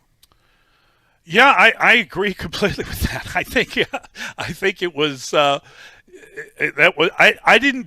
don't believe we talked about Tiger King, and in fact, I don't believe that I was on board with Tiger King initially, but eventually I did watch it. I don't think I ever talked about it, including the fact that I watched it. I don't think I wanted that out. Yeah, I don't watch a lot of things in real time. One of the shows that I was excited about and watched and can't wait for the next season happens to be HBO's Winning Time. And I don't want to jump to this too early, but at 10 o'clock, in less than an hour, Sean Patrick Small, who plays Larry Bird in Winning Time, is going to join us today. And I am so looking forward to it. Is Larry Bird suing Winning Time? I'm just losing Hell track of no. how many people are suing. No. First of all, no one has sued Winning Time. I thought Jerry West was suing Winning Time. He said no. Jerry West he and his lawyer have talked about the fact that they might.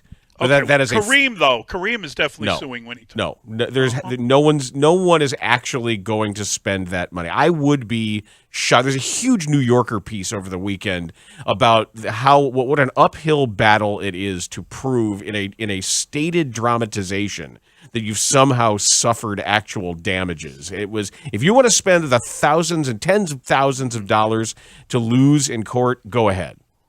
So I got it. I don't blame them. I actually don't blame those guys for getting pissed off. I mean, wouldn't any of us get pissed if like our character was slightly distorted, even though it's for entertainment purposes? Like if they put Dan Bernstein up there and they had you just doing god awful things. Yeah, but here's the thing. You'd be like, I want to set the record straight. Sure, at least. that may be, and they did that. But in a court of law, if you really want to say, well, Jerry West wasn't an alcoholic, and then all of a sudden they're going to start calling witnesses and going through his memoirs, like, well, wait a second, how late were you out? How like that? That becomes, if the truth is a defense, and they start saying, well, he was never drunk at work. Okay, you sure? They're going to find that out now. You want to go through that? Are you somehow talking about the Amber Heard Johnny Depp trial? Is that what you're driving us into here? Thankfully, no. Oh, okay. Thankfully, no. I do. Maybe there was a television in our house that was watching the verdict live. Maybe, but it wasn't. Wow. Not my eyes on it. Wow. There You might watched it live. I'm just. There was a TV on in our house where someone may have been watching it live. It was not. I was not involved. If I hear you correctly, you were watching it live. You do not hear me correctly. Hey, everybody, the way they were talking about it, because I only sort of listened to the reports, and they're like, well, Johnny Depp's getting $10 million, she's getting $5 million for this, he gets another $10 million for this. They're just serving millions out, and somehow Johnny Depp comes out on top. Well, he won, right? Wasn't that the I guess. conclusion? He got more money. He got more money, but she got money too, man. Right? Well, she got $2 million because his lawyer called it a hoax.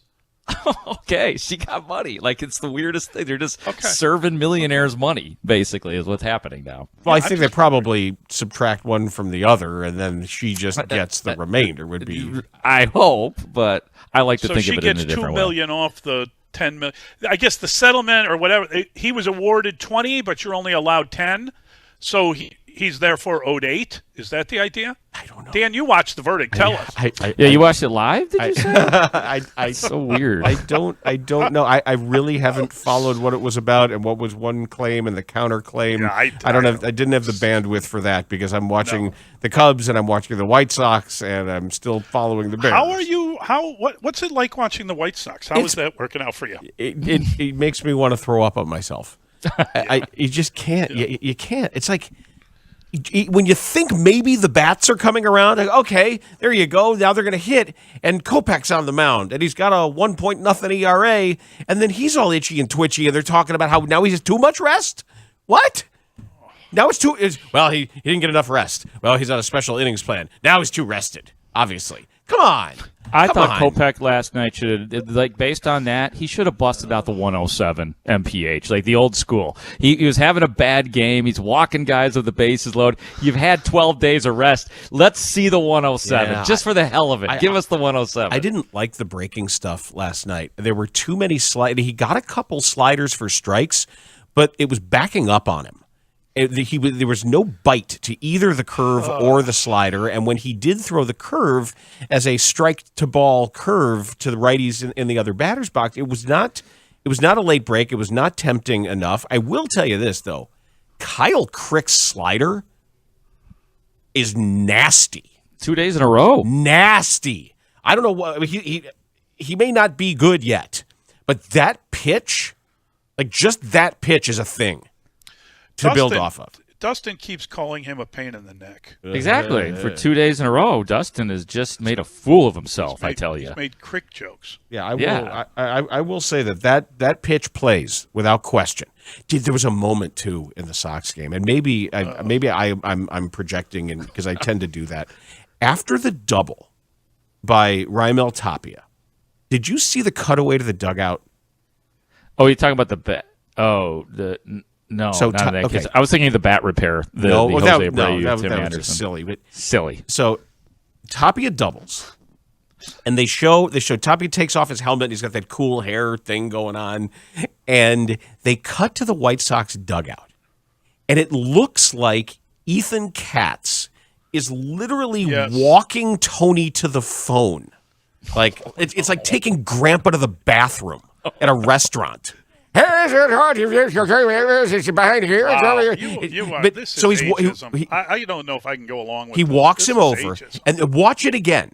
We watched it 3 times before the show. I just want to make sure I saw it right, because Katz, and then he knows there's a camera on him too, and he has this look on him like, oh my God, what am I dealing with here? Was he telling us he needs help from the outside? It was a cry for help. I swear to God. You see him like shepherding, ushering Tony over to the phone. It's like, here's the phone. Tony, pick up you might want to get some. Hey, I don't know this thing. I don't know how to dial on it. How do I put your and he gives and he turns around and almost gives the camera like a what am I supposed to do with this kind of look.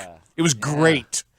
It was great. He's like telling us, hey, you guys have all been right. You guys have all been right. Goodbye. It's like, welcome to my life. No, tell me I'm wrong. Watch it and tell me I'm wrong. I'm not watching. Send it to Mully immediately. You will Mully, not force me. Mully, Mully's what's your done with email? this. We're sending it to you. So everybody agreed though with that. You're talking about Rankin and Campy too. Everyone in my house did, but it's Oh. kids, so they're not really paying attention. And they just want me to shut up. So I can say It's just anything. people who agree with exactly. you. Yeah, whatever. Yeah, Okay. fine. Yeah. Sports. Right, fine. Whatever. Sports. Can we watch Dan, South Park? We know that you are not a medical professional, but Correct. you pretend to be. Yes. You also sometimes act like a lawyer. I'm Yes. just curious, when you see what's going on with the John Gruden versus the NFL. I don't know there. Yeah. I just think, we got Goodell and maybe Daniel Snyder going before Congress and saying something. Mm-hmm. What if they're deposed? And I mean, I don't think Daniel Snyder will be, but what if during, you could ask pretty much anything of Roger Goodell. It seems like this could go really pear-shaped. I saw a prediction that Goodell could actually end up kind of losing his gig because all of the secret inner workings will be revealed. Well, with Bruce Allen too, that's what Mike Florio brought up yesterday. Yep. Is there? Did he say that? Yeah, Yep. Florio said that he is a lawyer. That there are aspects to this where there's unknown unknowns. We don't know what's in these emails. We have no idea. Yeah. Of who's on the hook for what and who's sitting on stuff. And Mark Davis is presumably helping Gruden, right? I mean, he's like a big kind of deep pocket guy that Gruden's got in his corner. And it seems like the Gruden piece of this has already survived the first legal hurdle. Test. Yes. And it's already allowed to the point of plausibility where you say you're going to have an opportunity where I don't know if it's full discovery, and I don't know exactly what we're talking about in which state it's being filed, et cetera here, but it does sound like there's going to be more that's going to be allowed to come out, that they didn't immediately toss it, and it has been ascribed a degree of legitimacy. So I just grab the popcorn. There'll be a judge involved, right? There won't be a jury of any kind because once they see, if jurors see that haircut, they could go the other way with Mark Davis. Mark Davis? Hey, man, he flies to get that haircut. That haircut is really weird. Yeah, and he has it. He gets on a plane and goes somewhere to have that haircut performed upon him, perpetrated against him. Yeah, but just do it. I mean, just do it. Like, is it someplace in the Amazon? Like, where does he go to get that haircut? I don't know. I kind of respect it. Really? If you're gonna fly private, it's time to get my haircut. Those stories. Was it Bud Selig that went to the same barber until his barber dropped dead on the floor or something. Like he had to go have the same haircut at the same place because he was so set in his ways. And that's I have a buddy who has always gone to the same barber and gotten the regular boy's haircut that he got when he was about 10. Oh man. Well, don't most people kind of go to the same person to get their hair done? I've been going to the same person for the last 20 years. It becomes habit. Yeah. I don't. Yeah. I go wherever and whatever I'm driving by, if it's a Supercuts or a Sport Clips or a Great Clips, and I just go in and whoever's there and they just do the thing. Do you love that hot towel treatment? Do you love getting a little neck massage? I mean, sure. There's some wonderful things. Yeah, they closed the one near me, though. They didn't tell me, though. There was a Supercuts right next to the Marianos in Roscoe Square, and then it was gone. And I showed up one day, and I thought I logged into the thing on my phone, and it just wasn't there. And then it was like it just up and left. So I didn't know what to do. You know, a lot of that happened with restaurants during the whole COVID stoppage. You know, that was awful. I know. Jerry's Grill. Sky Point Jerry's Grill, but something was supposed to move in there, and it hasn't moved in there yet. We're down a lot of diners, and that's too bad. What have you today, Dan? I understand you're going to be talking about who's suing who with that Johnny Depp show that you just like. No, I think we're Sean Patrick Small, who plays Larry Bird in Winning Time, is going to join us at 10 o'clock. We've got Ryan McDonough, Odyssey NBA insider, the former Suns GM, former Celtics assistant GM, talking about the NBA Finals that start tonight, because this is a good one. This is a good one. Yeah. This is a really good matchup of styles make fights, and this is a stylistic matchup, and there's a lot of star power and teams trying to do different things with some really, really smart coaches involved. Yep. So looking forward to that. There's some Bears talk also. The Jalen Johnson stuff was interesting, and figuring out what's going on. Dan Wiederer wrote sort of an introspective piece in the Tribune regarding what we're saying about Justin Fields and what it means about what's being said. So he almost wrote about writing about Justin Fields, if that makes any sense, which I found interesting. And the White Sox are taking years off our lives. And even though the Cubs are bad, the Cubs are kind of fun. The Cubs, it's hard to believe how much fun that was yesterday. They just really are. Good. That's I agree. Independent of whatever big picture we want to think about the Cubs. They make you feel like they're worth your while. And I also want to say too, Jim Deshaies was phenomenal last night. He was amazing. He was given, and I think it's for some reason, Pat Hughes was really letting him be the star of the show. And Pat was. It's just a natural style, and I love JD when he was with Boog too, and I'm a fan of Boog.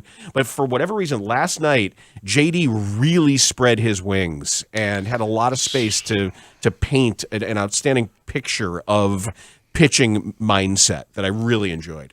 So if I'm hearing you right, you're saying that Boog is kind of ruining JD. I did not say that. It was just a particular star turn, I thought, for JD last night. We get it all. We get everything. We get it. We get it all. What's the tagline? Dan, bless you. Have a great show. See you, buddy. Bye. Laurence Holmes, live from Chicago, middays noon to 2. Rossi, how you doing? Well, what's it been like to manage inside of having so many guys go down? Just feels like one thing after another.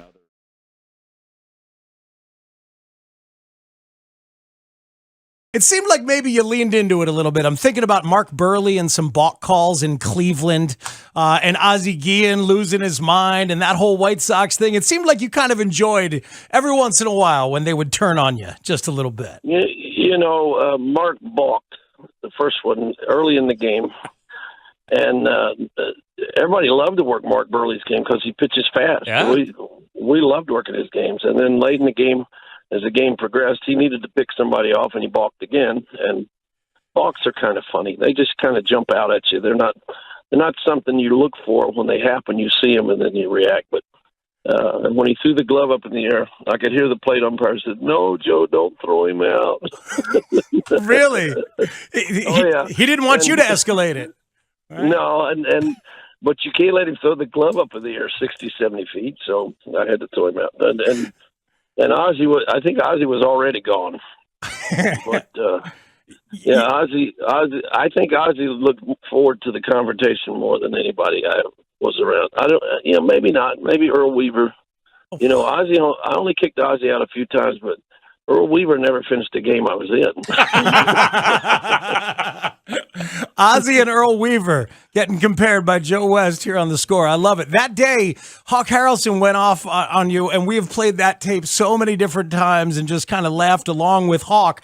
Joe West just wanted to stick it right up his behind, and he did. Yes, Joe West just wanted to stick it right up his behind. But now you and Hawk are cool. See, this is an example of how people eventually get to know you, Joe, or mellowing with age. To what do we attribute you and Hawk being pals now? Well, Hawk likes my handicap. It's up enough where if we get on the same team, we win.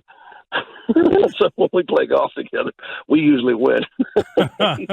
But Hawk's favorite player was Mark Burley for the same reason. He pitched fast. He was a good guy, and Mark is a good guy. You know, he just balked a couple of times. You know, and when he told the office I never had a balk called on me, they called me back and said he wasn't telling the truth. He's had 15 called on him.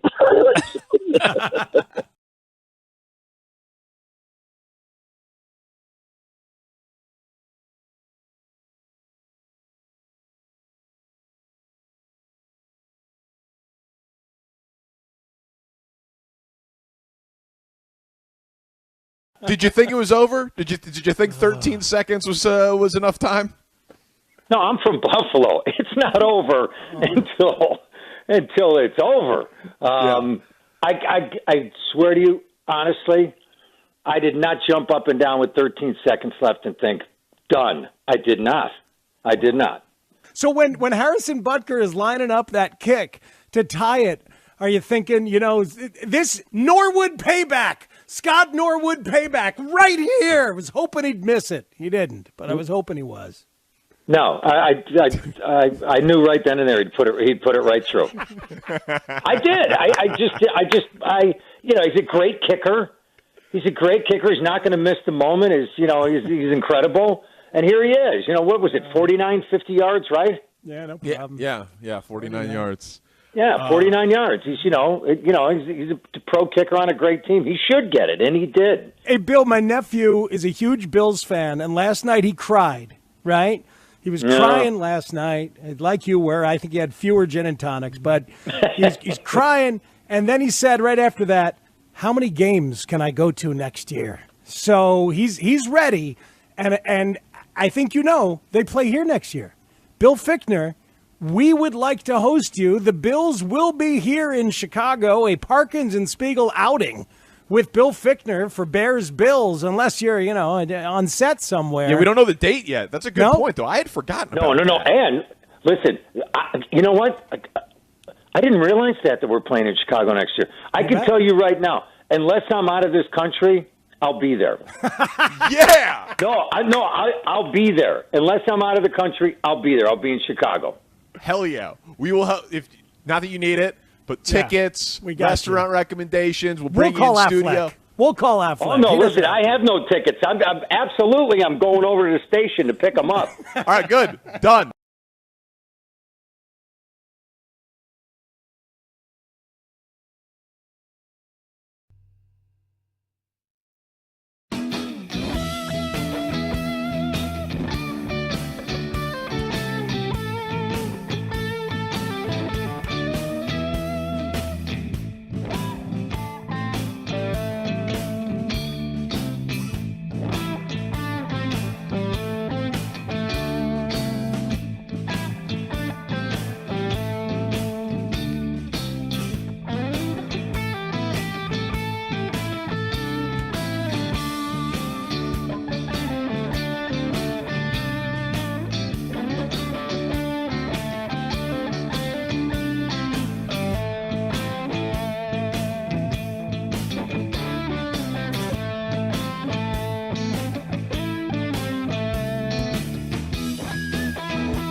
really get a kick of the folks on Twitter saying Tony's made all of these different lineups.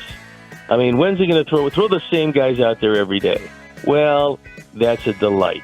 Sure, you can do that, except when you come to the ballpark on a daily basis and find out one or more of your players that you counted on playing is not healthy enough to play.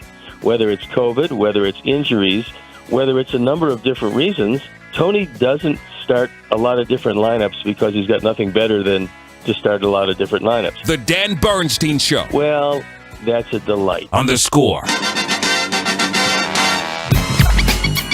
Well, they put another lineup out there, they lost again. I mean, fine. So if it's not the lineups, now it's just when you think, hey, lead off home run, let's go, let's breathe a little bit, everything's cool. It's like, oh, they got to lead off home run. Damn it.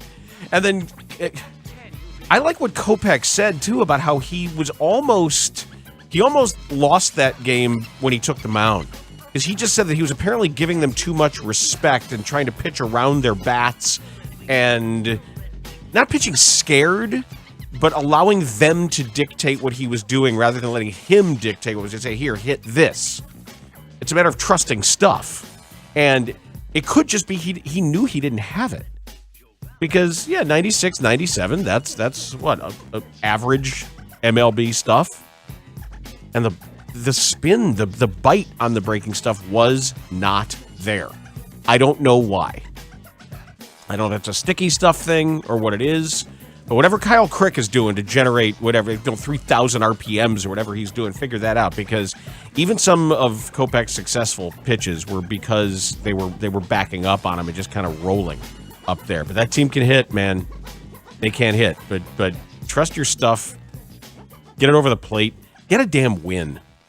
Get a damn win. Put this together. The numbers, as we talked about yesterday, are the first time we're starting to see the World Series odds slip a little bit. And I look forward to talking to Joe Ostrowski about it tomorrow. But at least at one place, at least at Bet Online, they always send us some of these updated things here, that the White Sox on November 3rd were 12-1 to win the World Series. On December 2nd, they were 16-1. April 6th, they were 12-1. May 2nd, they were 14-1. As of yesterday, they're 20-1. So that's the first time we're starting to see some slippage there, outside of like what Fangraphs is doing to show run differentials and win totals. This is sort of the first actual slippage. They've got red numbers for decline, green numbers for improvement of odds. And the Sox now have slipped into a four-way tie at 20-1 to win the World Series with the Twins, who began. I mean, this is crazy. You really want to see movement. When the White Sox were 12-1 last November, the Twins were 75-1. Sox were 16-1. Twins were 60-1. Sox at 12, Minnesota at 50. 1 month ago, the Sox were at 14-1, the Twins were at 25-1. And now they're dead even as far as the odds go. It's got to be betting pressure. So it's the Sox, Twins, Giants, and Rays all at 20-1. You say, who are the teams ahead of the White Sox right now? This White Sox team, this team coming off of that playoff loss, that playoff ouster at the hands of the significantly better Houston Astros. And the Sox pledged to get better. They pledged to do everything they could do to get better. And now they're sitting at 20-1. Ahead of them, Dodgers, Yankees, Mets, Astros, Brewers, Blue Jays, Angels, Padres, and Braves. This is not going in the right direction. It's not. 312-644-6767 is our phone number that we call the Score Listener Line, powered by BetQL. Bet smarter, beat the books. Download the BetQL app today or visit BetQL.com. This is as we broadcast from the Hyundai Score Studios, brought to you by your local Hyundai dealers. If you want to send us an email, you send that to Bernstein Show at 670thescore.com. You go there to listen to us live. We stream at 670thescore.com. We have texting. That's found in the text zone, brought to you by Rosen Hyundai of Algonquin. Save time. Shop online at rosenhyundai.com. You text, we reply. Message and data rates may apply. Twitter is at Bernstein Show. If you want to follow me, you can. That is at Dan_Bernstein. That's my personal feed. It's a lot more than just sports.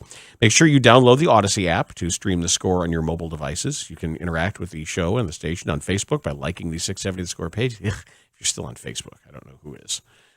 We also have Twitch. That's cool. That's fun. Twitch.tv/Chicago 670 The Score. I am looking at it right now. I am seeing the chat that goes on over on the right side here, and there's a camera. Hi, hello, Twitchies, Twitchers. Evan Thomas and Connor O'Donnell direct that video feed. I wasn't even looking at the right camera. Is it this camera? Hi, this camera? Hi. Hey, because they don't have the light. Usually when you do TV, there's a red light on the camera that tells you that camera is on, and I think they do have it.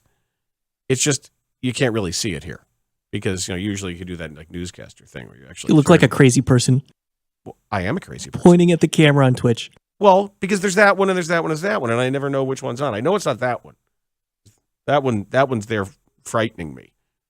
Okay, that's looking at me like picking my nose during breaks and stuff, and I'm really worried about what's like you're doing one of the old YouTube videos, the Jaeger bombs, effing Jaeger bombs.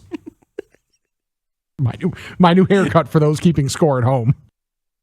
Yeah, nice haircut, Rick. Oh no, that's the name of the video, but I do appreciate it. Oh no, but you actually do have a nice new haircut because you can see on the video feed at the moment. Now they've got the 2-box shot because you can see Rick Camp and Mike Rankin, who are our producers, and that empty chair behind them is usually filled by Brandon Fryer, who helps out as well. I wish I had some sort of way to unlock the whole White Sox thing, but now Michael Kopech, who they had to give a lot of rest and make sure that they were monitoring his innings and his pitch count. What did he have, 40 pitches in the second inning? You can't do that. You can't do that, man. You gotta make outs, and it still seems like Tony's just a beat slow to get guys up, to get guys in, to think about what's going on. And there was Ethan Katz. I'm like, hey, Tony, see that thing? See that? It's a phone. That phone calls down to the bullpen, and you can get pitchers. What did you say? I can do what in the pitcher now? Yeah. Oh, I get one of the pitchers going. Okay. I got a text her saying that Tony kept looking for the place to put his dime in. I can't find the spot. Where did I put a dime in? I'll put a dime in a phone. Did you see New York got rid of the last functioning payphone in Times Square? I did. But, Tony's lost in Times Square now. I don't go to Times Square. I remember it. We're on a peep show, damn it. It was just, and then Katz turns around and looks at the camera's right there, and he kind of is like, what am I supposed to do?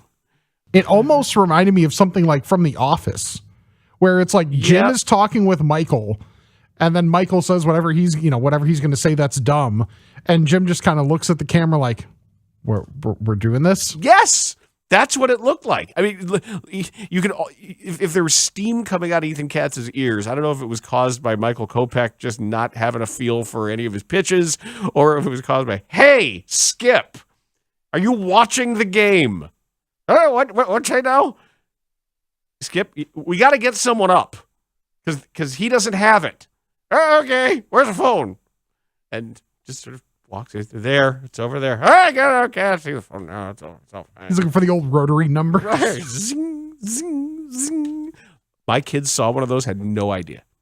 Really? We rented a house one time when we were going to drop off Zoe, and over on Buckeye Lake, this lovely little place, great fishing spot there. And there was a dial-up, like an old-fashioned dial phone. It didn't work. It wasn't connected to anything, but it was the place is sort of a retro thing. The appliances are kind of retro. It's cool. And it's decorated in sort of fun little ways. And it's like a late 50s, early 60s kind of little decor they got going. And they've got it's like a light blue wall phone. And neither kid knew. They took one look at it, had no concept. They said, you ever hear the phrase dial somebody? You know, dial a number?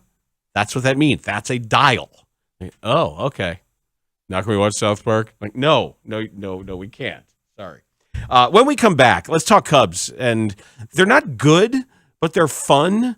And Christopher Morel is really interesting. There was a moment last night. They did a really good job on the broadcast, showing it, noticing it, talking about it, and it was meaningful. when we start looking toward the trade deadline and things we can measure and things we can't. That's next on The Score. Hey Chicago fans, this is Ian Happ, and do I have some good news for you. Not only is baseball back, but Connect Roasters has... How is your relationship building with Seiya Suzuki? Because I know that there was experience with you, Darvish, and who had an interpreter on occasion. Suzuki's interpreter in games is noticeable, where there are all kinds of conversations where Wilson Contreras was in there, and just seeing how Suzuki appears, because he's a position player and not a pitcher, it changes the dynamic a little bit. What has it been like, and how do you see him growing into a role as a teammate? Yeah, I've been calling Sam my best friend. I'm really trying to establish that I'm his best friend here. He is hilarious. He is so funny. His translator toy is awesome. I think maybe they're going to catch me in the dugout one of these days. Whenever Say hits a homer, I'm picking Toy up and putting him on my shoulders because he's the happiest dude in the dugout.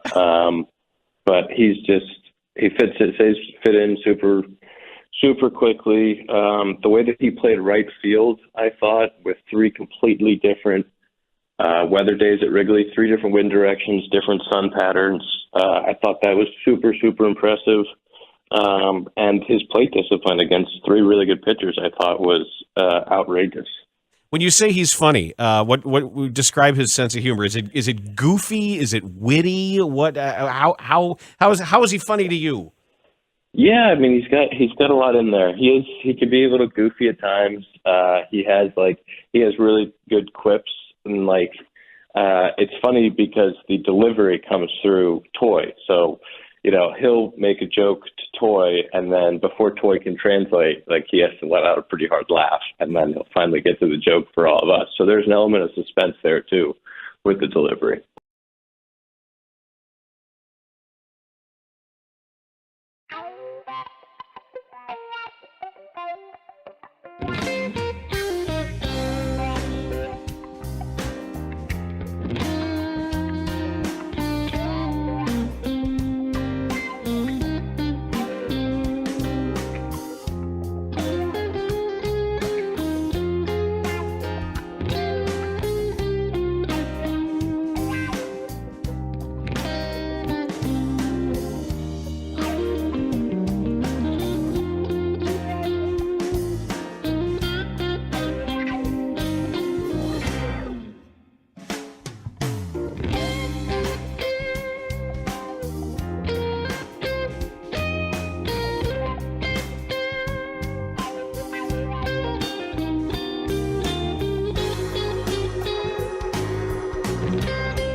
The spark that he has at the top, I don't know. It's just it's contagious. I think gets us on the board early on. We get 2 runs from his aggressiveness and him getting on base to start it. I mean, he's just really has sparked us since he's been here. I'll say one thing that Christopher Morel has to do, or however this is done, he and his people and or the Cubs PR staff contact MLB, contact Baseball Reference, and contact Fangraphs to update his weight. He's listed in more than one place as 6 feet tall, 140 pounds. That's not true. He is not 140 pounds. So fix that. I looked at it, and I had to look at it twice, and then because somebody pointed out to me and said, well, what? He must be really, really thin. No, that's a mistake. It's just never been corrected because nobody cared before. If Juan Pierre was listed at 180. I mean, come on. My kid weighs 140. He's a string bean, and he's 5'8.5". Like, come on. He's not 140, so fix that. The other numbers looking pretty good early on, and he was born on my birthday too. I just noticed that he's a June 24th guy, Christopher Morel. Cool. He's batting .268. He's on base at a clip of .373, slugging .464. His weighted on base average is .367. It's a WRC plus of a sterling 135, and he has already been worth more than half a win. 0.6 wins above replacement. So it's been pretty special performance. And the on-base streak is at, what? Did you put it in the notes? The on-base 15. streak? 15 games. So you know what we're doing here?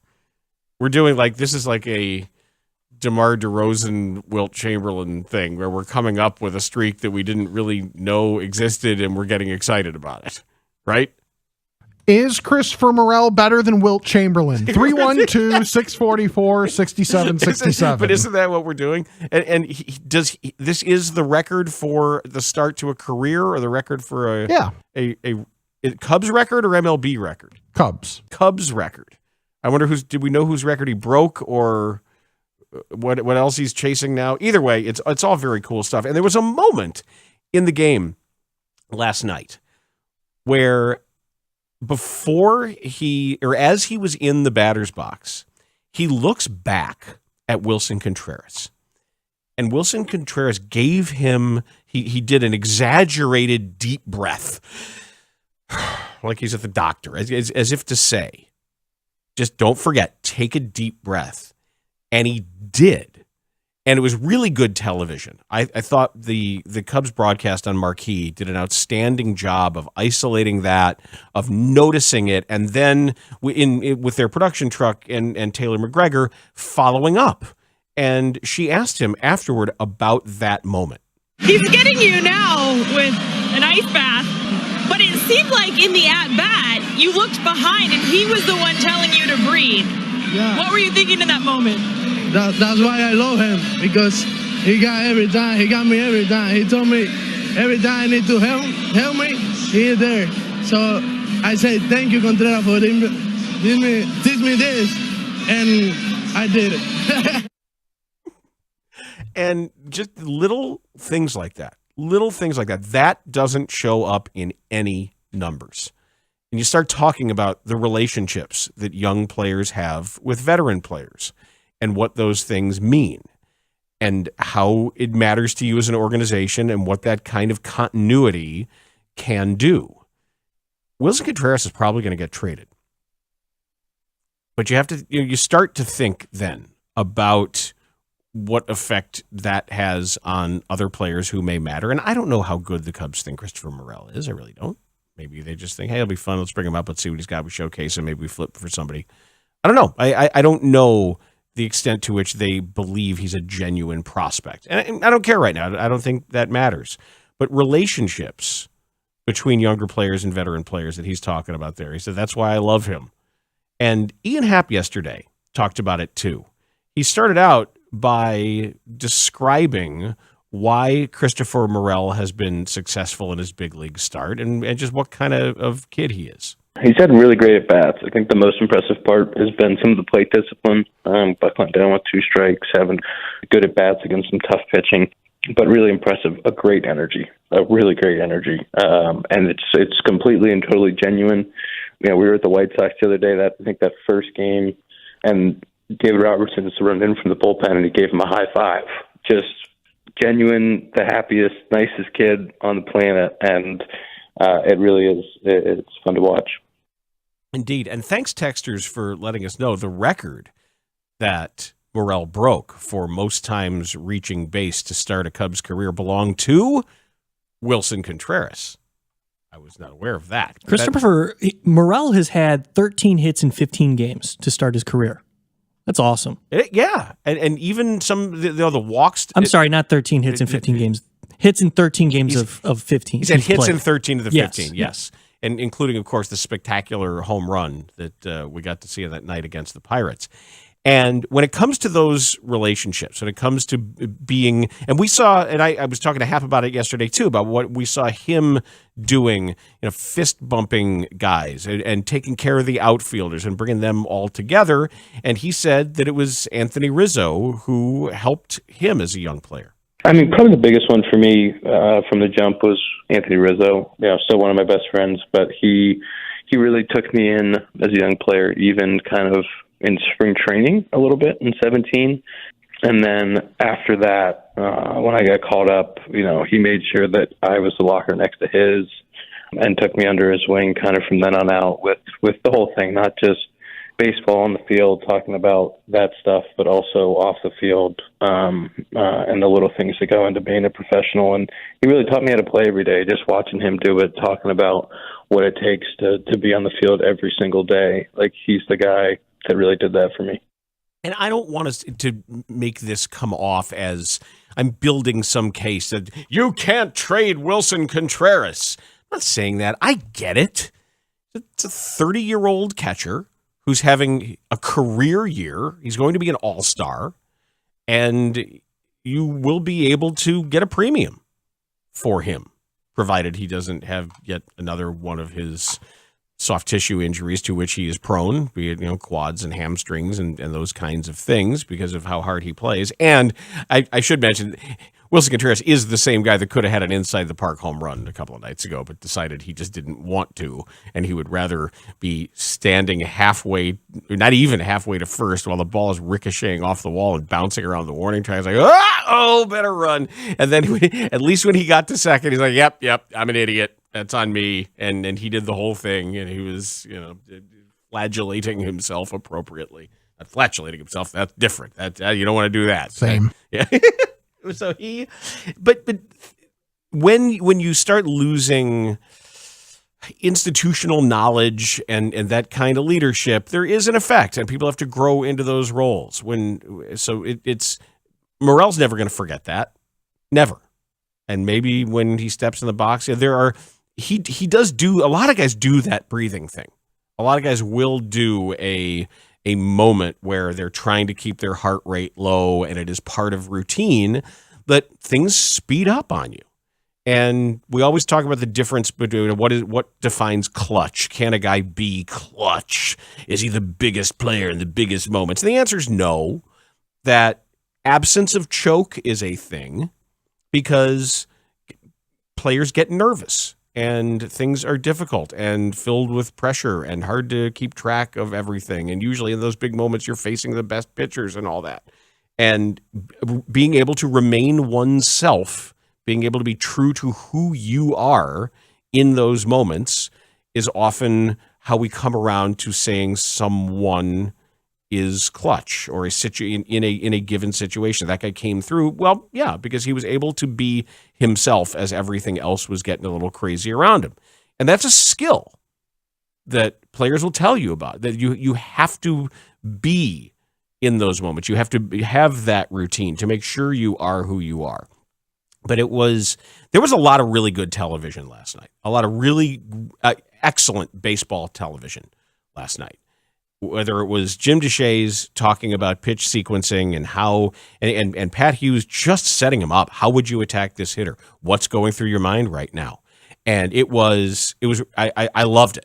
I loved it because it gave him a chance to breathe himself and let that broadcast have some space in it for him to go through some things in a way that he maybe doesn't usually. Just the game within the game of broadcasting. You know, the play-by-play announcer most likely knows the answer to the question that he's pitching to the color guy, but it allows the color guy to go into in-depth, like Jason Benetti and Steve Stone, what they do. I mean, it's brilliant. I mean, I know Jason knows the answer to what Steve is about to say, but it allows him to really go in depth, and it just brings out the best in the broadcast. Well, sometimes you get surprised, too, because sometimes your camera finds something, and the fact that the Cubs truck had that shot of Morel, and then and in the background right there is Wilson Contreras, and there was a clear communication and a moment there.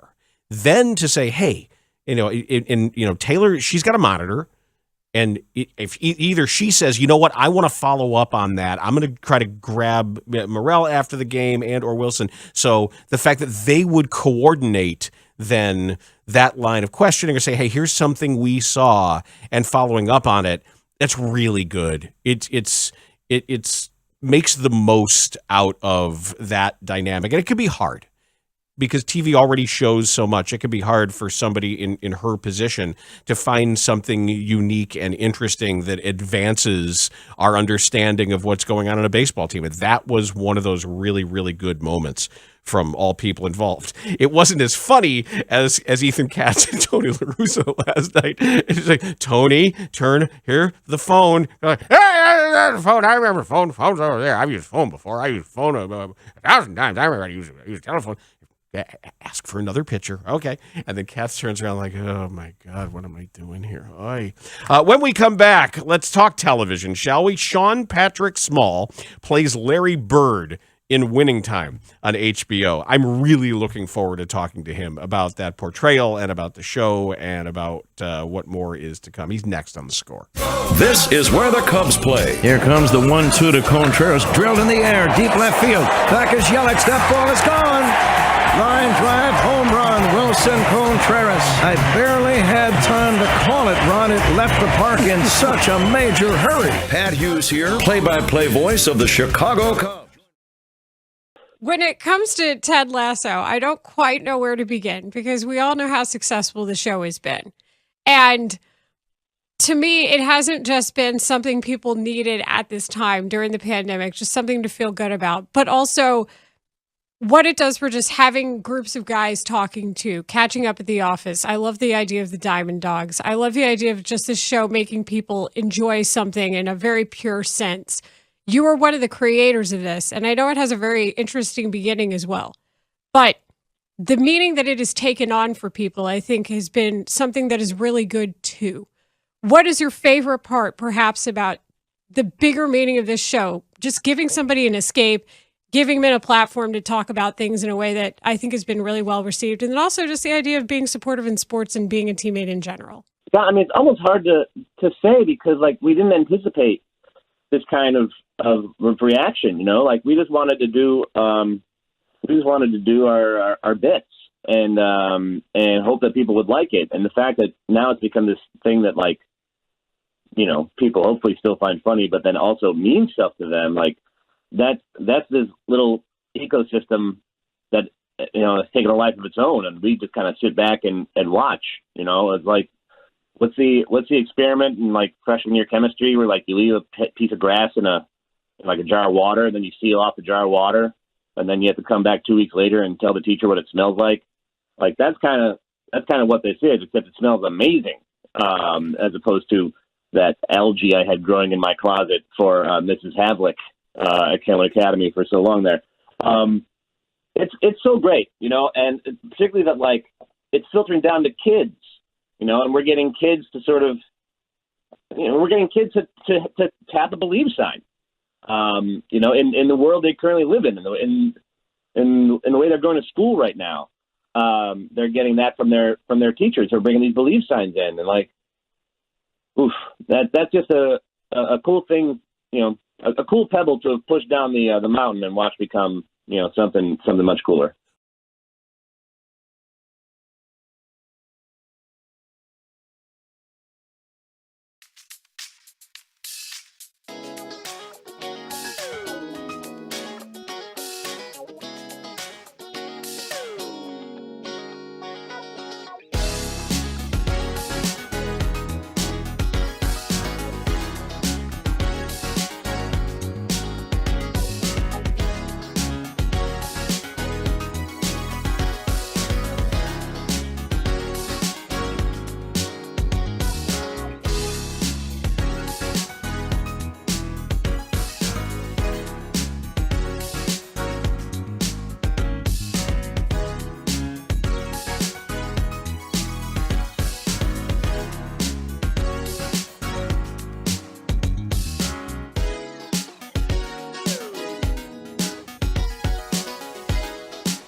Ascension, Illinois. Compassionate, personalized care has a new name, Ascension, Illinois. The Dan Bernstein Show on Chicago Sports Radio 670 The Score. The NBA today has selected Larry Bird of the Boston Celtics Rookie of the Year, beating out the year's other rookie sensation, Magic Johnson. Rule number one, if you're thinking you ain't up to it, you ain't. Big two. Bet I look good on that. Won't be on there tomorrow. Be me up there, winning me a ring. Don't matter none. Ain't against me, nobody gives a Says who? I'm in your head, ain't I? I'll get your ass next year. Nope. You actually believe that, I wouldn't be here. Nice try, though, because I'm better than you. Better player, better man.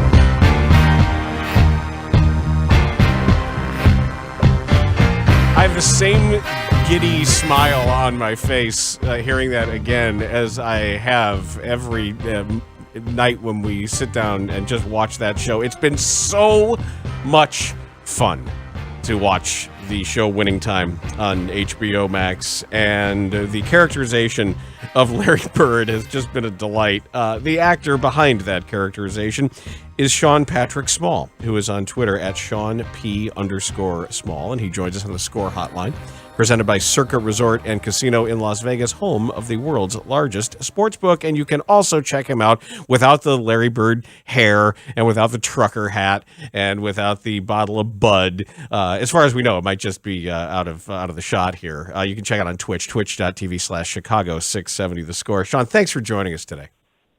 Yeah, of course. Thanks for having me.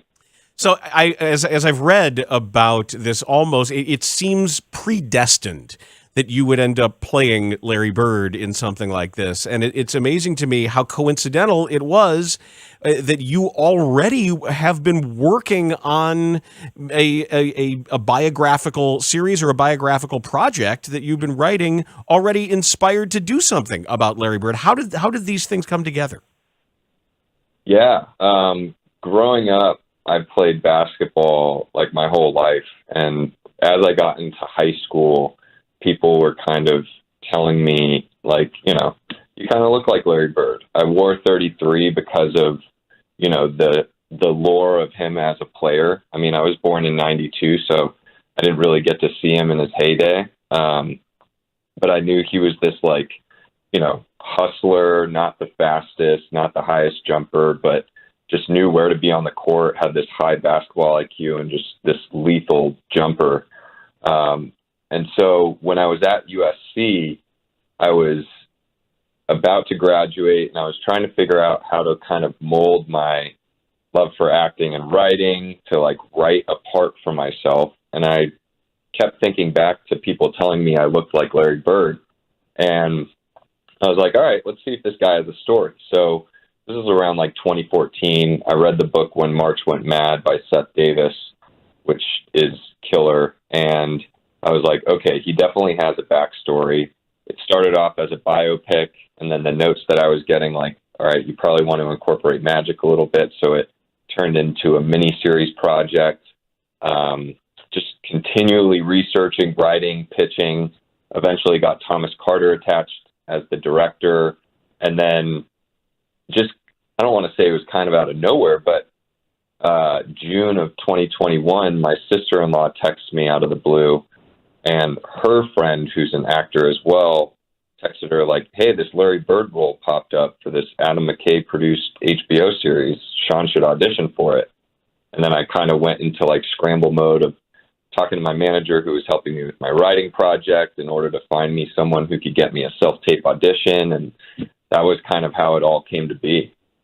I'm so happy to hear you mention Seth Davis. He and I actually went to college together and worked together on the student television station there covering sports. Oh, that's amazing. Yeah, it's fun. And I am old enough to not only have seen Larry Bird play, but to have covered him when he was coaching the Pacers and to have sat in his office and talked to him. And what's amazing, he is without pretense. So often when I watch portrayals of these real people, like I imagine that to play Magic Johnson, there's so many layers of Magic Johnson and when to deploy that smile and how and the motivations of him at any given moment and the complexity of Jerry West's character. Larry Bird is not a complicated guy. You ask a question, you get an answer, and in some ways, isn't that more challenging as an actor to get to an essence there without artifice?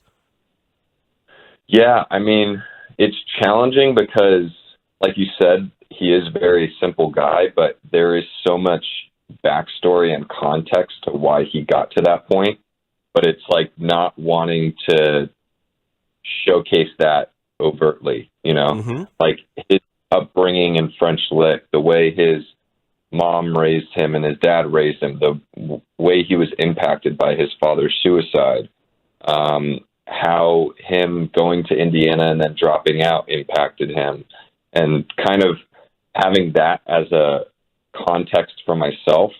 And then it's like that when you work as an actor, you do all this work, and then when you get on set, you throw it out, and you just have to trust that what you did in the lead up will prepare you for the scene and that day on set. And that's kind of how it is with Larry just in general. It's like he has like this rich, complicated backstory, but then he comes off as this, you know, terse guy who is just no nonsense, and all he wants to do is win NBA championships.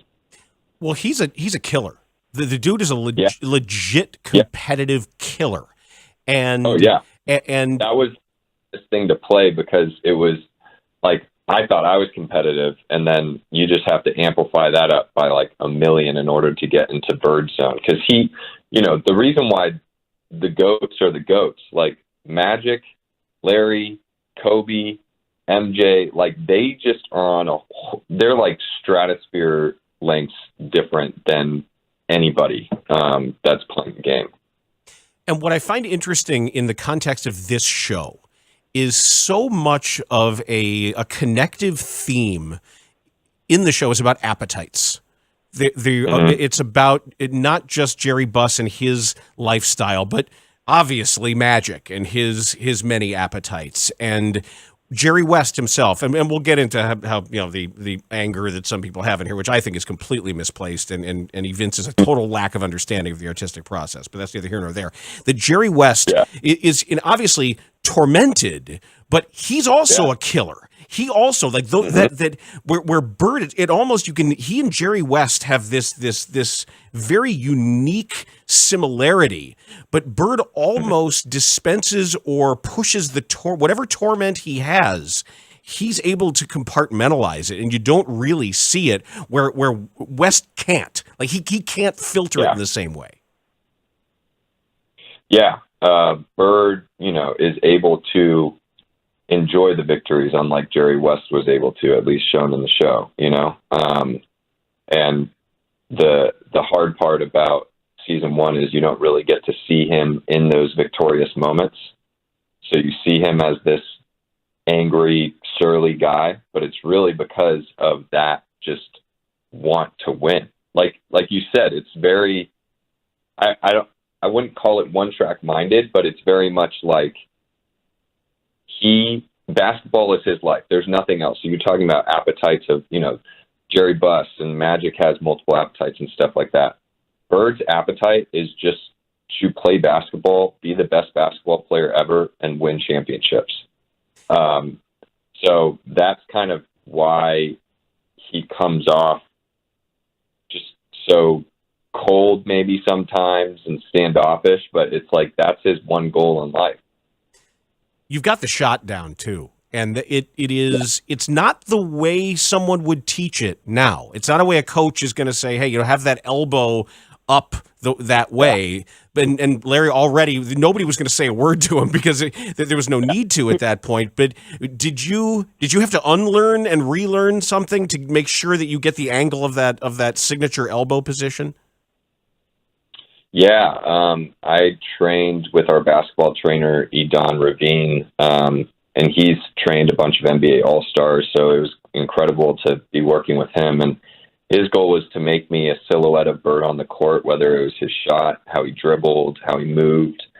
And that was like the main focus for him and I was like, you know, we don't want anyone to look at that shot and be like, there's something just off with it. It's not quite Bird-like. And we like really pounded in second naturally, like getting that shot, getting the elbow out. We called it the chicken wing. It's like the chicken wing needs to be super high up. And even the positioning of his feet, like he doesn't really ever square up to the basket. He's turned a little bit to his left. Just small details like that we just like constantly were doing in practices. And the way that he got that down second nature for me was we would practice it in the beginning when I was warming up, and then we would do conditioning. And then at the end of conditioning, when I'm just completely out of breath and not thinking about anything, if I was able to do the Bird shot, we were like, all right, we're ready for set. If you're able to do that without even thinking at this point. That's good coaching. That's why all the coaches I've been around always practice free throws when you are tired. That is exactly. that is very good coaching. Now, when you're being directed in some of these just whacked out scenes, whether it's a hallucination or it's you being a voice in his head, we heard some of that stuff. Are you directed differently to be more hyperbolic, or are you playing the character straight and say, you use it as you want to use it, whether I'm real or whether I'm a figment of Magic's imagination at this point and just sort of bedeviling Magic? Are you playing it the same way, or do you have to dial something up or down depending on how it's going to be used? For that specific scene where I'm in Magic's head, the way that I played it differently was I was going into that day thinking about, all right, if this is what Magic is envisioning, then this is a Larry Bird that Magic is thinking about. It's not Larry in the whole sense of just like, this is his character. So I got to be a little more hyperbolic with, you know, the smiling and screwing with him a little more, because it was this vision. I was thinking of this vision of, all right, if this is what is under Magic's skin, then I need to play that up a little bit compared to, you know, just the cold, hard killer of, you know, the press conference scene or something like that. So I wasn't like directed that way. That's kind of the way that I played it. And then if they wanted me to play it differently, then they would tell me. But it seemed to fit perfectly with that scene, and all the different scenes kind of added up together. We are talking with Sean Patrick Small, who plays Larry Bird in Winning Time, which has thankfully been renewed for season 2. Everybody's got a different process, and some will stay in character depending on how long the shoot is going to go, but not everybody does. So I'm wondering, in between takes or in and around craft services, who on this cast, this star-studded cast, have you most enjoyed hanging out with? Who's been the most fun? I mean, I hung out with Quincy most of the time just because he was the person that I had the most scenes with, and we're like really good friends, which made it easier to dial up that tension when we were on set and in scenes. But like everyone in the cast was incredible. I mean, I live across the street from Austin Aaron, who plays Mark Landsberger, and he's one of the nicest guys ever. I learned that Solomon Hughes' daughter is going to the junior high school that I went to up in the Bay Area. He's great to hang out with.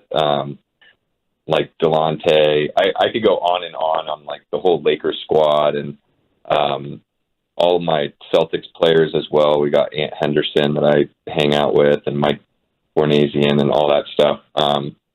But it was just one of those sets where there was this energy that everyone was super passionate about this project. Like the vets in the field, like we worked with like Jason Spiegel and Adrian Brody during that Celtics and Lakers game shoot. They had this like energy of bringing up us newcomers, and the newcomers were like, this is incredible, and that even drove the energy higher. So it was just one of those environments where everyone was happy to be there, no matter how hard and tough the work would be. So it made it way easier to be like this collective group of family and friends, pretty much. So I read this New Yorker piece over the weekend where they actually went through the legal climb that if Jerry West were actually going to sue, and if he's really all that angry, just how improbable, if not impossible, it would be for him to be victorious. Doesn't mean he can't, and doesn't mean he wouldn't put the resources into doing it. Is there any concern among you on the show, like, oh, wait a second, we could be in some hot water here? Or are HBO and the producers, and they're more importantly the lawyers, telling you, no worries, keep doing what you're doing? I haven't heard anything in particular, but I just know that there's been so much extensive research done by the producers, the writers, Max, the showrunner, HBO. I'm just assuming all of that. I know Max talks about like how he read like 60 books in preparation for this, including Jerry West's memoir, which he says is like one of the greatest books out, which I need to read. But it's just one of those things where, you know, you can understand why some people don't like the way that they're portrayed on a show that's dramatized, but they've done their research, and this is just a dramatization of these characters, and we're having fun making it. So, is there anything that you can tell us about what we may expect for Larry Bird, your character, next season? Nothing that I even know about. I think they're finishing up writing the scripts right now. So, I mean, I know season 2, basketball-wise, is a lot better for the Celtics in terms of them winning the championship. Spoiler alert! Come on now. Spoiler alert! Yeah, don't look back in time at what already happened. It's one of those things where I'm just looking forward to diving even deeper into that character and into that rivalry with Magic. So you'll probably see when I see. So. And I have to tell you, some of my favorite stuff has been the Sports Illustrated covers that have been redone. Mm-hmm. I have originals of those. Like in my childhood bedroom in my parents' house, in the bag, they're in like paper bags. But some of those I actually went and looked, and they're there. And I don't know what they're worth. They probably were, a couple dollars, whatever it is. But it was so cool to see the detail. Like even the cheerleaders, the way they cast the cheerleaders with the hairdos and everything it's so careful. And I hope people understand that that's appreciated, that trying to get that stuff looking just right for those of us to whom it matters, I applaud it.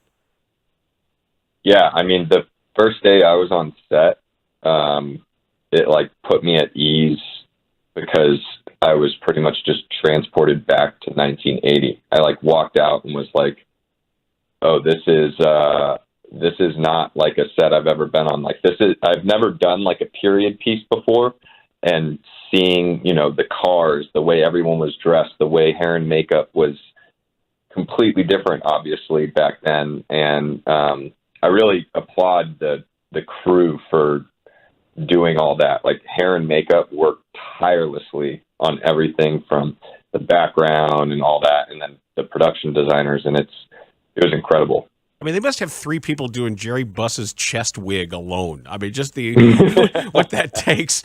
Last thing for you. You mentioned that you went to junior high school in the Bay Area. I am told that would make you a Golden State Warriors fan, and they're going to start tonight. I love this matchup against these Celtics too. And what do you think? What are you hoping for?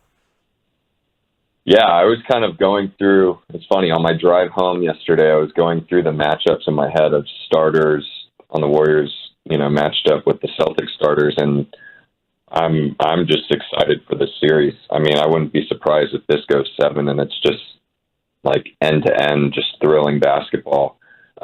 People have been asking me like, who are you rooting for? I'm like, all right, yeah, I'm a Celtics fan now that I play Larry Bird, but like, you know, I got to stick with the hometown team. The Warriors have been like through and through my team, and I love the way they play, and it'll be a really fun series. It might be more defensive minded than people are thinking it, so the scores might be lower than we're expecting. This is really fun. I appreciate you doing this, and I can't wait for that next season because I really look forward to each and every episode, and it's so well done. Here's to another tremendous season. Here's to a bunch of awards too. Here's to a bunch of Emmy nominations for everybody. Oh man, thank you so much for having me on the show. This has been a blast. That is Sean Patrick Small. You know him as Larry Bird in the HBO show Winning Time. When we come back, I want you to hear what Jalen Johnson had to say to Jim Rome, talking about Matt Eberflus and talking about how he finds himself playing on the second string. Not all that happy about it. That's okay. It's next on The Score. The Parkins and Spiegel Show on your ride home. Afternoons 2 to 6 on The Score. We've seen seasons in baseball recently where this season from Wilson Contreras would merely be described as a good season. But because of where offense is in the sport right now, it is fair then to grade that on a curve and say that he is having a great season. Absolutely. And when you factor in that it's a catcher and there is no other catcher with an OPS over 700, there's nobody. Denny Parkins, Matt Spiegel. The Bears' offense could be the worst in football this year. I think that's too cynical. I think it is. I think it's too cynical because of overall offense. I don't think so. Passing offense, maybe. Okay. I mean, it's Justin Fields' third system in 3 years with a first-time play caller with very little pedigree anywhere on the offense. So I understand. So Boy, this is going to be an entertaining and trying year for you and a lot of other pass first, quarterback loving NFL modern thinkers. And I love Justin Fields, and I think I might be higher on Darnell Mooney than just about anybody. But man, he's still a 5th round pick who's not ready to be a number 1 receiver in the NFL. So let's say they're not going to be a very good offense. Let's say they're an awful offense. They don't have Akeem Hicks. They don't have Khalil Mack. 1 or 2 things goes wrong on defense. Could be an awful season. Absolutely. In the event that it's an awful season, do you not think, and the offense is terrible, bottom 5, you don't think there's a scenario where people are clamoring for them to draft a quarterback? There might be. With a top 5 pick in next year's draft? There might be a scenario, but it's how they get to that bad offense. It's how they get to those bad numbers that I think will matter. Because it's not just going to be by numbers alone that they're going to be evaluating Justin Fields. I agree. And nor will we, because we'll actually be watching. I very badly want to be wrong, and I do genuinely like the Kyler Gordon pick and had no problem with it whatsoever. Like, if he's a starting caliber NFL cornerback, that is a tremendously valuable thing, and I think you did that with Jalen Johnson. So, like, if you got a couple of starters at corner in the second round, it's an amazing draft pick. When you combine it with free agency, when you combine it with the draft, and you look at the rest of the roster, and if they are as bad as I think they could be, we could be looking at a scenario where they've got a top 5 pick.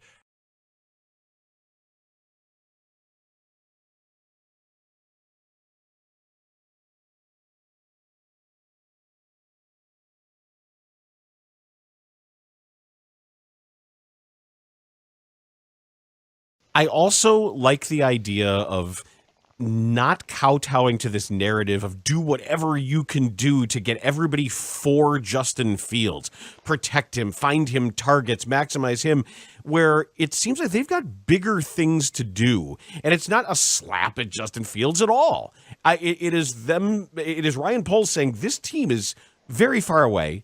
They have a lot of needs. The last thing they can try to do right now is try to retrofit this roster, any roster, to this kid. And if he wants to learn and be good and be better and justify a lot of our optimism, that's cool.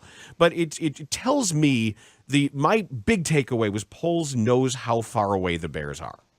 Well, there's a very small admission from him too that almost kind of got overlooked on Friday night, I thought, where he talked about this and he said in there, he goes, I know that we're not going to be able to fix everything in 1 year. And we all know that, but just to hear the GM actually say it out loud was refreshing too. And so he gets it. But a lot of the times when there's depth at one position, you can take advantage of that by taking a different position by guys that fall to you. Okay, to me, Kyler Gordon and Jaquan Brisker are both defensive backs that were worthy of going in the first round. But the Bears benefited from this run on wide receivers, from a team like the Packers trading up then in the second round to grab another wide receiver that maybe the Bears were interested in, maybe they weren't, in Christian Watson. But the point is, patience can pay off in the draft. You heard Ryan Poles talk about this on Saturday night too, and he goes, yeah, we could have traded back, but why would we just let a player who, in our evaluation, we believe can be a starter and be a potential all-pro, why would we let that player go? Because to your point, Dan, they have so many needs. I feel like cornerback is one of their biggest needs because they not only have one starting cornerback position open right now, they have two because the slot cornerback spot has not been filled either. So that was a huge position of need, and they filled it right away with Kyler Gordon.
Any day. I got Justin Fields throwing over 25 touchdowns. That's the minimum. I got Valens Jones being Rookie of the Year. I'm willing to bet a sausage and cheese package against you guys. The Bears go 10-7. Well, that's convincing. A sausage and cheese package. So now you're putting yourself out there. I love the optimism. Nothing like legal weed, man. Go ahead, have at it. 10-7 because hungry bad players are better than really talented expensive players or something. You know what I like? I like really talented expensive players who are also hungry and play that way. You find those too. That's what the guys are stepping on your neck on Super Bowl Sunday and get the confetti shower. But hey, some of us are always hungry. Maybe we're just wrong about this Bears team that's ready to explode and take the 2022 NFL season by storm. What are we at, 98 days, 97 days until the start of the season on the big Mike Florio countdown calendar where he peels off a motivational slogan from his calendar each day. Jalen Johnson is going to be an important player for these Chicago Bears, and he was on the Jim Rome show. I kind of find it interesting that he was on the Jim Rome show. I don't know, why would a guy making $25 million a year doing syndicated radio say, hey, I have to talk to a Bears current second string cornerback? But he did, and it was cool. And maybe he's a West Coast guy, and it's just he wanted to do it. Maybe there's a previous relationship there. But he was on that show. And one thing that Jalen Johnson discussed were his early impressions so far of head coach Matt Eberflus. Definitely hard-nosed, flying around to the ball. Definitely a different culture that he's definitely implementing, really trying to drill into our heads, really of how we want to play this style of football, really attacking, really playing hard, wrecking out the ball, trying to cause a lot of turnovers. And that's what the Colts had did really good over these last couple of years, as the defense really turning that ball over. So I definitely think and get that vibe that we're definitely going to be attacking and making a lot of turnovers and causing a lot of havoc. Wonder if they bring back the turnover bucket. Remember the bucket? There was a basket, and it was a bucket, and then they changed it, and they had it, and it was like a turnover bin, and they were all excited about it, and then they didn't get any turnovers, and then the bucket went away. Because I prefer they bring back the Steve-O. There was the bucket. I know everybody's got to do something, the turnover chain. How about the Blue Jays home run jacket? You see that Here thing? for that. Did you see that thing? And what were they throwing on? Like they're throwing something on the guy. They're throwing stuff at him. They throw the food at you.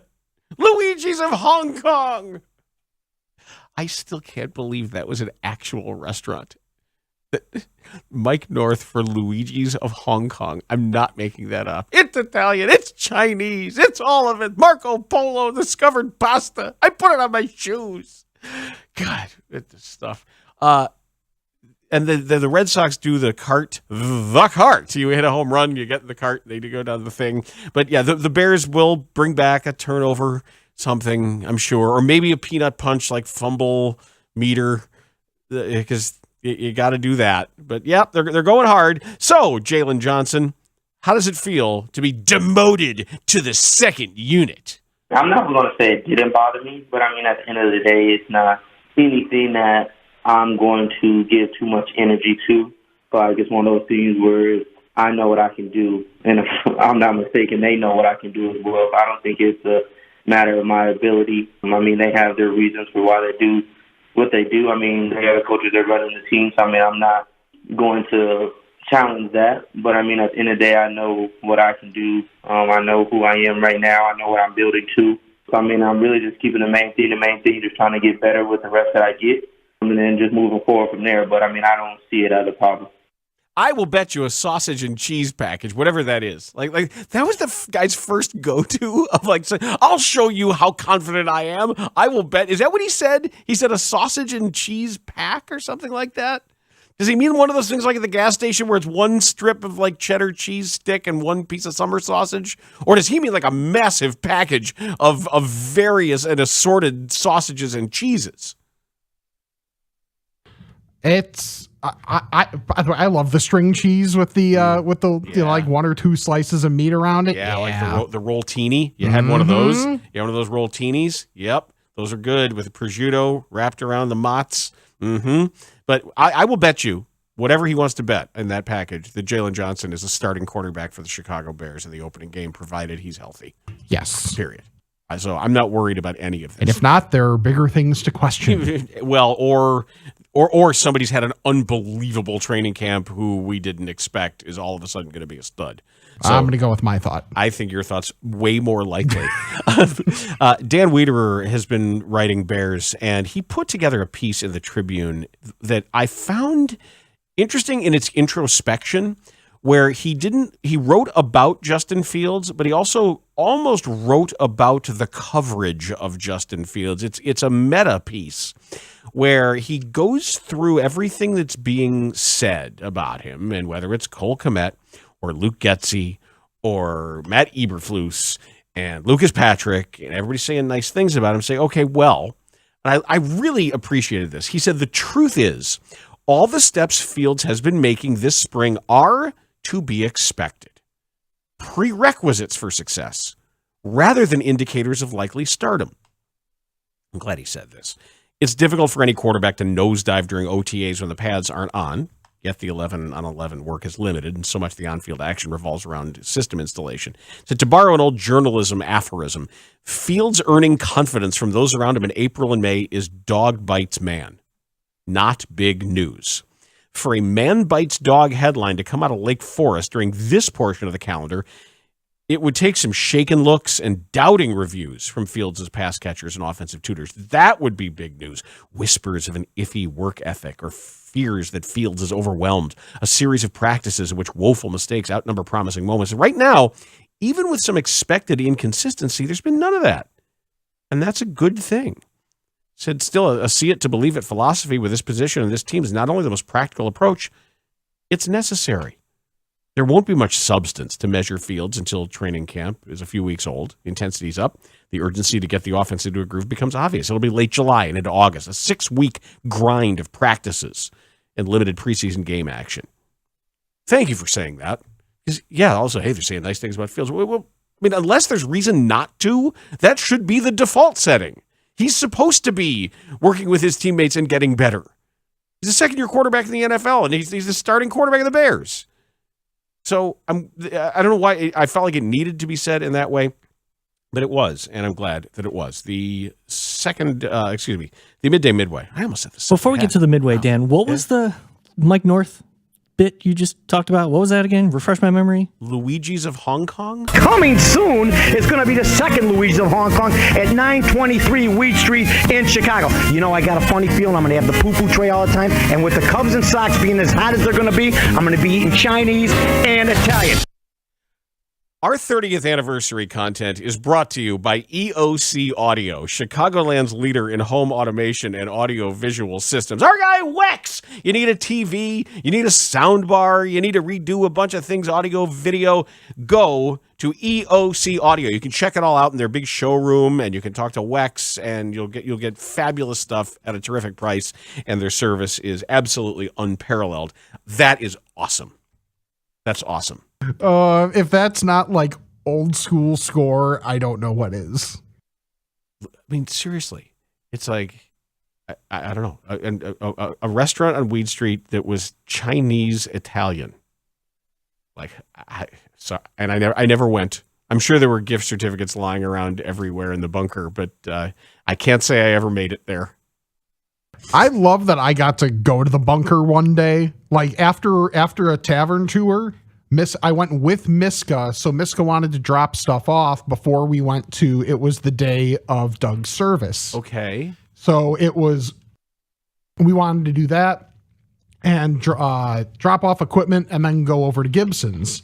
Okay, so you got to actually see the submarine aspect. Like, people don't understand how thin the hallways are. Oh yeah, yeah. Like the room the producers were in, and like thinking about some of the guys that were producers then, I'm like, boy, there's some logistical issues here and everything that had to go on in that room. And then even like, it was almost eerie seeing the city's burning room for like CBS TV of like it's ready to go, one camera, 2 earpieces, like in case of emergency, here's where you go. We have that set up corporately for if there is, God forbid, stuff going on to stay on the air. That's where we would go. It was fascinating to see, but like that room specifically was also like eerie as hell. Right, 'cause you're wondering how bad would it have to get for people to be broadcasting here? Right. Yeah, it is. I agree. It's scary. The midday midway is next.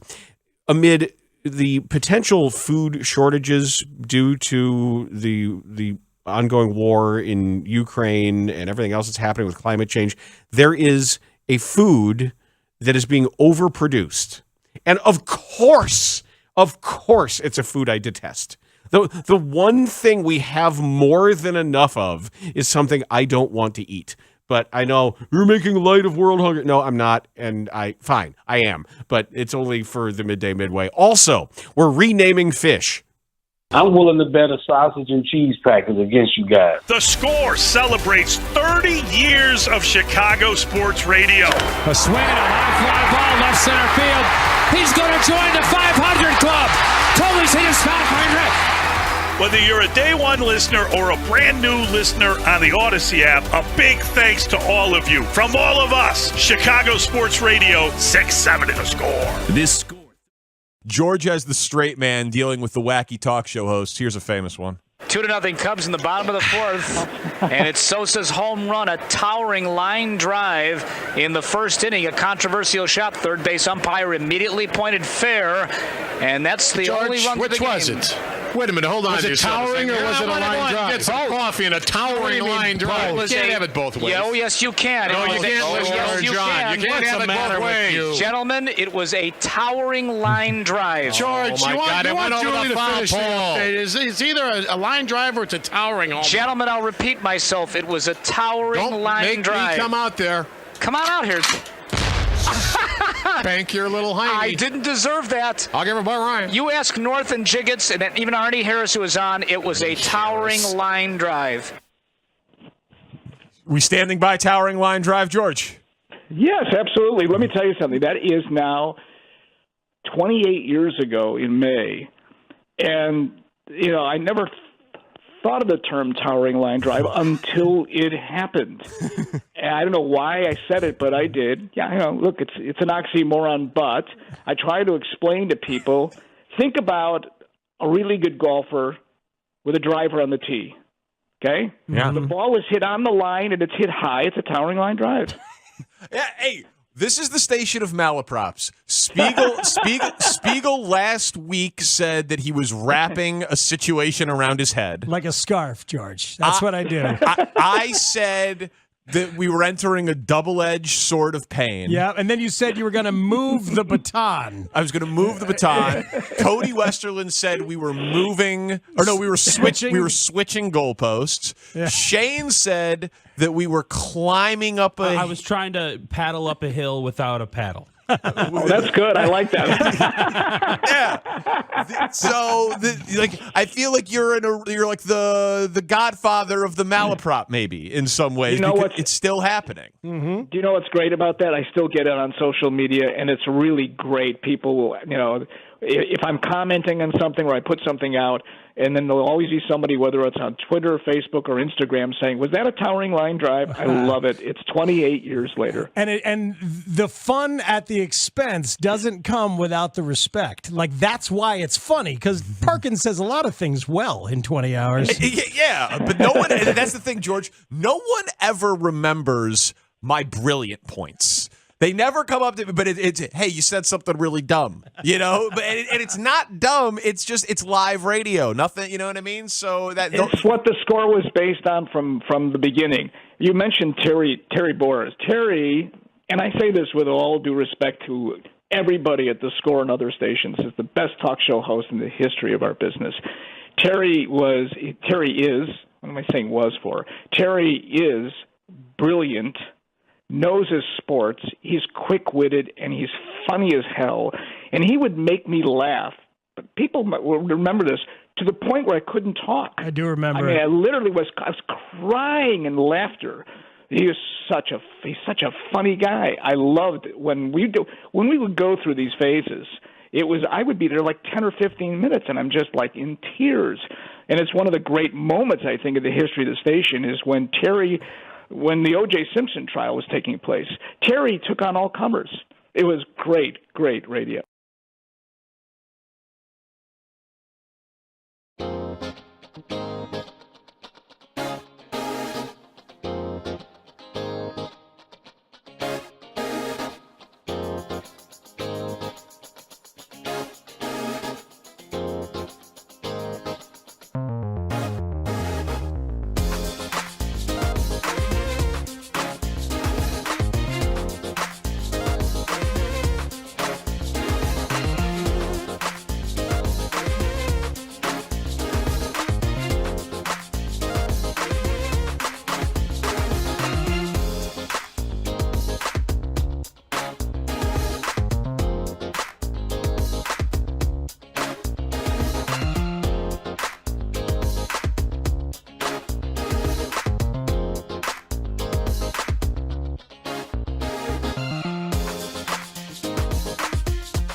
You guys gotta meet me halfway out there. So real, you can almost feel it. The Midday Midway with Dan Bernstein on 670 The Score.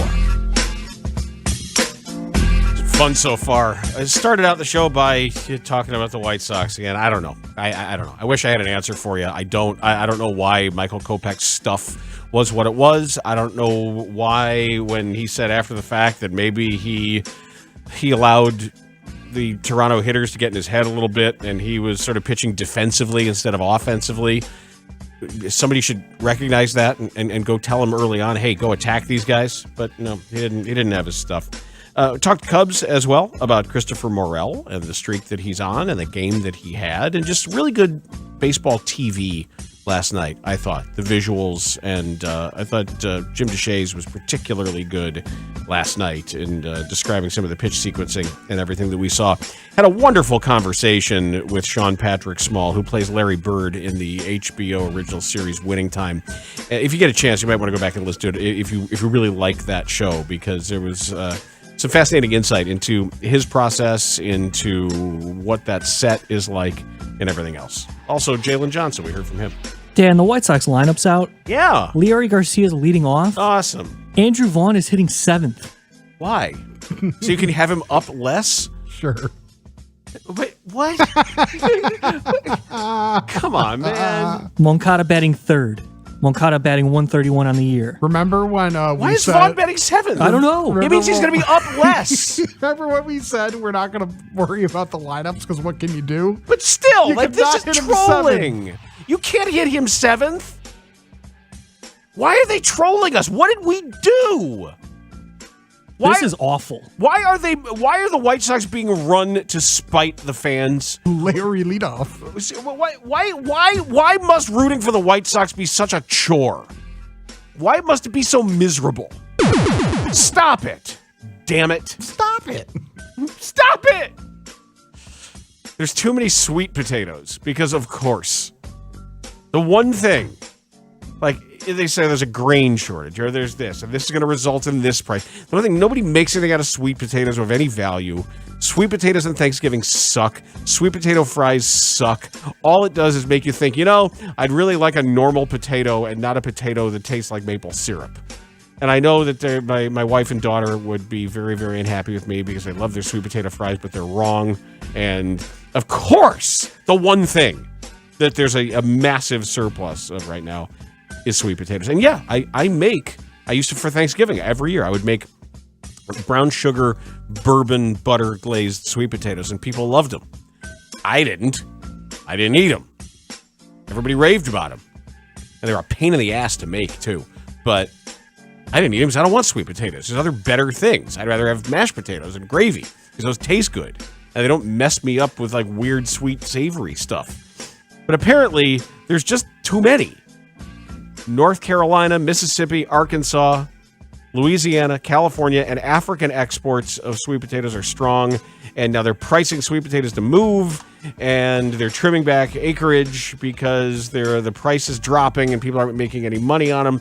But why is it? This is the world we live in. Andrew Vaughn bats 7th, Larry Garcia leads off, and the one thing of which we have a surplus is a food that sucks. Go White Sox. They're renaming the Asian carp. And this is for a couple of reasons here. The carp. Including the carp.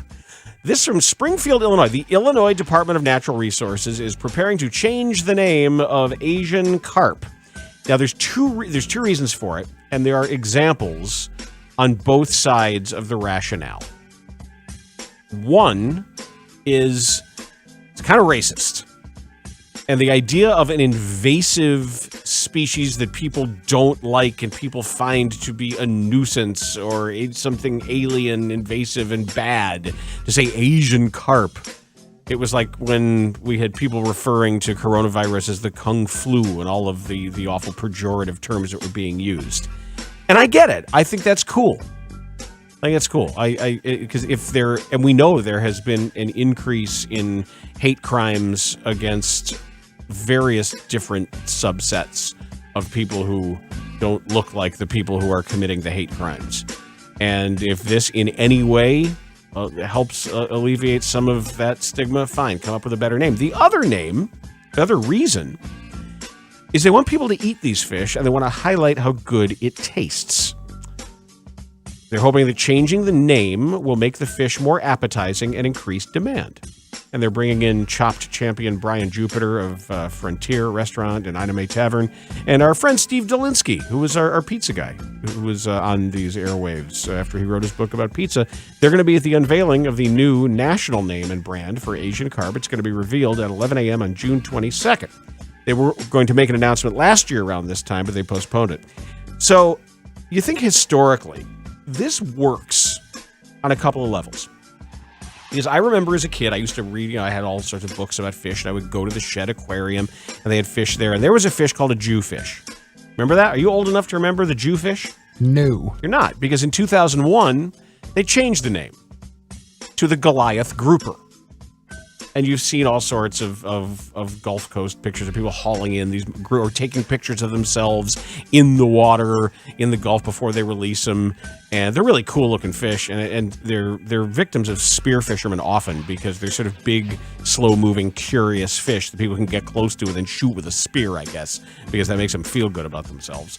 But they used to be called a Jewfish, and it was actually for pretty anti-Semitic reasons. And at some point, someone said, maybe we shouldn't call this that anymore. And they said, all right. And they changed the name to Goliath Grouper. So the Guardians. They changed it to the Cleveland Guardians and the Commanders, the Commander Fish. So the other reason why you change a name is so you can sell something that was previously a catch that got caught in your nets. And you think, well, this fish is absolutely hideous to look at, but it actually has a delectable white flesh that maybe we can sell. There was once a fish called the Patagonian toothfish. And if you look up Patagonian toothfish, you're going to see something that is pretty damn ugly. But the Patagonian toothfish was renamed the Chilean sea bass. It's not a sea bass. It's just called that. Because they realize if we call it Chilean sea bass and we sell at $18 a pound these big hunks of meat for this fish that happened to be getting caught in our nets that we were throwing away, all of a sudden, guess what? We've got another crop to sell. And it's possible. I have not tried what is now called Asian carp, but what are they going to name it to make it sound delectable?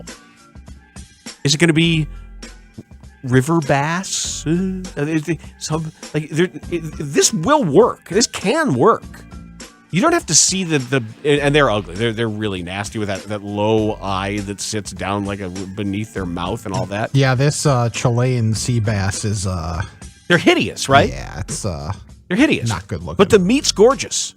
By the time you actually get the meat filleted, it's bright white, and it happened to get popular at the same time chef-driven, sauce-driven cuisine was becoming popular, and it gave you a relatively bland, flaky, meaty fish that wasn't halibut, because your margins to catch a halibut, when you have to be in Alaska, dropping a chain to the bottom of the ocean, hauling these things up, and then shooting them with a .357 Magnum before you can get them on the boat. So that's why they would do it? There's a lot of work that goes into it for the halibut, and they found that this was a perfectly tasty meat that people would pay for. So let's crowdsource it. What's it going to be? What are they going to call what we now know as Asian carp in these Illinois waterways? Happy, fun, tasty fish? So definitely not a carp. Tastes better than carp fish? I'm genuinely curious. Midwest river bass? Well, I would say, do you have to follow the format of geographic location with different type of fish? I don't know. I don't know if you do it like a Mad Lib or river perch, because we know the term perch is used really widely too, because if you go into a diner somewhere at 4 a.m. and ask for a perch dinner, you're not getting yellow perch. It's quote unquote ocean perch, or it's orange roughy, or many of these places. It could be haddock. It could be anything. Well, he's a morning show host and third in the mid-market range. Orange Roughy. Yeah. If you're talking about getting a fried perch dinner, it's one thing if you're in Saugatuck and you get a nice, you can tell if it's real, actual lake perch or not, and it does make a big difference. But maybe it'll be that. But whatever it is, I wish them luck because they are a scourge, and if they taste good and it gives more people something, some source of low-fat protein, high in whatever it's got to be high in, let's go for it. I'm there. That is the Midway. Next up, we are going to give you as complete and detailed a preview of the NBA Finals as we can with our Odyssey NBA insider, Ryan McDonough. It's the Warriors, it's the Celtics. It starts tonight, and we'll talk about it next on The Score. This is where the Cubs play. Swinging a drive. Deep left field. It's got a chance. Gone. Welcome to the Chicago Cubs. Christopher Morel. What a moment. Now let's talk about the 100-point night, because you've done a whole book on this. How did it come to pass that Wilt would score 100 points in one game? Well, Wilt averaged 50 points a game that season. These are comic book superhero numbers, right? 50 points a game. 50.4 was the exact number. So 43 times that season, he scored more than 50 points in a game. So in Hershey, he's playing the last place New York Knicks.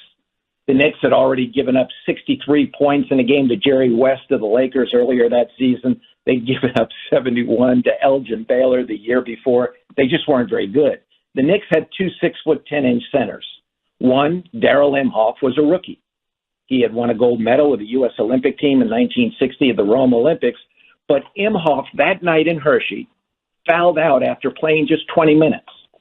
Now, the other 6'10" center wasn't going to help much because he wasn't even in the arena. He was 13 miles away at the Hotel Penn Harris in Harrisburg, the state capital, vomiting because of a late-night bender the night before. So Phil Jordan, he's not going to be a factor. That means for 28 of the 48 minutes that night in Hershey, the tallest player the Knicks had to defend Wilt was a 6'8" rookie, Cleveland Buckner, who was kind of built like a flagpole, didn't have much weight on him.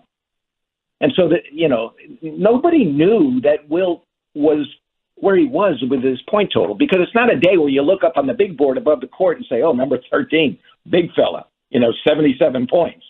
They didn't have those then. They just had an old metallic scoreboard used for the Hershey Bears hockey team. But when there's 7.5 minutes to play, Wilt scores and he's fouled. And Harvey Pollack, the statistician for the Philadelphia Warriors, Wilt's team, gives Dave Zinkoff, the PA announcer, a sheet of paper that says Wilt has just broken his own scoring record. So at that point, Zinkoff announced it. Ladies and gentlemen, a new scoring record has been created by Wilt Chamberlain. He has 79 points. And then he makes those two free throws, so now he's got 81. And at that moment, everybody suddenly has context, and everything becomes intensified. For Wilt's Warriors, it's a sense of curiosity that's intensified. Can the big fella actually do this? His high had been 78 points in a triple overtime game earlier that season. For the Knicks, the poor last place Knicks, it's their sense of dread, Laurence, that intensifies. They're thinking, if this guy scores 100 points, people are going to be talking about this in 60 years. So this game wasn't televised, right? There was no television at all on this? No TV at all, and there were just none of the New York sports writers came down. It was game 75 out of 80. So the Warriors were too far behind Red Auerbach and Bill Russell Celtics to catch them. The Knicks were going to finish last, so it was just playing out the string. And it was Wilt muscling up. You see, Wilt muscled up when he wanted to. You're not going to score 100 points without an ego. You have to not only want to do it, you have to, on a deeper level, need to do it. And this was Wilt bending not just a team, but an entire sport to his will in Hershey. Did his teammates want him to get, did they actively help him get the 100 points? Well, the answer is yes, particularly in the last 7.5 minutes when the game became kind of a joke, because what happened is the Knicks start running a weave. They're stalling. they're 20 points behind and they're stalling because they don't want Wilt to get the ball and score. And the Warriors counter by putting in some reserves to foul the Knicks quickly to get the ball back to Wilt.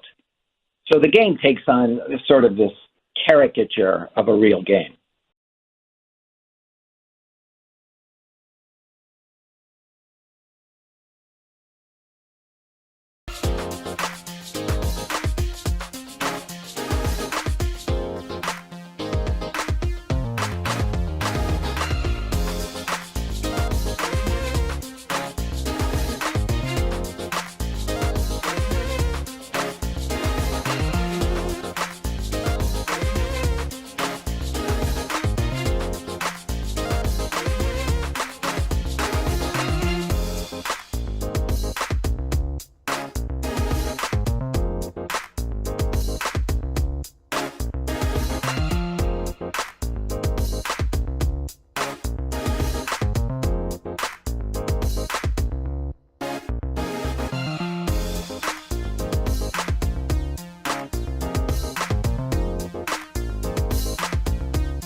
By Lakeside Bank. Bank with power at Lakeside Bank. Lakeside Bank, it's about time. The Dan Bernstein Show, 9 a.m. to noon on Sports Radio 670 The Score. Got to imagine your rooting interest is with your guy, Al. 16 years and he makes the finals. Oh, man, so proud of him. I texted with him yesterday, and couldn't be more proud of him. What a competitor. For him to, reach the NBA finals and feel healthy and kicking ass the way that he's kicking ass, we couldn't be more proud of him, though. So, this is going to be a really interesting finals. I've been watching all the games, and we've been watching some really good basketball. So what a finals is supposed to look like. Be a fun matchup. That was Joakim Noah, who was on the Parkins and Spiegel show talking about his guy. Hard to believe that Joakim Noah and Al Horford were college classmates at Florida. And there is Horford, and yet his latest reinvention, doing unbelievable stuff out there. And we were reading his stat comps the other day. It was just so cool to see some of these similarity scores between Al Horford and some of the toughest big men who've ever played the game. Joining the show now is Odyssey NBA insider Ryan McDonough. Insider calls are brought to you by BetQL. Bet smarter on Boston versus Golden State with expert picks, spread analysis, betting trends, and more. Download the BetQL app or visit BetQL.com today. Ryan's on Twitter at McDNBA, and he's on the Score Hotline, presented by Circa Resort and Casino in Las Vegas, home of the world's largest sportsbook. Ryan, good to talk again. How are you? Hey, good morning, Dan. I'm doing great, and it's always good to be on with you. Appreciate it. I look at this, and I think that this might just be the perfect kind of opponent to bring out maybe the absolute best in this iteration of the Golden State Warriors. I am not a gambler, but were I would say Warriors in 6, but I am also looking forward to a really entertaining series. How does it shape up for you?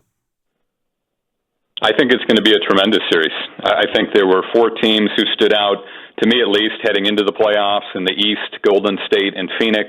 In the West, and then in the East, Boston and Milwaukee. And the Celtics, Bucks winner, I thought would play for the title.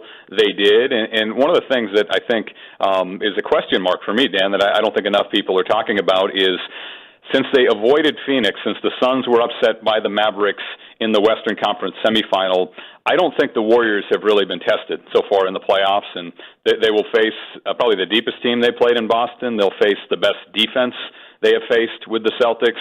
Now, Golden State certainly has the experience advantage in every way, starting with Steve Kerr on the sideline and then extending to their players who have 100-plus games of finals experience. Boston has zero. The Celtics don't have one guy on the roster who's been in a finals game, so I'll be fascinated to see how it shakes out, but I think anybody saying this is going to be lopsided or the Warriors are going to romp the Celtics, they're not watching the same thing I'm watching, because I think this is going to be a tremendous series. When the Celtics flipped the switch this year and that defense became sensational, and I haven't looked at all the numbers, but when they clamped down on opponents and made it part of their identity, what did they start doing and what have they kept doing? A really good question. I think a few different things. Early in the year, there were some injuries and players in and out of the lineup due to COVID. Jaylen Brown missed some time. Jason Tatum missed some time. Smart missed some time. And then I think getting all those guys healthy, combined with reintegrating Al Horford, who has obviously been with the organization and had success before, but then bounced around between Philadelphia, where he wasn't a good fit, and then OKC, where they weren't trying to win.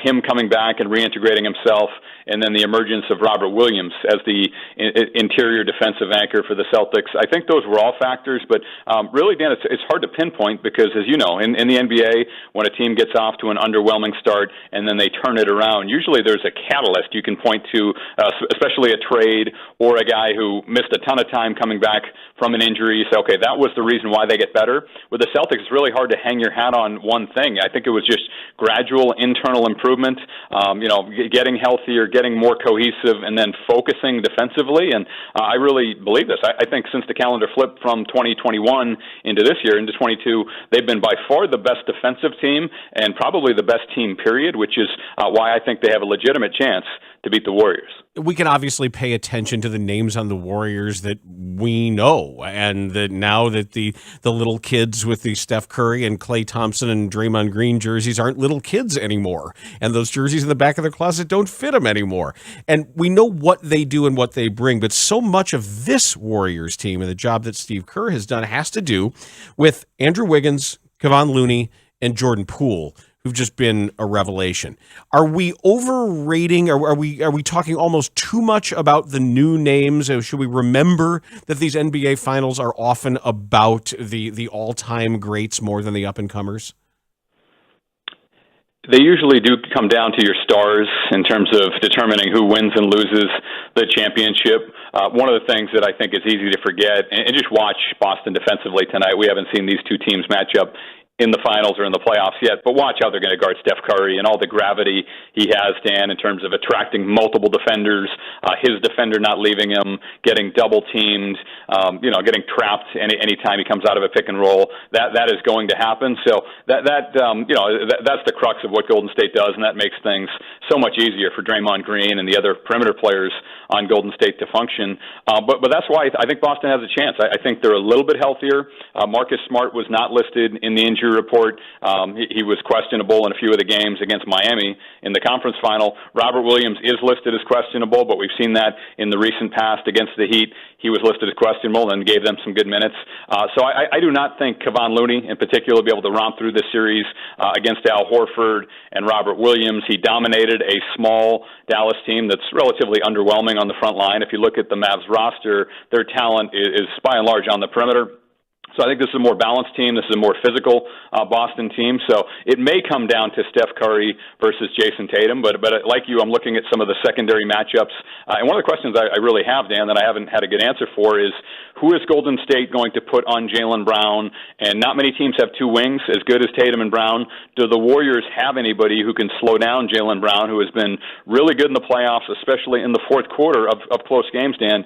He has been excellent when you look at his numbers and look at his impact on Celtics winning. First game actions and first game strategy in a playoff series is always interesting to me because there's no secrets. It's basketball. You're not going to put something in that you haven't done before. And that whole feeling out process of, okay, we know you're going to do this, and if you do this, we're going to do this, where some coaches may say, all right, let's skip that part of the dance and maybe we're going to show this adjustment before they make us show it, and we can get a couple of baskets off it, maybe learn something about it. In football, they talk about scripting the first 15 plays, and that's become this the whole Bill Walsh idea of, we know what we're going to do in the first 15. You're going to tell us how you're going to defend them, and then we can get into the everything else. What's the equivalent of that in an NBA playoff series? That's a great question, and I think the thing I'm more concentrated on than any other, as far as how we can read that tonight, is this is a very young Celtics team. They have not been on this stage before. Golden State's been here a number of times with their 6 finals in 8 years. So if Boston comes out super aggressive and pumped up, which I imagine they will be in Game 1 of the NBA Finals, does Golden State take advantage of that and start going with their backdoor action and their slip action? We've seen Golden State do that. That's one of the adjustments that Dallas had to make and struggled with making defensively, Dan, is the first 2 opponents for the Dallas Mavericks, the Utah Jazz and Phoenix Suns, were heavy pick-and-roll teams, and what that let the Mavs do was blitz, pick and rolls, double the ball handler, get the ball out of their hands, and be really aggressive with their traps, getting a lot of steals and deflections. The Mavs weren't able to do that as effectively against the Warriors, because if you have Steph Curry on your roster, you've seen that defense a million times, and you have counters for it. So that's what I'm looking at. If Boston comes out super aggressive and start overplaying the perimeter guys for Golden State to try to not let the Warriors get going from 3, is Golden State able to effectively go backdoor? They have great cutters. Draymond in particular is a master at making those backdoor passes. That's something I'm looking at. I think so. That makes it tough for the Celtics because you have to be aggressive. You have to limit shooters. You don't want to foul because Golden State has such great shooters. You don't want to put those guys in the free throw line. But if you're too aggressive, you can foul or get backdoored, and if you're not aggressive enough, Golden State gets rolling from 3, especially at home. That's kind of what I have my eye on early in the series, especially in Game 1 tonight, Dan. How do the Celtics counter all that and handle all those options that Golden State has? I'm interested to see also, Ryan, the size of the perimeter of the offense that each is going to run, depending on if they think they can win with speed and spacing. And are we going to open everything up to make the angles a little bit longer, or give a ball handler a little bit more room to sort of walk into a matchup where the Celtics might be better served compressing everything and having something over a bit of a shorter area, where that sort of battle, to me, watching the expansion and contraction of the respective offenses, I think is going to be an interesting decision for the coaches. I think the whole series is going to be a battle of tempo and physicality. If the game is slower and more physical, that, in my opinion, clearly benefits the Boston Celtics. If you look at their starters across the board, Dan, in the backcourt, Marcus Smart, on the wing, Jaylen Brown, Jason Tatum, and in the front court, if they go with their normal alignment, it's either Al Horford and Robert Williams, maybe Grant Williams in place of Robert Williams. All of those guys are physical guys. They're strong dudes. They're well put together. They are tough and rugged. In Miami, and we all know the Miami Heat reputation for physicality and toughness. When they matched up on the court against this Celtics team in the Eastern Conference Final, they looked little and underwhelming physically against this Boston crew. So that's how Boston wants to play it. For Golden State, it's a symphony. It's a ballet. They want to play up and down. They want to play speedball, where the ball is flying around, players are flying around. It's the prettiest offense in the league to watch, with all their movement and cutting and shooting. So that's the battle, and that's whoever I think is able to dictate that will win the series. A lot of it obviously does come down to how the officials are going to call the games. Are they going to call it tight? If they call it tight, that benefits Golden State. If they let them play and the game is more physical, that benefits Boston. But it'll be a fascinating contrast. I do think this series sets up for the Warriors to win Game 1 tonight, Dan. I think this travel for the Celtics and the path they've had to take to get here, combined with them being a little nicked up and also young, I think points in the direction of the Warriors tonight in Game 1. I like what you said, too, about some of that the backdoor action and some of the back cutting that Golden State can do when you're so concerned about the guy standing in front of you, and then you turn around and you're like, oh, yeah, that guy, great. Especially when it happens late in a shot clock for a proud defense where you have multiple helps and recoveries and you do everything right. All it takes is one guy turning his head, one guy just not quite getting it, and how demoralizing that can be, especially in that building with that crowd, and how the energy can feed on itself. And all of a sudden, you were looking up and you're down 3, and next thing you're down 12, and you just burned through a couple of timeouts. So some of the body language, like you say, from a team that hasn't been there before, about understanding that with every next possession, it might be 4 helps and recoveries, but that Golden State can still cut you to ribbons in all of those 24 seconds. I've been there, Dan. I was GM of the Phoenix Suns from 2013 to 2018 during the height of this great Warriors run. And now this was in the old building in Oracle Arena, which is across the bay in Oakland. Their new building is in San Francisco. But it is demoralizing. And the thing that they can do faster than any team I've ever seen in the NBA is knock you out of a game that you were right there. As you mentioned, it's a tie game. You're down 3, you're down 5. It's back and forth. And then all of a sudden they hit you with a run with a couple threes, and the crowd starts going nuts, and it's a double-digit deficit, and the coach calls timeout, and the players are walking back to the bench wondering what happened. That's what the Warriors are able to do. So you're absolutely right. One great quote to emphasize your point is when Doc Rivers was head coach of the Clippers, they were playing the Warriors in the playoffs, and he asked his players at halftime, how are they beating us? What are they doing? And the guys in his roster said, well, it's the threes. We have to take away the threes. And Doc Rivers held up the box score, Dan, and said, no, we're even from the three-point line, guys. It's all the back cuts. It's all the dunks and layups. We are so worried about the threes. They are backdooring us to death, getting baskets right at the rim, those easy shots.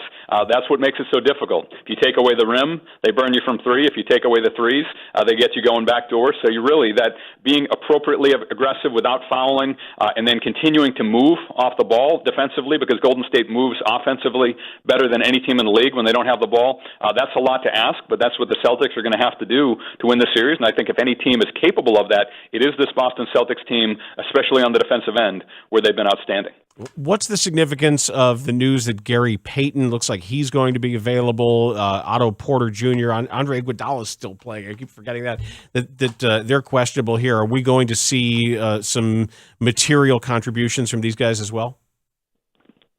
I wouldn't count on Iguodala. He's had a great career, but at 38 years old, he's not the same player. Even if he does play, I'm not sure how much he'll be able to give Golden State against this Boston team. I think Otto Porter Jr. is a big one because one of the reasons that I'm picking Boston, I'm picking the Celtics to win this series in 7 games. One of the reasons for that, Dan, is I don't know who is going to guard Jaylen Brown. I'm guessing it's going to be Klay Thompson, who has come back relatively nicely from an injury, but is not the same player physically he once was at this point. Who is going to guard Jaylen Brown for Golden State? I think Porter will get some of those assignments, but he was in and out of the last series against Dallas. But certainly, I think the depth for the Warriors will help if they can get Payton back, and if they can get Porter back healthy for all 7 games, that certainly benefits them. But again, I'm going to go with an upset. I'm going to go with the Celtics. I think they've been the best team in the league over the last 4 or 5 months, and I think a lot of people are getting a little bit thrown off by the easy path Golden State had to get here, and Boston's path has been very difficult. They are battle-tested, so I'm going to pick the Celtics in 7 in an upset. Before we let you go, what is the latest you're hearing about Zach LaVine and his dalliance with open free agency here, despite so many people believing that we're just watching a process of inevitability that will lead him back to the best contract he can get with the Bulls? Yeah, I think a lot of it is leverage play. I mean, Zach is young. He's talented. He is an unrestricted free agent, meaning the Bulls do not have matching rights. He is free to sign with any team in the league. The issue, if you're Zach LaVine or his representatives, is the market is relatively limited outside of Chicago financially. Dan, I mean, look at the teams with cap space: Portland, Detroit, Orlando. Those are the only teams that I'm projecting to have more than $20 million at this point. Other teams could create more if they wanted to. A lot of that depends on who they guarantee and who they trade or waive. But those are not marquee teams and marquee markets. I think Zach personally is in a much better situation in Chicago, re-signing with the Bulls. Will he use other teams to leverage it? I imagine he will. Maybe they'll explore some sign and trade possibilities, but I am projecting that Zach LaVine re-signs with the Bulls. Keep in mind, they're the only team that can give him a 5-year deal. I have to pass along Mitch Rosen's best. He wanted me to say hi to you. So when your boss tells you to say something, you got to say it. Mitch is the best. You guys are in good hands there in Chicago and also in Milwaukee as well. Always appreciate it, Ryan. Thanks so much. Thanks, Dan. That is Ryan McDonough. Odyssey NBA Insider Calls are brought to us by BetQL. Bet smarter on Boston versus Golden State with expert picks, spread analysis, betting trends, and more. Download the BetQL app or visit BetQL.com today. There is a golf story that I have to get to because it's a huge thing right now. That we had talked about it, about what was going on with this upstart tour that is funded by the Saudi government and how they put Greg Norman at the front of it. There were a bunch of players that said they were interested, and Phil Mickelson said, oh, yeah, they're horrible. They killed journalists and all that, and they killed gay people, but hey, it's good money. And Phil has been a pariah since. And now, well, guess what? It is good money because apparently Dustin Johnson is going to get $125 million just to play in this tournament. And it is also being reported that others are soon to follow.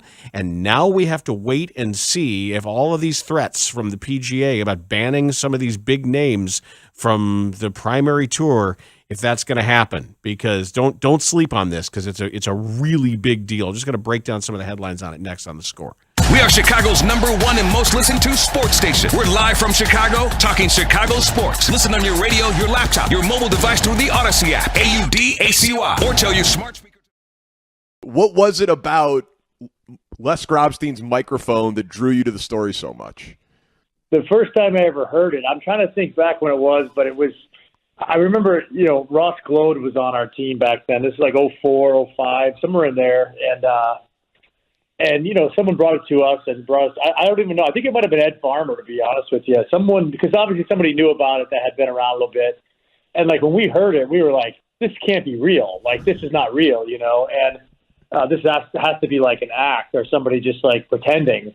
And, obviously we found out it wasn't. And it just became something. I mean, I've heard that. I mean, that year alone, I probably listened to it 1,000 times. And we would turn it on in the clubhouse, loudspeakers going, especially if things weren't going well, and, kind of feeling that frustration that you could tell Lee was feeling that day. Just when you get into those moments where you just know you're up against it, and you kind of, you just kind of hate everything and everyone, and you're kind of just in one of those ruts. So we would play it all the time, and then when I found out like the backstory with like Les and who recorded it, and then he would come in, and then it was like, yeah, and then he had the recorder, and like the recorder looked like it was from like, like not 83. It looked like it was like from like 43, it was like really old looking. So it just became kind of like, Les wasn't always around with us and all stuff. So when he came in, it was kind of a special occasion, and it was clearly the topic of conversation every single time I saw the man. It's so amazing because he loved telling stories, but there was probably no story he loved telling more than that. So the fact that you guys treated him like a celebrity or a big deal in that clubhouse, it must have meant the world to him. I mean, I guess he was just doing his job, but I mean, it really is like, to me, like, it's like the Zapruder film and like the JFK assassination. It's like, it's such a famous piece of like evidence that this really happened. So I was always asking him questions like, now tell me, like, where were you standing?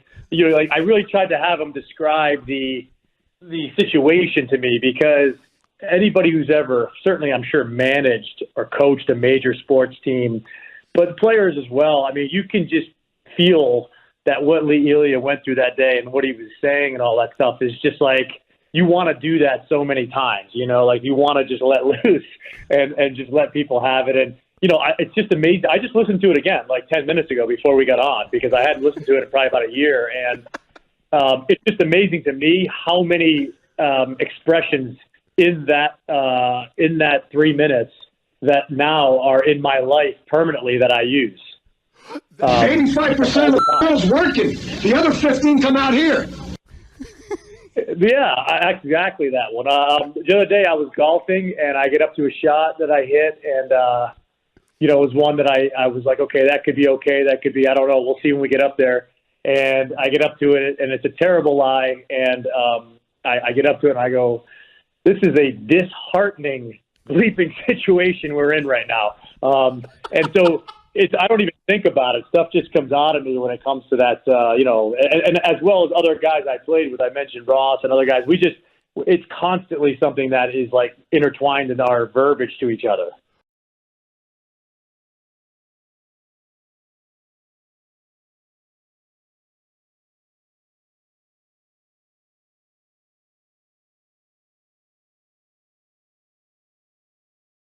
By the way, did you guys? I'm looking at. I don't usually look at Twitch, but it's up, and so I'm looking at it as it fires through. Yes, the answer is yes. Just because of our conversation yesterday, I am wearing my Target purchased Nirvana T-shirt today. Yes, underneath I love it. My second best hoodie. So I feel good about this today. Your second best. And how often do those rankings come out, and what are the criteria? Well, I had to say second best because yesterday I told you guys I was wearing my best hoodie, the blue fatigue from Target. Did you know that Dave has a command in Twitch?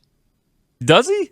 Yeah, I've you seen a can do couple. !Dave, and the Nightbot will reply with a witty reply automatically. Really?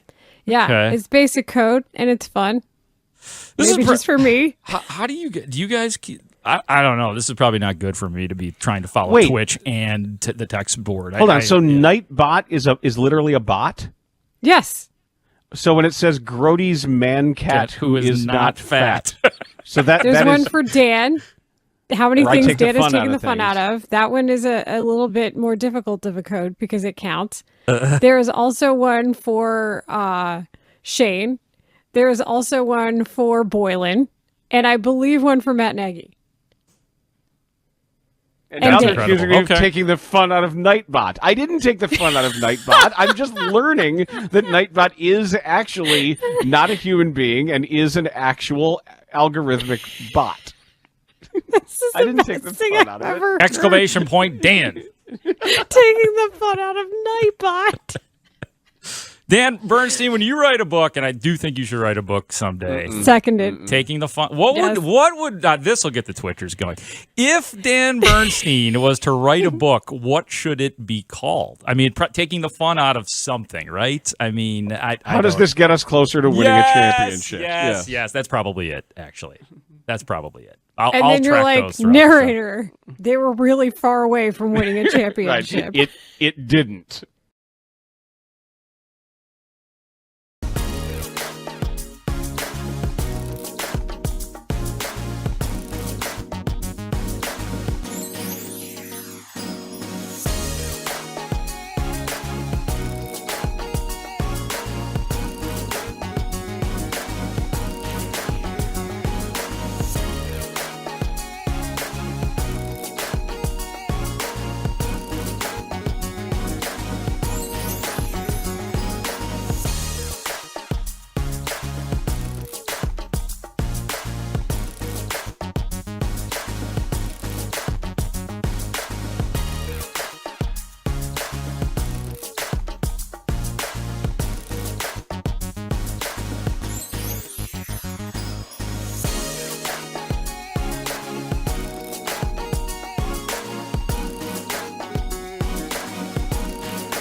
When this idea first surfaced, the idea that the Saudi government was going to put all of their blood money behind a competing tour to try to take down the PGA Tour and to try to sports wash everything that their regime has done, particularly the murder of journalist Jamal Khashoggi. And it was the excerpt from Alan Shipnuck's upcoming book of Phil Mickelson like, yeah, I'm gonna take that money. I mean, sure, there's some scary MFers, they kill people and all that, and they jailed people for being any sort of dissidents, but I mean, it's money. So he has been essentially shadow banned, I guess, for lack of a better term, or is choosing to not be a part of the recent PGA Tour, waiting to see if he's going to be involved with this tournament. But initially, everybody said, "Oh no, we're not going to be part of that."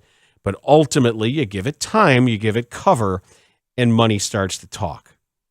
Dustin Johnson has made $74 million in tournament winnings in his career. Okay.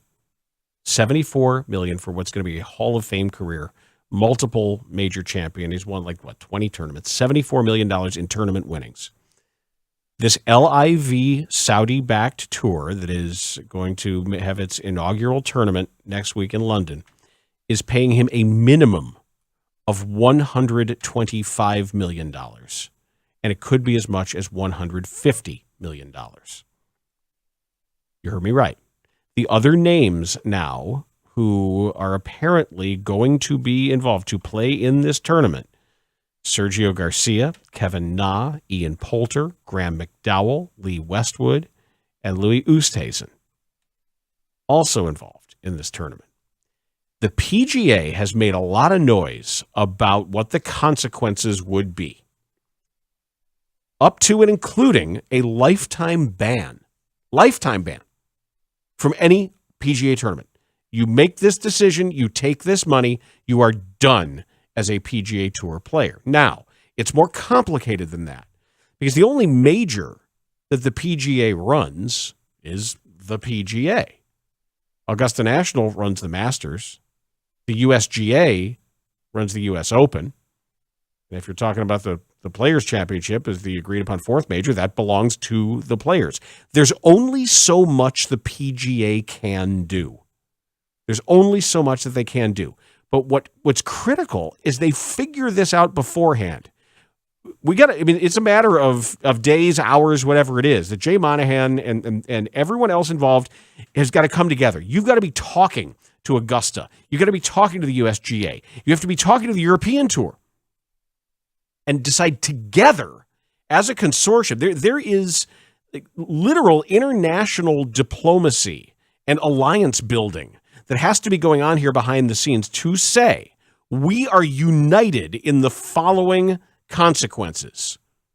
I'm loath to even call them penalties, because if somebody's going to cash in, tell that person, whether it's somebody on the back end of a career like Graham McDowell or Lee Westwood or Ian Poulter, one of these guys, or Sergio, or whether it's an up-and-comer who's maybe on just off the Corn Ferry Tour and thinking, look, I'm never going to be Scotty Scheffler, and this is going to pay me enough to set my family up for life for 2 tournaments or 3 tournaments.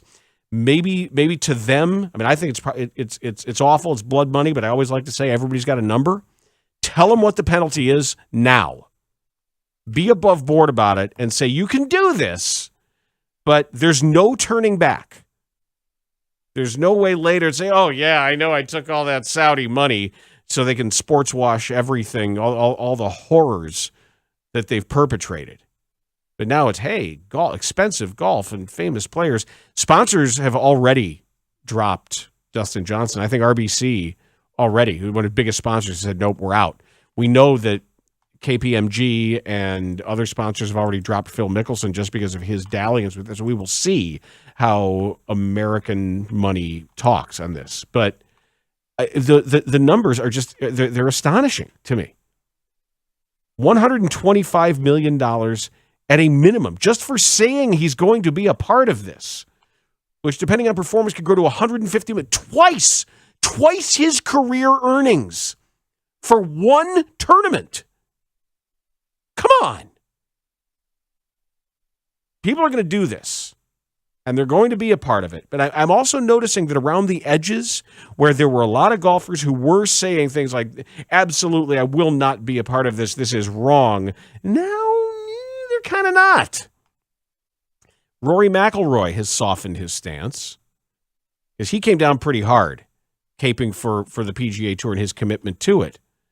But now he's saying, I'm indifferent is the way I describe it. A couple surprises in there. He said, I don't think the PGA should drop the hammer. Look, they're well within their rights to enforce the rules and regulations. It's going to be an argument about what they are. I have some very close friends that are playing at this event in London.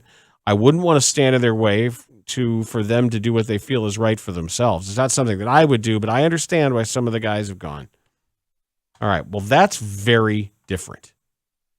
Very, very different, because they were, and even Dustin Johnson himself early on said that I'm not going to do this and that I'm not interested in this. I'm committed to the PGA Tour. And then they're like, oh, okay, how about $125 million? Well, I'll put Mr. Johnson on the phone.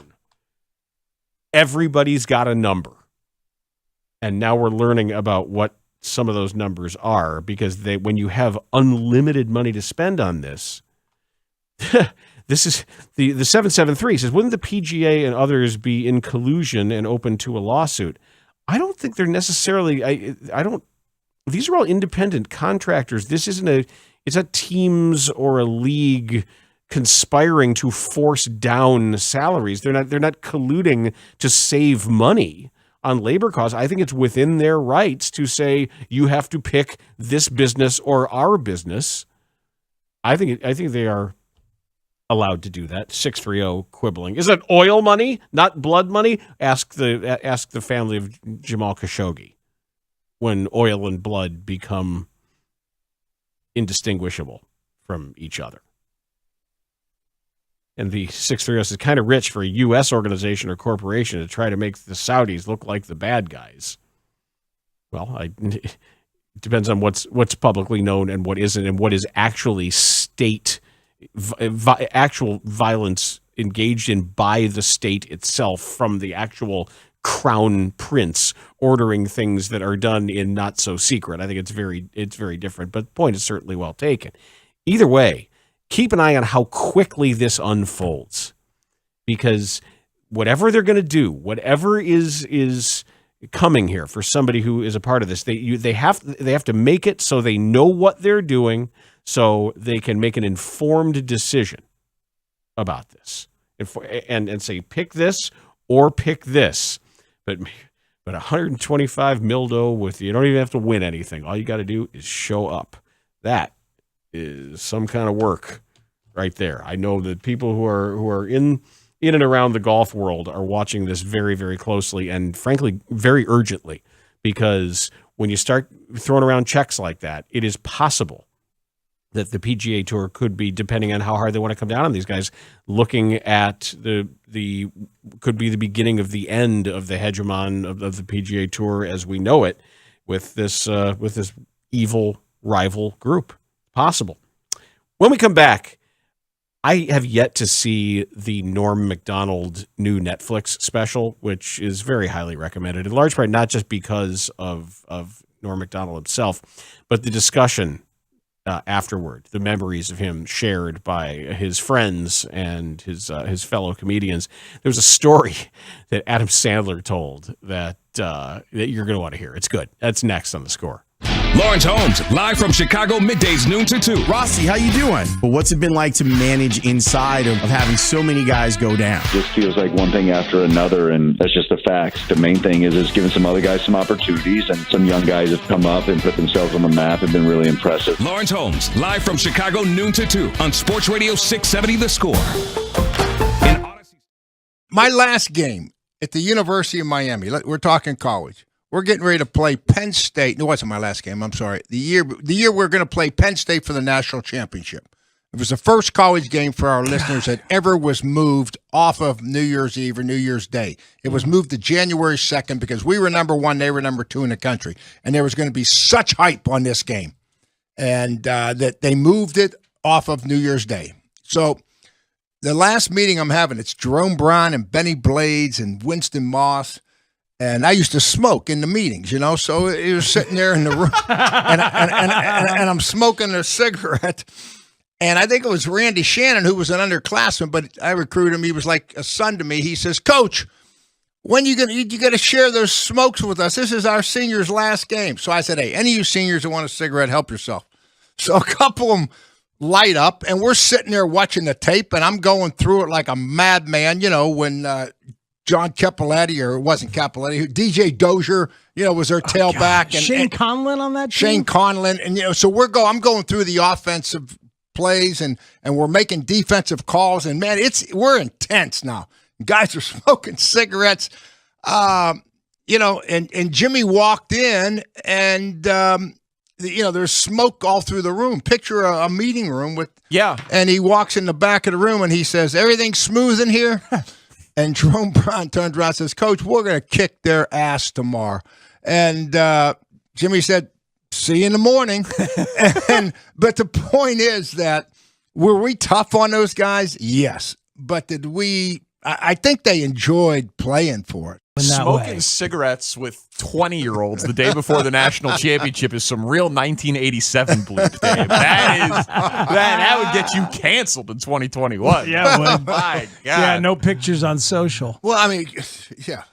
Anyway. That's amazing.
Day it was. If you haven't been to the completely redone Montrose Point birding area out in Montrose Harbor, where you go under under Lakeshore Drive and just go straight toward Montrose Beach, you make a right at the bait shop and you go around toward the back toward that part of Montrose Harbor. They have redone, restored, updated that area where people go into bird watch. There is a prairie land area that overlooks the water and all sorts of hiking trails. We went down to the dunes area also. There's a long question mark shaped pier. It goes out about a half a mile, and we walked for an hour yesterday. Just beautiful. Just glorious, and not a ton of birds to see yesterday. I know this isn't one of the big time birding times, but it's just, I know that that place was kind of gross for a while. It's my favorite publication, by the way. The Birding Times. Yes. Yeah, and I recommend it very, very highly if you ever want to see some vistas of this city and some juxtapositions of some open natural areas with the skyline in the distance. It's right there for that perfect meld of nature and urban life. So difference maker for me this time of year is waking up with the sun already out, and when I walk out to leave to come here, it's just gorgeous. It's completely out, and it just puts me in a different mood. It does. I don't like how late it stays light though. I need my evening to start sooner. It throws me off timing wise, for sure, because I'll just not really be looking at like my phone for time. I'll probably be on God knows what. And you're like, oh, it's 7. The game is starting. Yeah. Exactly. Right? That type of thing. Or, hey, I should probably start the rundown. By the way, before I know we have other stuff to get to, because I know you wanted to get to the golf stuff, but we can't brush over the fact that you made a pick in the NBA Finals. I did. Which, like, you making a pick in general is kind of a thing. Yeah, and I'll tell you, I don't go out of my way to do it. I don't claim to be great at it, but if I have a feeling about something, I will give you that feeling. And my feeling is Warriors in 6. I've been trying to figure out how I want to bet the series because I think it's really close, and I don't necessarily know who's going to win, but I also think both these teams are good enough that if this makes sense, that I don't know that it necessarily gets to 7 because both teams are very capable of winning on the road, and they've proven it in the playoffs. But since I do think Boston has a real fighting chance, but I tend to like Golden State in game 1, might just kind of lay back and not bet the series before it starts. But then if it goes the way I think and Golden State wins game 1, see what those Boston series prices are after that. Then bet when you're getting a better number, because right now it's around, like, depending on where you look, I think at FanDuel it's like plus 125. There's been some money coming in on Boston to where maybe if they lose, that number goes north of 2-1. So that could be a way, if you're like me and that's the way you tend to think about this series, that if nothing else, you think Golden State is going to get game 1, but you still think Boston has a good chance in the series, that's the way you bet it. I was in terms of a betting angle too, Rick, and you can correct me if I'm wrong. And obviously this depends on the winner, but Steph Curry has never won an MVP before in the finals. If Golden State wins the series, he's winning MVP unless he gets hurt and misses a lot of it or has the worst series of his life. Because it's been Iguodala, Durant. Mm-hmm. I feel like that's a play. If you're high on the Warriors, that might be something you jump on. That's definitely been something. Now people have bet into that a good amount because when the markets opened, it was something around like plus 110, plus 105. You could get Curry to win Finals MVP. Now that's more like minus 110, minus 115, depending on where you look. I believe it's minus 115 over at FanDuel. So that's something to keep in mind as well. Like, I know we've talked about it with Joe a lot, is like alternate ways to bet what you think is going to happen to give you the most value. The experience that Golden State has and the technology that they use as far as their sleep schedules and as far as rest and readiness, they are advanced. To have this be a bi-coastal series, to have to where one team's been through it before. Like, that's no small thing. They've done this. Steve Kerr and these guys have done this with this kind of travel before. And Kurt, it's sort of like what we said with the Rams yesterday. We were talking to Florio on Wednesday about, was that yesterday? I don't know what the hell day it is. About the Rams and about how little they actually hit in practice and how they have people in charge of telling McVay, this guy no, this guy yes, take this guy out, and managing their load with the whoop bands and everything that they have. Golden State does that like 10 times more even. So I put a lot of faith in them understanding their guys and how to ride their guys and when they're waking guys up from naps. Yeah, and it's so much as health in this series too. For a lot of the stuff you're talking about with Ryan McDonough, which if people didn't listen, they should go back on and use the old rewind on the Odyssey app and take a listen to that because it was a really, really good segment. But if Marcus Smart is not 100%, that absolutely matters because Boston relies on him to be able to fight over screens, even when they've done as much switching as they have.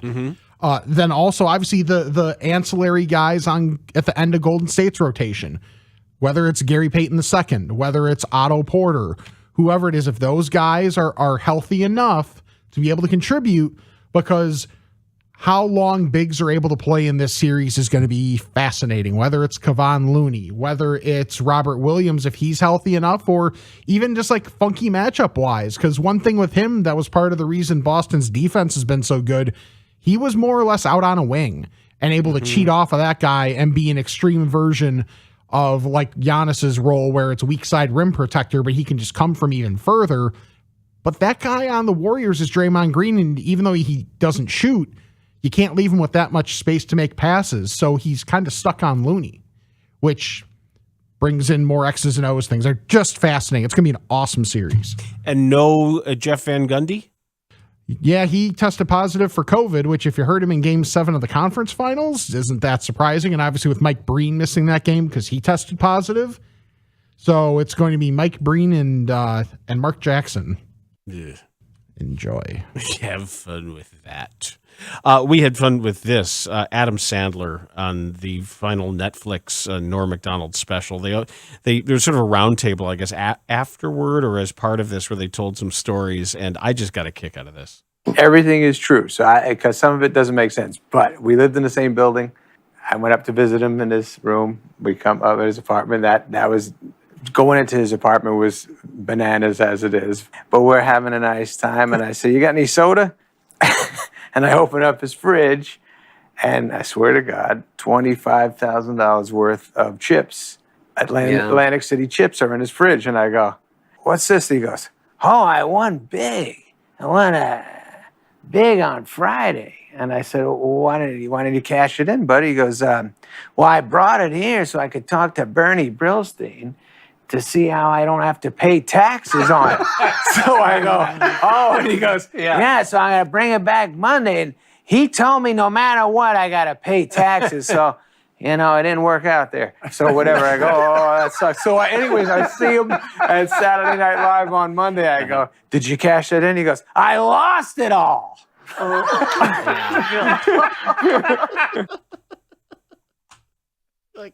And the Bernie Brillstein reference. I mean, the fact that he drops that in there is so great too. I did not know that Norm Macdonald was a legendary, inveterate gambler. I didn't know, and I don't know how that fits with his comic personality. But oh my God, that's hysterical.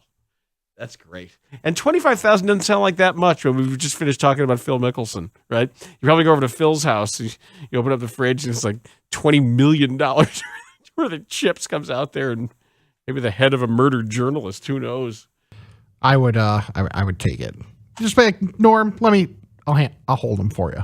Yeah, Norm, we're good. I got you here. I gotta make sure I don't have to pay taxes on it.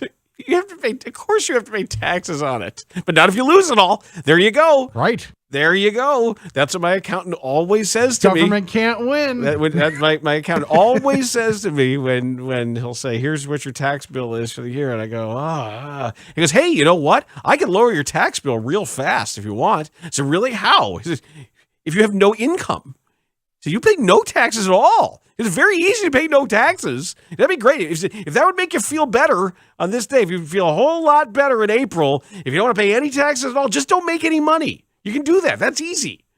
Well, thanks. Thanks for the advice there. Much appreciated. We'll get on with that.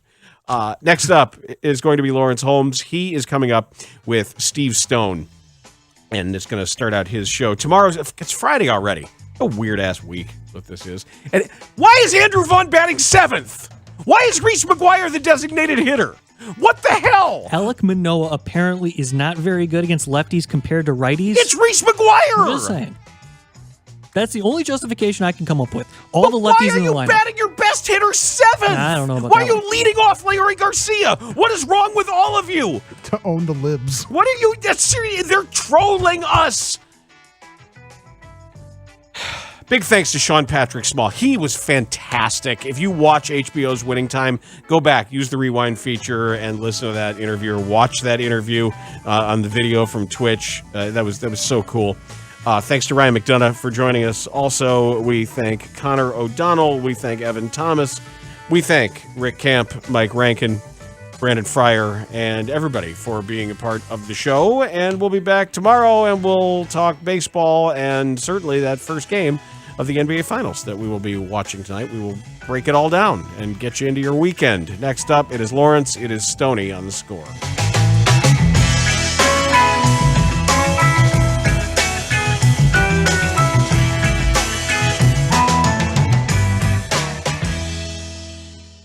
Coming up today at 12:25, don't miss White Sox All-Star shortstop Tim Anderson live with Laurence Holmes. That's Tim.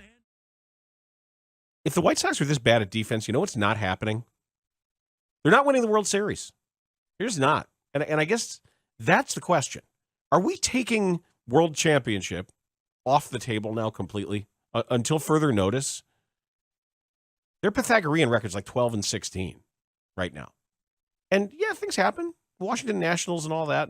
But do you see this thing tightening up and flipping around? And you can mark the tape on here and you can say, Burns, you're the same guy that said they weren't going to win the world. Go ahead. I hope against hope that when that parade is going on, you can play this, because I'd love it.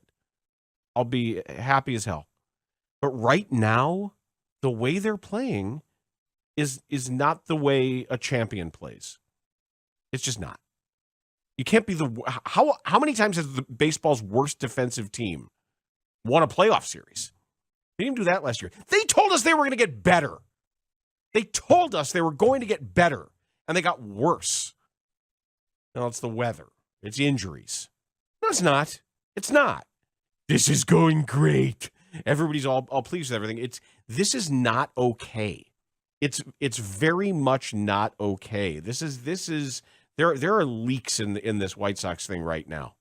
It can all turn around, and sometimes everything you want to say about darkest before the dawn and all that. But they pick up the ball.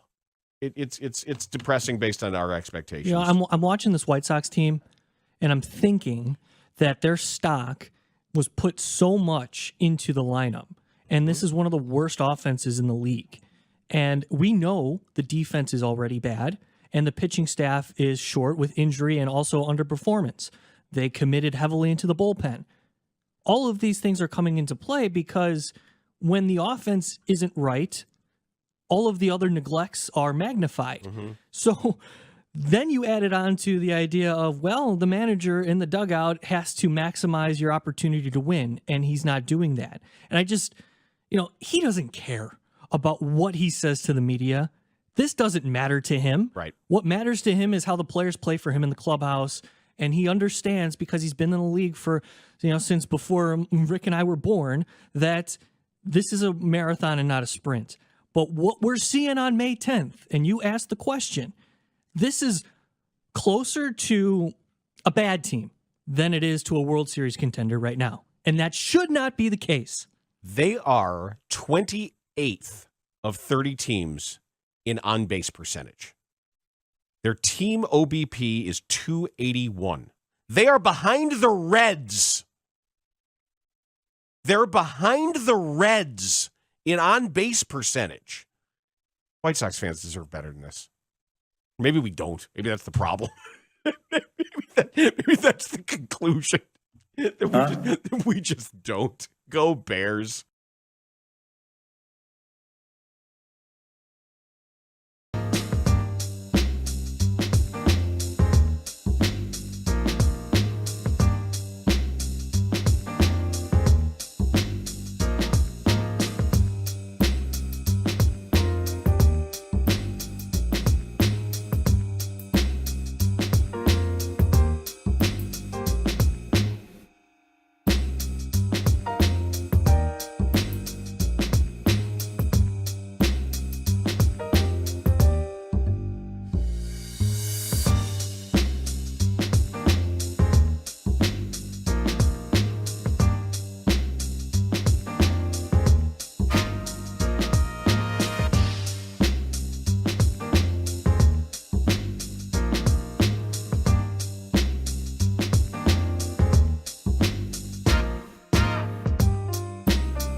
This hour is being brought to you by CarX Tire and Auto, online at carx.com. Ray, let's talk with Steve Stone. Color analyst for the White Sox, Steve Stone, joins Laurence Holmes. Try it with your bare hand. It's a lot easier that way. Steve Stone is a Cy Young Award winner. He is a fantastic color analyst for your Chicago White Sox, and he is a score baseball expert. As Steve was saying, try it with your bare hand. It's a lot easier that way. Steve actually poked his bare hand in the booth and has cut himself open. Steve Stone talks with Laurence Holmes. I'm about to pass out. Yeah. Loss of blood. Social media god Steve Stone and Laurence Holmes. Right now on The Score. We get the chance to talk baseball with Steve Stone. We don't pass that up. He joins me on the Circa Resort and Casino hotline. Circa Resort and Casino in Las Vegas, home of the world's largest sports book. Early game today, Stoney. The White Sox take on Toronto in the final game of that series in Toronto at 2 o'clock, or 2:07, I believe, is the first pitch time of that game. Welcome to the show. How you doing? I'm doing very well. Unfortunately, our boys are scuffling a bit. They've only won 4 of their last 10, but they find themselves kind of in the same position they were in before, just 3 games back in the loss column to the Twins.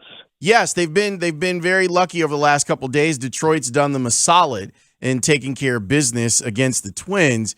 When it comes to trying to look, there's no replacing Tim Anderson. Like, we all know that. There's no replacing him. Do you think that what we're seeing with Tony in the lineup is him tinkering at the top to try to figure out who should go there every day? Well, I think what he's doing is trying to find a combination that works. And I think in that series against Toronto, I think you're starting to see bits and pieces of the offense coming together, getting better at bats, getting more hits, scoring a few more runs. And, this is a time when this team is going to have to pull everything they know how to pull together. Because out of all the losses this team has absorbed, and there's been a lot of them, and they've been consequential players, the loss of Tim Anderson, to my thinking, is the worst for a couple of different reasons. Number one, he was a base-stealing threat consistently. Number two, one of the league's leading hitters. Number three, a table-setter premier. Seems to me like he got some pretty big hits when he had to. I think he was getting much better with the glove over the last week. I think everybody saw that. So as his game was getting better and better, the Sox were at least looking like they were starting to come together, starting to get a few of their walking wounded back. Luis Robert was when Tim went down, Luis Robert was a couple of days away from coming back. Moncada, who's in the lineup this afternoon, looks like he's coming back. The question is, will his bat come back with him? The same can be said for Grandal. But they just have to have their hitters start to hit. I think everybody was so worried. I mean, all I heard about Jose Abreu was, boy, he's gotten old. Boy, the bat is slow. Boy, everybody's beating him. Well, they're not beating him right now very much, and he's hitting the ball much better. So I think we're seeing a little bit of resurgence with the offense. Now we have to have the rest of the essence of the game catch up with it. The lineup for today for the White Sox: Garcia at short, Robert in center, Moncada at third, Abreu at first, Gavin Sheets in right, Yasmani Grandal is catching, Andrew Vaughn batting seventh in left field, Reese McGuire the DH, Josh Harrison batting ninth and playing second base. Philosophically, if you have a team that is struggling overall, and they have been better in this series against Toronto, hitting the ball, how do you feel about handedness? Manoah does seem to, if there is one knock on his game this year, is that left-handers have done well against him. Would you rather put a left-handed lineup out there just because, or would you rather say, you know what, I've got really good right-handed hitters, I'll attack this good pitcher with my best hitters? Well, but the best hitters they have available are in the lineup, and I think people I think they're obsessed with where everybody is hitting. Boy, how can you hit when you're hitting second today and sixth tomorrow and seventh the next day and leading off the next day? How can you hit? It's very simple. When you take a look at the lineup and you see your name in the lineup, your job is to hit. When your turn comes up and you grab a bat, your job is to hit. Now, if you look at Manoah's record at 5-1 with an ERA in the ones, you realize he's a pretty good pitcher. And he's really tough on right-hand hitters, and I think Tony is trying to maximize the left-handers against Manoah, trying to find a combination that can beat him in the third final game of this series.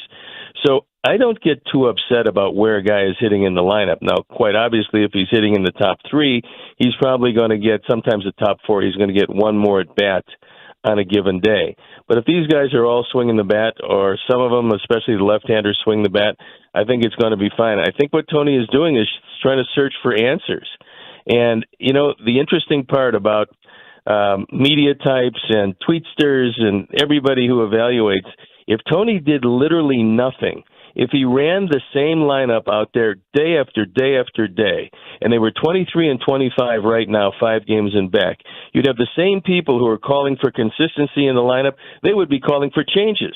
How can you do the same thing every day when you're not getting any results for it? How can you possibly do that? So, look, a manager is not going to win with public perception when the team isn't winning. And the reality is a manager can put as many people as he wants in there in whatever places he wants to put them in. But when the game starts, it's up to the players to perform. If they don't perform, if you don't play good defense, if the base running isn't great, if you make mental mistakes, if you do all of those things that lose you baseball games, pretty much it's on the players. There's no doubt about that. My only counter to that is in this series alone, we've seen Andrew Vaughn not just be good, like getting hits, but having wonderful at-bats. And as you say, if he's sitting in the top 3, that's one more at-bat. That with this team, the way that they're playing, that might be the difference. The difference might be, here's an RBI situation. Who do you want in that RBI situation right now? Yoan Moncada or Andrew Vaughn? And I would say that I would want Andrew Vaughn in that spot right now, considering what he's done and the type of hitting profile that he's shown us.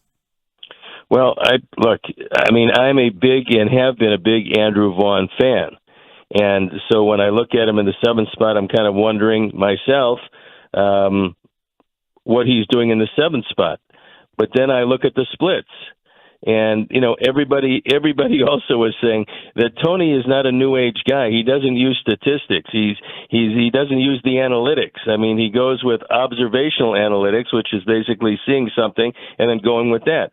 So now maybe in going with the analytics here, and I'm just saying maybe because I'm sitting in Las Vegas, I don't know what's going through the thought process of Tony or his staff when he makes out this particular lineup. Maybe he's looking at Manoah being really tough on right-hand hitters, even good right-hand hitters, and not so tough on left-hand hitters.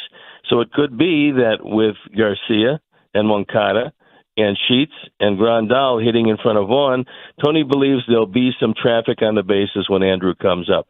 I'm telling you what he's probably looking at as opposed to an endorsement of Andrew Vaughn in the 7th spot, because I like Andrew Vaughn. I was one of the first guys that said the biggest problem in the 2 spot can be solved by putting Andrew Vaughn there. And he did, and he seemed to thrive. So now you got Luis Robert back. He's in the 2 spot, and hopefully this lineup will get it done. I would love for that to be the case. I'm a Yoan Moncada fan, but it's clearly not working for him, and I'm not sure what you do. It's one of those weird things where obviously a guy is not going to get better by not playing, but figuring out what to do with him and how to play him. Maybe this is a matchup that he can win. Well, I think this is a tough question because when the season started, there was no doubt that Moncada was going to be one of the guys that you thought, you being the ball club, management, the front office, everybody involved, everybody thought Moncada would be a mainstay because he was a switch hitter, because he's actually playing still a pretty decent third base, because when his legs are good, he has some speed, and you depended on him in the middle of that order. As it turned out, he's not getting it done. Grandal's not getting it done. And so with 2 of your switch hitters and the importance of having a left-handed presence in a lineup that's very right-handed heavy most of the time, those guys become critical. And when those guys aren't doing it, by and large, the team isn't going to do it. And so that's a couple of things that's happened. And, you go back again to the loss of Anderson. Out of the loss of everybody, the table setter, that's really damaging to the team. I want to go back to the last couple of starts and get your thoughts on it. Lucas and Michael both struggle. And I felt like last night in watching it that Michael was having a hard time with where he was landing on the mound. And I know that the mental part of pitching is a huge part of it. You discuss it with me every week, and I'm really appreciative of that. So how badly can that set a pitcher off if they feel like they're not landing correctly on a mound?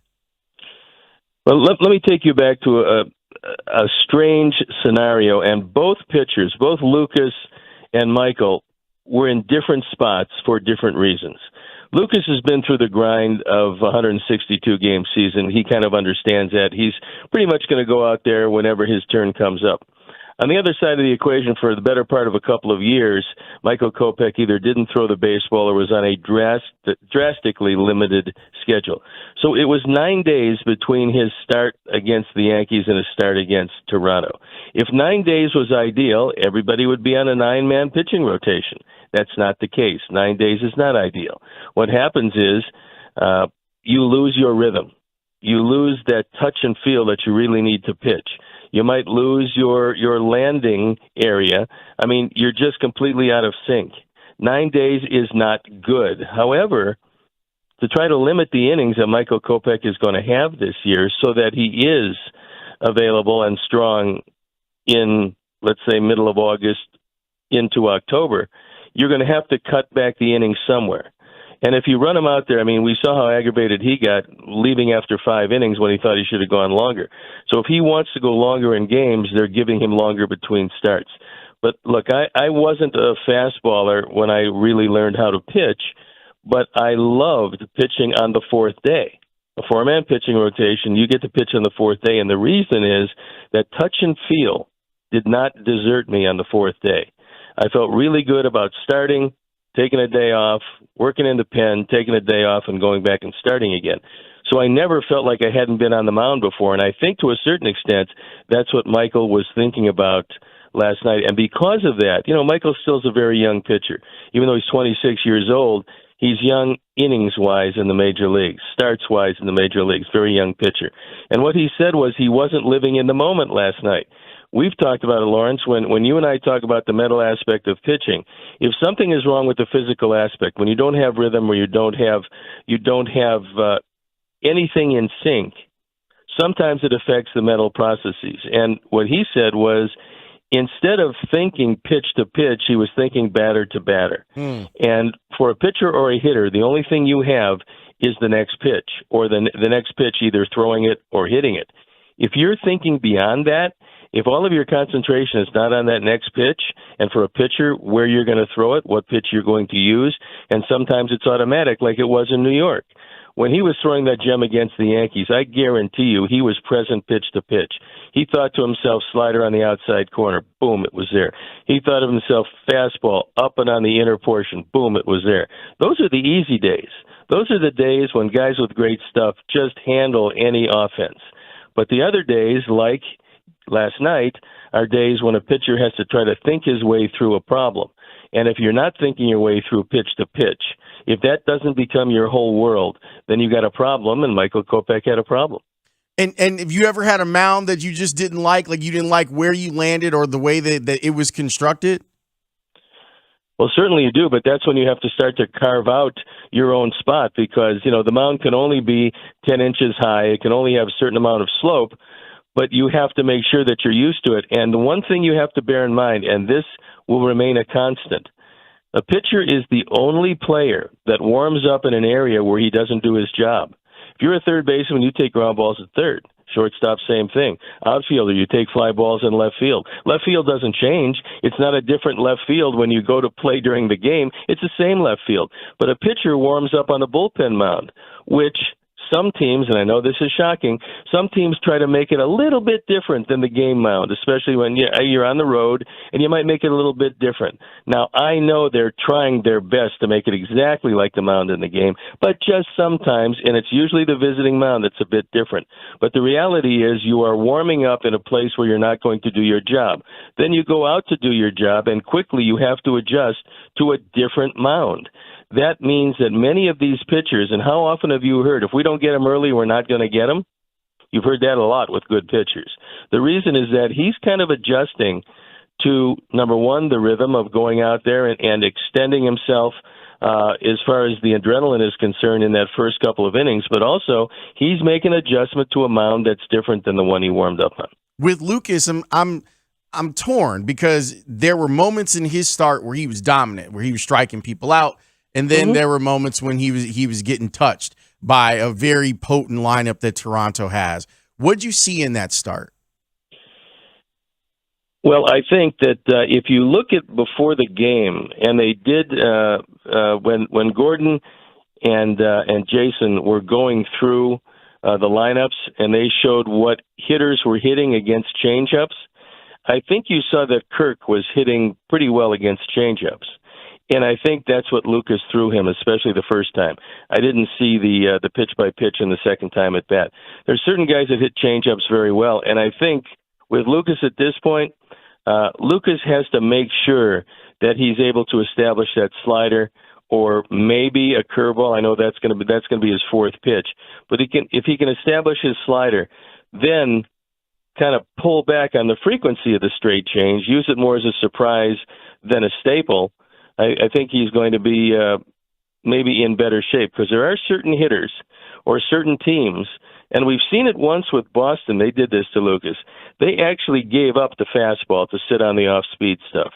I think to a certain extent the Toronto hitters were doing the same thing, where some of them gave up the fastball to look for the off-speed stuff because you saw a couple of pretty good hitters looking at third pitch fastballs, taking a lot of the fastballs and trying to hit whatever he threw off speed. So I think that's the problem when you get known primarily as a two-pitch pitcher. You can guess 50% of the time and get the pitch you want. However, as we know, hitters hate to give up the fastball, but some teams have more plate discipline than others. Have you ever thrown away a pitch in a start? Because when I was watching Kopech last night, I'm like, he doesn't have feel for his curveball, and I was like, stop throwing it because all it's going to end up doing is put you behind in the count. So how do you go about deciding, all right, I don't have feel for this. I'm no longer going to try to get feel for this because it puts me in a bad spot? Well, from my standpoint, because I didn't have the real big Michael Kopech fastball, I threw a curveball and a slider and a cutter, as well as the two types of fastballs. I didn't really have a changeup. I changed up off the curveball. So if something wasn't working, I had to go to something else. I remember pitching back-to-back games against the Yankees. We were 11 and a half games back the beginning of August. We cut it to a half game back before winning 100 games and not going on because there was no wild card. But I faced him twice in 5 days. I faced him in our ballpark in Baltimore, and I faced him in New York. And that game in Baltimore, I threw what I usually throw, which was fastball, curveball, a lot of those. 3 speeds of curveball, but fastball, curveball. Now I'm facing him 5 days later. I can't really attack them with what I attacked them before. So before my curveball could be good or bad on a given day, I threw primarily all fastball sliders. And I had them still looking for the curveball by the time the game ended. And that's an adjustment I made, but I had 3 or 4, 5 different variations of pitches.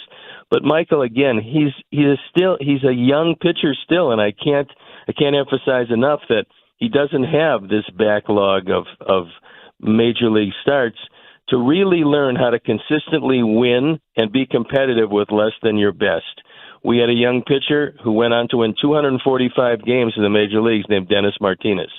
Dennis perennially would go 15 and 17, 18 and 16. When he had his great stuff, he beat everybody. When he had less than his great stuff, they beat him because he was still a very young pitcher who became an excellent pitcher down the road because he learned how to finesse people when he didn't have that popping fastball or that really sharp breaking slider. Michael has yet to learn that. He's going to, but you have to go through the growing pains. The major leagues has a lot to teach you, and they're going to teach it to everybody, and they're teaching it to Michael right now. Stoney, I'm concerned about today's game, and the reason is that I think Johnny Cueto has been better than you could have even expected. In fact, I feel like in the 3 starts that he's given the White Sox, he's kind of paid for himself already because they've been really good starts, and it's maybe stuff that you weren't expecting. But I look at his stuff versus this lineup, and I go, ooh, that could be problematic. So what does Cueto have to do to keep these guys off balance? And as you pointed out, This is a team that seems to have fairly good discipline at the plate. So how can he exploit them? Well, he's going to have to do what Cueto does, and that's disrupt their timing with his motion. He's also going to have to throw some pitches below the hitting speed. You know, guys love to hit. In this day and age, guys are geared up for anywhere from 94 to 97 miles an hour. Johnny's going to throw consistently below that, and he might have to change up off his fastball. I think a lot of pitchers, and Johnny is not one of them because he's a pretty smart pitcher, been around as long as he has, but he realizes that he can't throw the same pitch in the same spot, the same velocity to the same hitter, because eventually with his fastball, they're going to pick it up. So he's going to do everything he can to disrupt the timing of a pretty good offensive lineup. I mean, quite obviously, this Blue Jay team can really hit. We've seen that. I think just about everybody has seen that at this point. But you have to do something. I mean, they're 29-20. They're 5 games in back of the Yankees, and the Yankees obviously are playing really good baseball. So, you know, you're dealing with a team that's won 7 games in a row. They're 16-8 at home. They're just mere mortals on the road, but this team really plays very well at home. There's also a big advantage that Toronto has at home that you might have talked about here and there, and that is playing some teams who can't have their full complement of players because of vaccinations. This is not an indictment of people who don't get vaccinated. That's a personal preference. And, you know, I'm a pretty much live and let live kind of guy, do what you want to do. But the reality is that Toronto will face some teams that don't have their full complement of players. Consequently, 16-8 at home. So I think that Johnny Cueto is going to have to fool these guys. He's certainly not going to be able to blow them away. But, you know, there's ebbs and flows to a season. The Los Angeles Dodgers and their fans, right now they're sitting there going, are we on the way down because we got swept by the Pittsburgh Pirates at home? We played at home.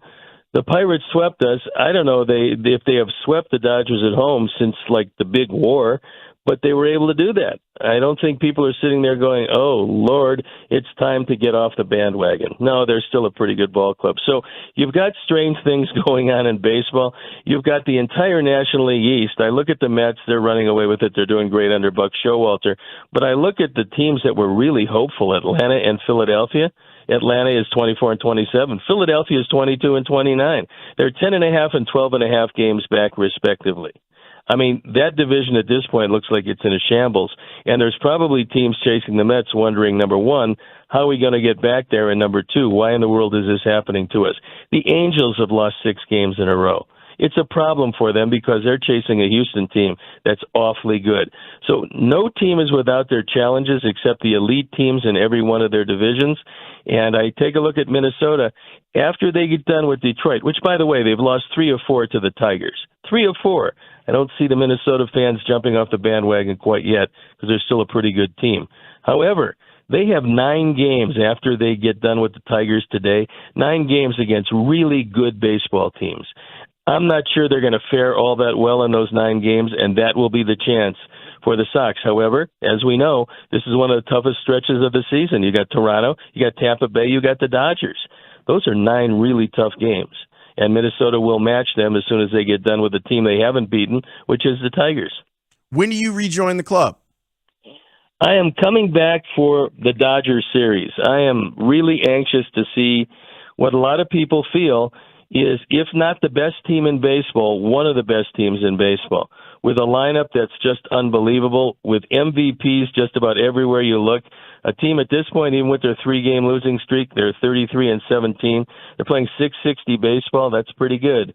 I'm anxious to see them, so I will be back, ready to go, and then I'll be around for a while after that, taking no more time off. I'm trying to build to a crescendo. Well, you've got as the season moves along. You've got to get your arm ready for August, September, and October too. So, well, I'm sitting right down the road of that Circa Casino and Resort. The Casino and Resort that you guys have been promoting for a while. I can, if I really squint my eyes, I can almost see it from where I am. So I'm kind of enjoying some time off, and unfortunately, we need our boys to be a little bit better and a little more heads up, because one thing we know they can't afford and that is mental mistakes that eventually lead to physical mistakes, which eventually lead to losses. And, it's still plenty of time to turn this around. I just really think that the team feels that the loss of Tim probably more than the loss of anybody else. Stoney, have a great time out there in Vegas, and I'm looking forward to seeing you when you get back. Thanks, Laurence. We will reconvene at a later date. Yes, we will. That is Steve Stone, Score senior baseball analyst and White Sox color analyst. We need to take a break. We need to talk White Sox. I'll do that next here on The Score. Mully and Haugh, Chicago's #1 and most listened to sports morning show. Score football expert Mike Florio. If anything, some people have raised the ceiling. I know Chris Sims revisited his assessment of Justin Fields coming out in the draft, and he feels better about Fields than he did when Fields was picked by the Bears in 2021. The question with Fields is, can he overcome the reality that the Bears have not loaded the cannon around him? Just has that feeling. We've talked about this before, of a one-man band. Mully and Haugh, mornings 5 to 9 a.m. on Sports Radio 670 The Score. An Odyssey station. This is Andrew Bogish with an Odyssey Sports Minute sponsored by West Side Mike is on The Score. Good morning. Happy Friday, Mike. Good morning. Let me say something about the White Sox. Hear me out. You got the best radio show. You are a great hostess, and you're smart, and you're educated, and I just want to let you know this. Thank you. Last year, it was a pandemic. Everybody was in and out the lineup last year. They won a lot of games. You got a guy who's coaching that team that's the same age, or my grandfather about the same age. You give them a remote controller. They don't know what they want to watch. They're just flipping the channels, You know why? Because they old. My grandfather thinks the Cartwrights and Gusmo still come on every day. It's past its prime. That's Tony La Russa. It's past his time. The man is old. My grandfather sitting in front of the TV. Why Gusmo getting on? The granddad, it's 10:30. They don't show these TV shows no more. You got cable. Watch any or something else. Tony La Russa think he back coaching the White Sox when he was young.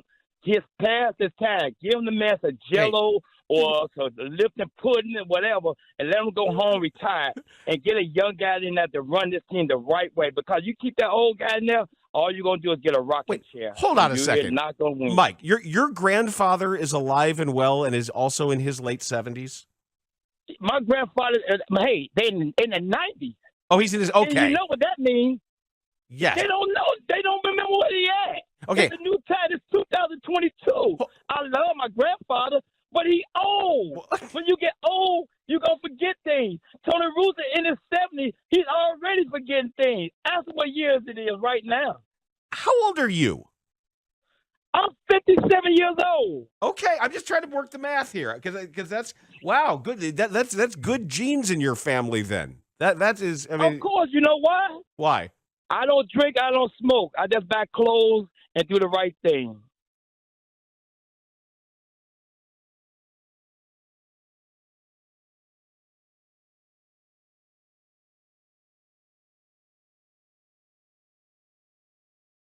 Jerry Krause tried his best to get me to be in a Bulls uniform on several different occasions. It just never worked out. What's the one that you think of first? I mean, we know the one that we think of first because it was legendary, but then there's the others that have come out. So tell us about Jerry trying to get you. Yeah, well, the legendary one was trying to trade for a 18-year-old high school kid for Scottie Pippen, which was, to me in itself bizarre. I remember the night of the draft.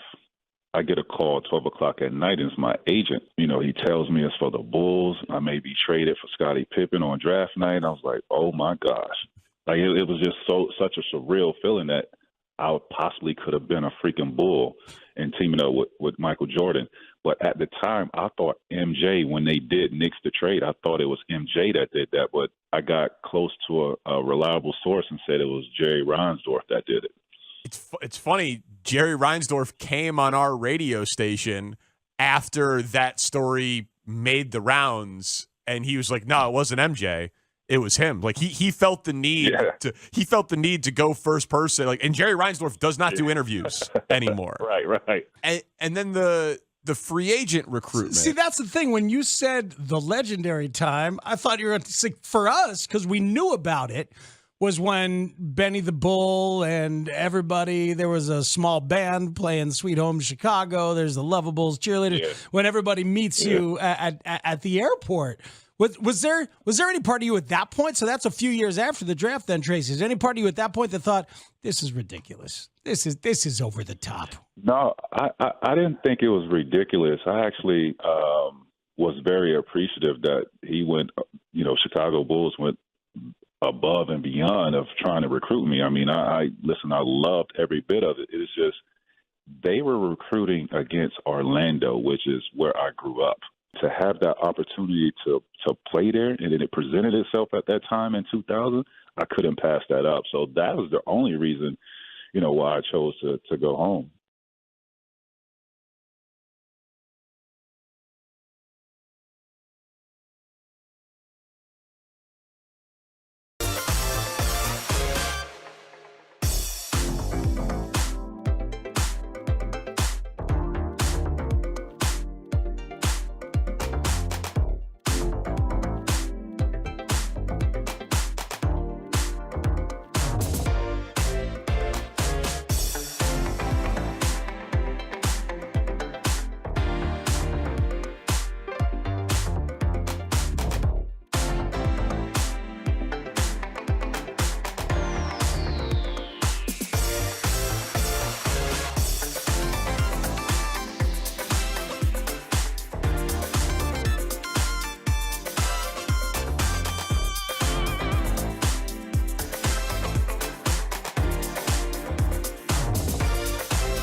Steve Stone, as per usual. I always enjoy it. I always feel like I learned something. I love talking with him about pitching. One of these days, we'll just do when things aren't dire with the White Sox, maybe we'll just do a whole episode with Stoney where we're just talking about the art of pitching. I really enjoy what he had to say about Kopech and all the stuff that he still has to learn to be a great pitcher. Would you, as a White Sox fan, like some good news? I'll take that as a yes. Here's some good news for you. The Minnesota Twins have gone 22 innings without a run. Now, look, I understand that we got problems in our own house right now, but the good news is that they had an opportunity to have this lead extend out to 7 games, and they haven't been able to do that because they haven't scored a run in 22 innings. And I am here for all the struggles that the weird-ass Twins can get. Weird-ass Minnesota Twins. Yes. And shout out to the Detroit Tigers that are out here doing work. That lineup that the White Sox have today is interesting. Leury hitting leadoff, batting 183. Robert in center, then Moncada batting third. You can't even, if I told you to guess what Yoan Moncada's batting average was, it would still be too high of a guess.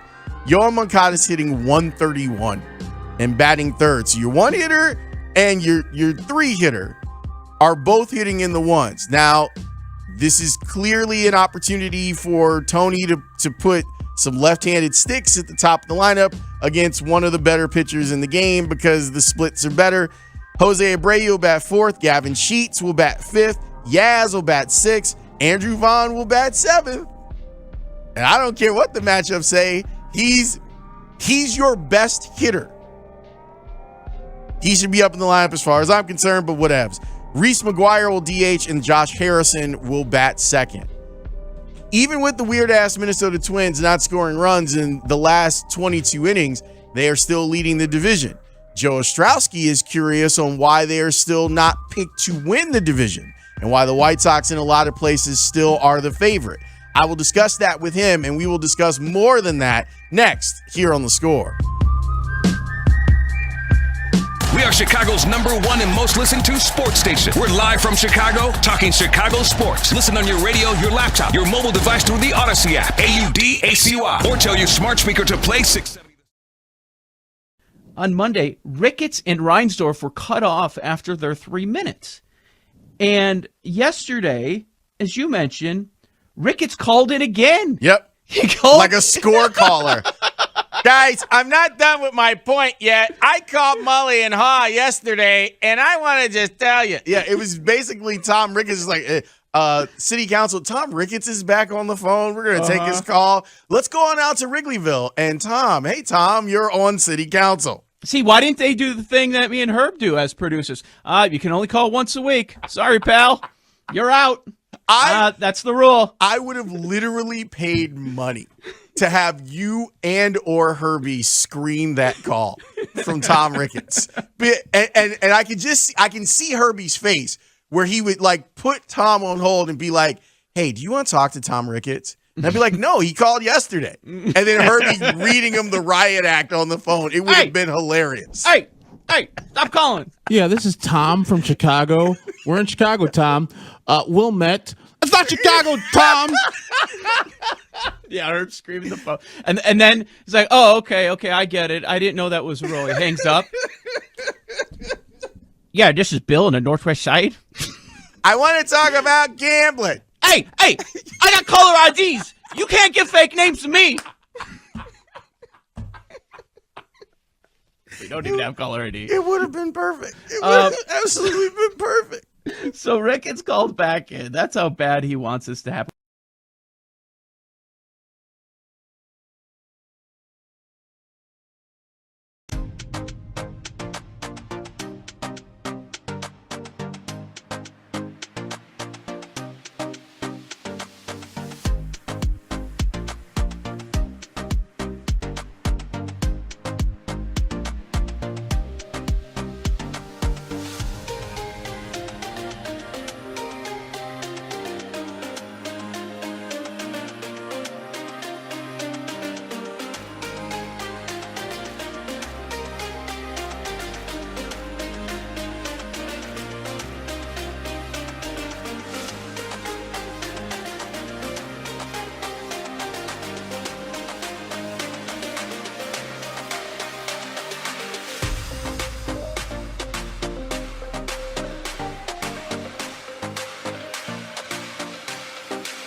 that tune out. They don't want to hear sports betting. But when you really break it down, it's just sports talk. The best gambling analyst in the country.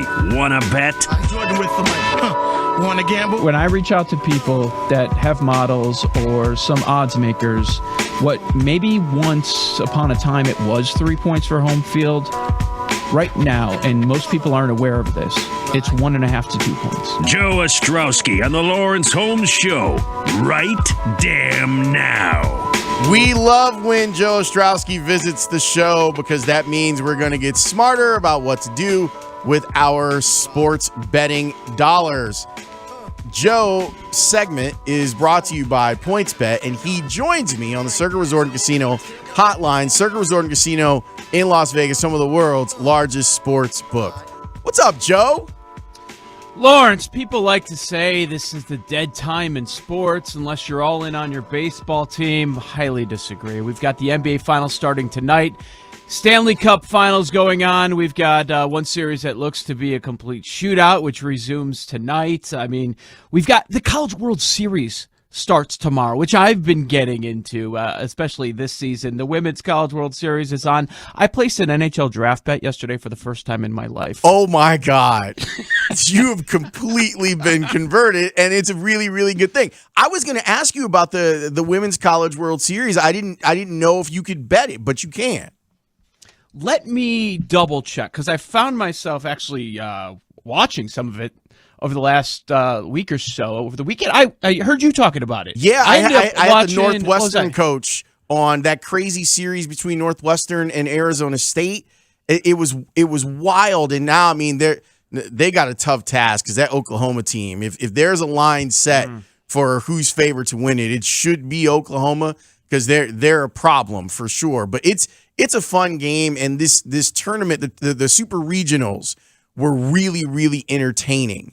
And it's going to be a lot of fun for sure. And hopefully Northwestern can survive Oklahoma. But you know what? I'm able to get the kid. I have an easier chance, what I've realized, a small sample of getting the kids to sit down and watch softball at the college level or baseball at the college level than baseball at the major league level. Yeah, that doesn't surprise me. And with softball in particular, I think that the surface area, like the amount of space, like the diamond's smaller, the game is faster. I personally think that it's a really, really cool sport that more people should, especially right now. If your baseball team isn't getting it done for you, that's a sport that you might want to jump in and have a little fun. And there's a little extra star power in the Women's College World Series. Tom Brady's niece plays for UCLA. She's one of the best players in the country. Her name is Maya Brady. So I know that the BetQL gang was talking about their indifference in watching Tom Brady play golf and watching Patrick Mahomes play golf. So did you bet that at all, Joe? Did that No? You know what it is? It's something that people talk about because we have the superstar athlete, NFL quarterbacks. People always love talking about them. And I guess it's kind of intriguing that they're doing another sport. And Josh Allen made some waves with his comment about vomiting before every game. It's something that's talked about beforehand, and the odds are kind of interesting to look at and how they get to those numbers. But I have no interest in watching those guys. When they play at Pebble Beach, and they have all the actors and actresses play in that golf tournament every year. Yeah. Like I have no interest, and they're playing slow. It's not their no. I'm good. We got, like I just mentioned, we got enough going on. I don't need to add that to. It's just something I've talked about every year, but when it actually occurs, I never find myself willing to watch it. There is a lot for us to talk about, but before we talk about all of those things, we have to talk about this. Wednesday, dude, is What If Day, which is going to be buff. Oh, sorry. It's going to be buff because we're going to be playing some rap all day. Ziggy, ziggy, ziggy, ziggy, zig, zig, zig, zig. Rap, buddy. It's going to be stony, bro. Cool. You can watch pay-per-view, late-night channels will be buff and stuff. But right now, check out the buff video. Young MC, man, just to get you in the mood for rap day, man. It's like massage you in with a Soledad, Trinidad coming down side underneath. The Weasel! The Weasel! We gotta talk about the Weasel! The Weasel! No, we don't. on BetQL this morning. I love this show. It's on 8 to 11 our time. I'm listening to the Joes and Aaron and the crew. Mush was in there too, right? Didn't he jump in and say some stuff? Paul Mushpan? Yeah, he said some stuff too. I called him that at softball last week, and he was like, oh, man, you know about this too? I was like, yeah, I listen like fairly frequently. But yes, Pauly Shore is going on tour. Will you be getting your tickets when he makes his stop here? No. Yeah, I don't know how that came up today, but it's been so long since I've seen a comedy show, and then I saw that Bill Burr is coming in November. And wow, he's going to probably sell out the United Center. Those tickets are astronomical. So I asked Tanny, and he's already planning. He's like, do I go Chicago or do I go to Fenway Park, which would be a really cool visit? Because then I saw the Red Sox are there a couple of days later against your favorite team right now, the Toronto Blue Jays. So, yeah, I'm not going to see the Weasel. Not going the Weasel. You're going to go see the Weasel. I hope my dude, I know you were saying you were looking for comedy and like you're seeing a lot of people that aren't funny, but yeah, I'm hopeful that when he's here, when Bill Burr's here, my guy Joey Villagomez opens for him because Bill like produced like Joey and one of his specials. So if you're looking for someone local that's kind of fun, Joey Villagomez, like look up some of his stuff on YouTube. I think you might find him funny. Okay, good. All right. I'll do that. Now let's talk about the White Sox and the Twins, Joe. As it stands right now, are the White Sox still favored to win the American League Central? And if so, what's the justification? Yes, they are. And the first things that I look at from a betting perspective, okay, White Sox are the only team not leading their division, and they're the favorite. And it's not a 1 or 2 game gap. We're now at a 5 game gap. And by the way, it's also a 5 game gap with the Guardians. Okay, they are also right there at 5 games back. And it's the White Sox minus 110, Minnesota plus 115, plus 1,000 for the Guardians. I mean, maybe we should start talking about them as part of this conversation. There is a 79 run differential between the White Sox and Twins. 79. Minus 50 for the White Sox. I heard you bring this up, and I was thinking the exact same thing. They are one of the luckiest teams in baseball to have this record right now. Because what the expected record is 19-29, but they're 23-25 due to the negative 50. Do you want to play a little buy or sell? Shout out around the horn. Sure. Like I'll throw a reason out there that I'm trying to come. I don't think the White Sox should still be favored right now. Let me make that clear. In the first week of June. Because of the 5 game gap, run differential, a few of the things that I mentioned. And Tim Anderson being gone for 3 weeks. Absolutely. So I'm trying to come up with some reasons. You tell me if you're buying any of them. Okay. We are 29.6% of the way through the season. White Sox massive favorites to start the year. They were minus 200, which implies before the year started they had a 67% chance of winning the division. The win total was 91.5 for the Sox.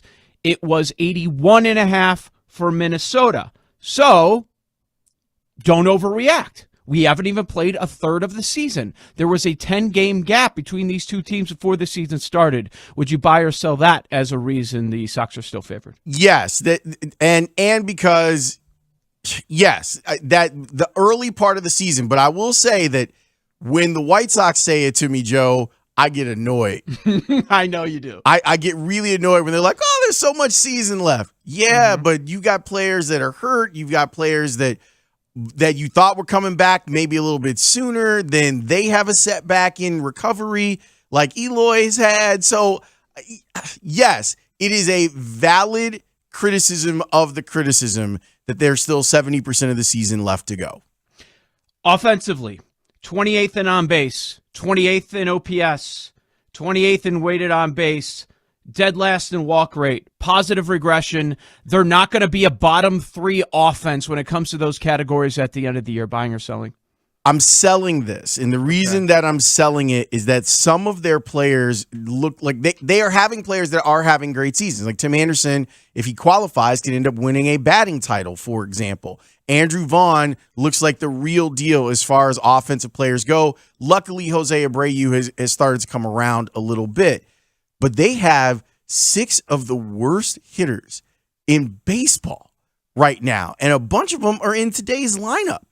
And while it's easy to go, well, those guys will regress, some of them don't have enough of a history that makes me feel comfortable that a regression is on the way. Second half schedule, extremely soft for the White Sox. Buying it. 16 with Detroit, 11 with Kansas City. Hold on. 7 with Oakland, 7 with Baltimore, and this division will be decided on the Sox-Twins game because they're still going to face off 16 times, so you don't have to make the Twins the favorite right now. Well, I said I was buying it, but then this team has struggled in their own division. I think Baltimore's tougher than people give them credit. Like, they're not good, but they're not an automatic win anymore. Okay. The Tigers are actually playing a little bit better. Oh, stop it. Well, they're beating the Twins. They got one really good pitcher, I'll tell you that. Yes. Yeah. Just one. That's it. I said one. Scuba, yeah. That's it. That's all they got right now. So I guess I'll stay in the buy category, but I would just warn White Sox fans, like, you can look at the American League Central and say it's an easy schedule for the White Sox, but they've been below 500 against the American League Central. Okay, let's talk about the division games. That's why the Twins are winning right now. It's all the games in the division. They are 17-9. Outside of the soft AL Central, the Twins are 13-13, so they're not that good. They're 9-5 in one-run games, which you could say is a little lucky. That is one of the best records in baseball. Probably not going to be